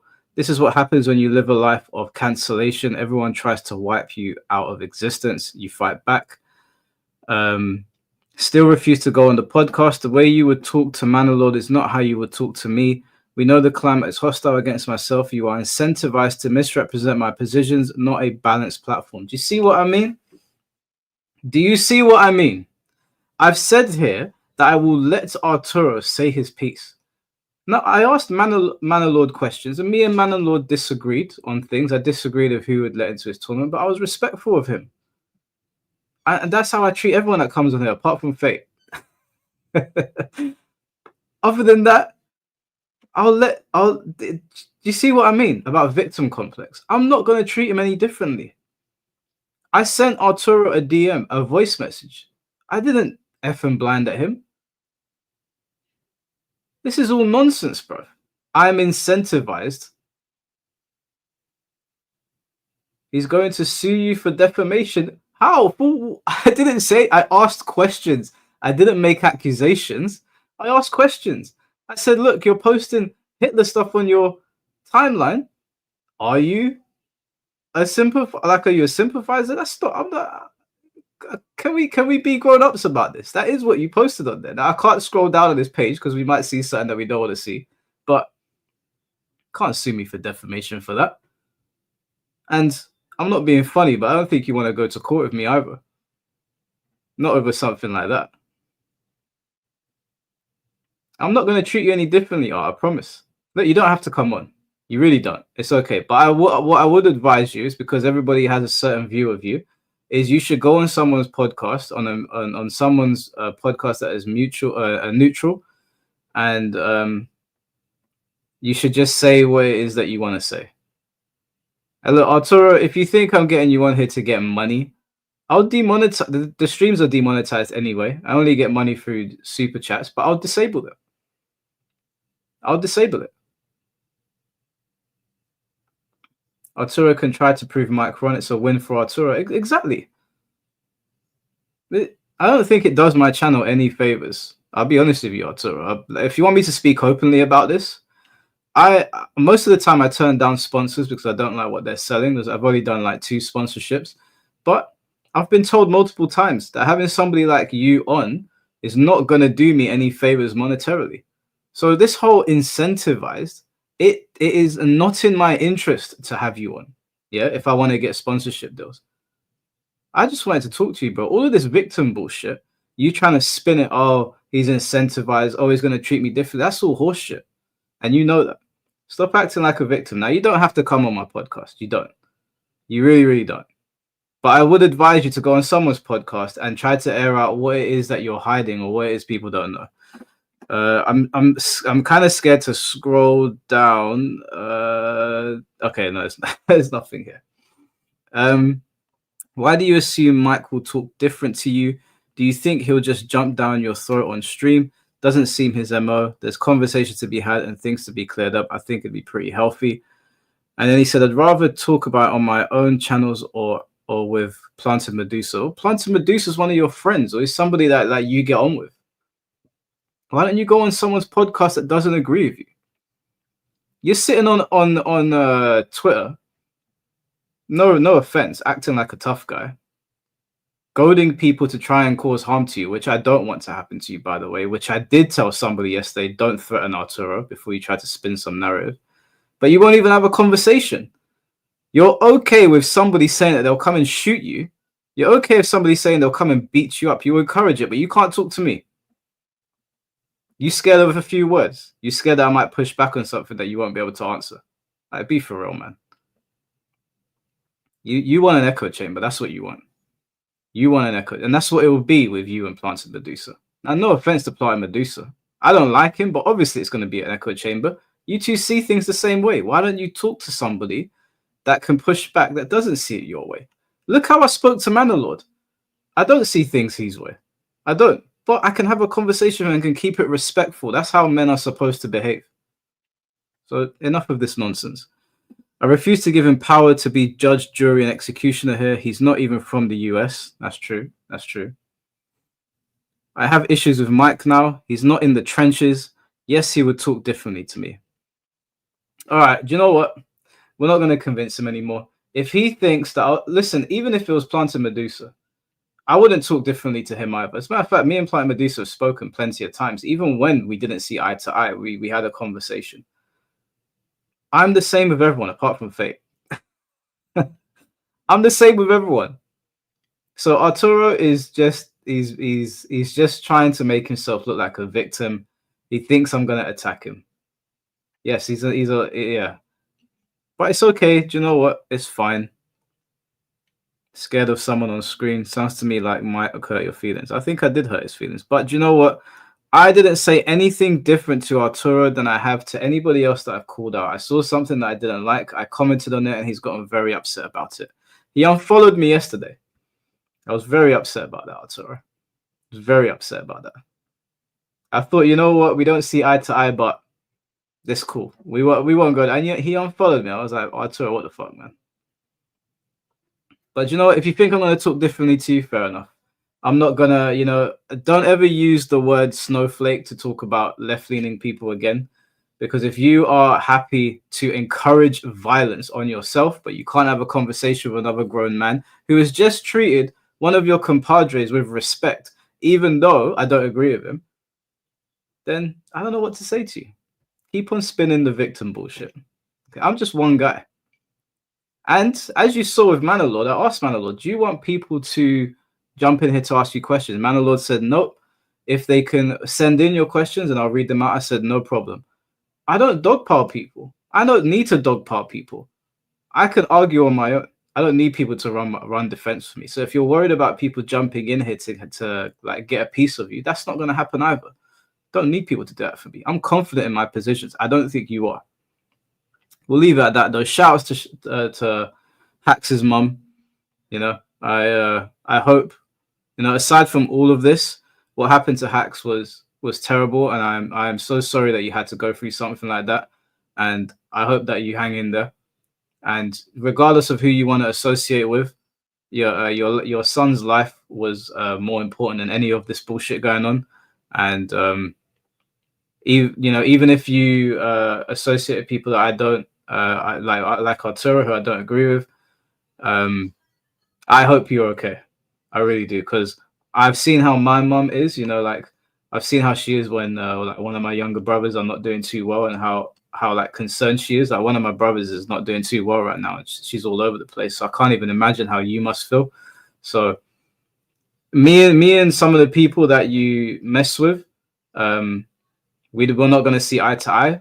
But I just want you to know, if you're listening, that I have absolutely nothing against you whatsoever. I had my reservations about the account, but I do hope that you're okay.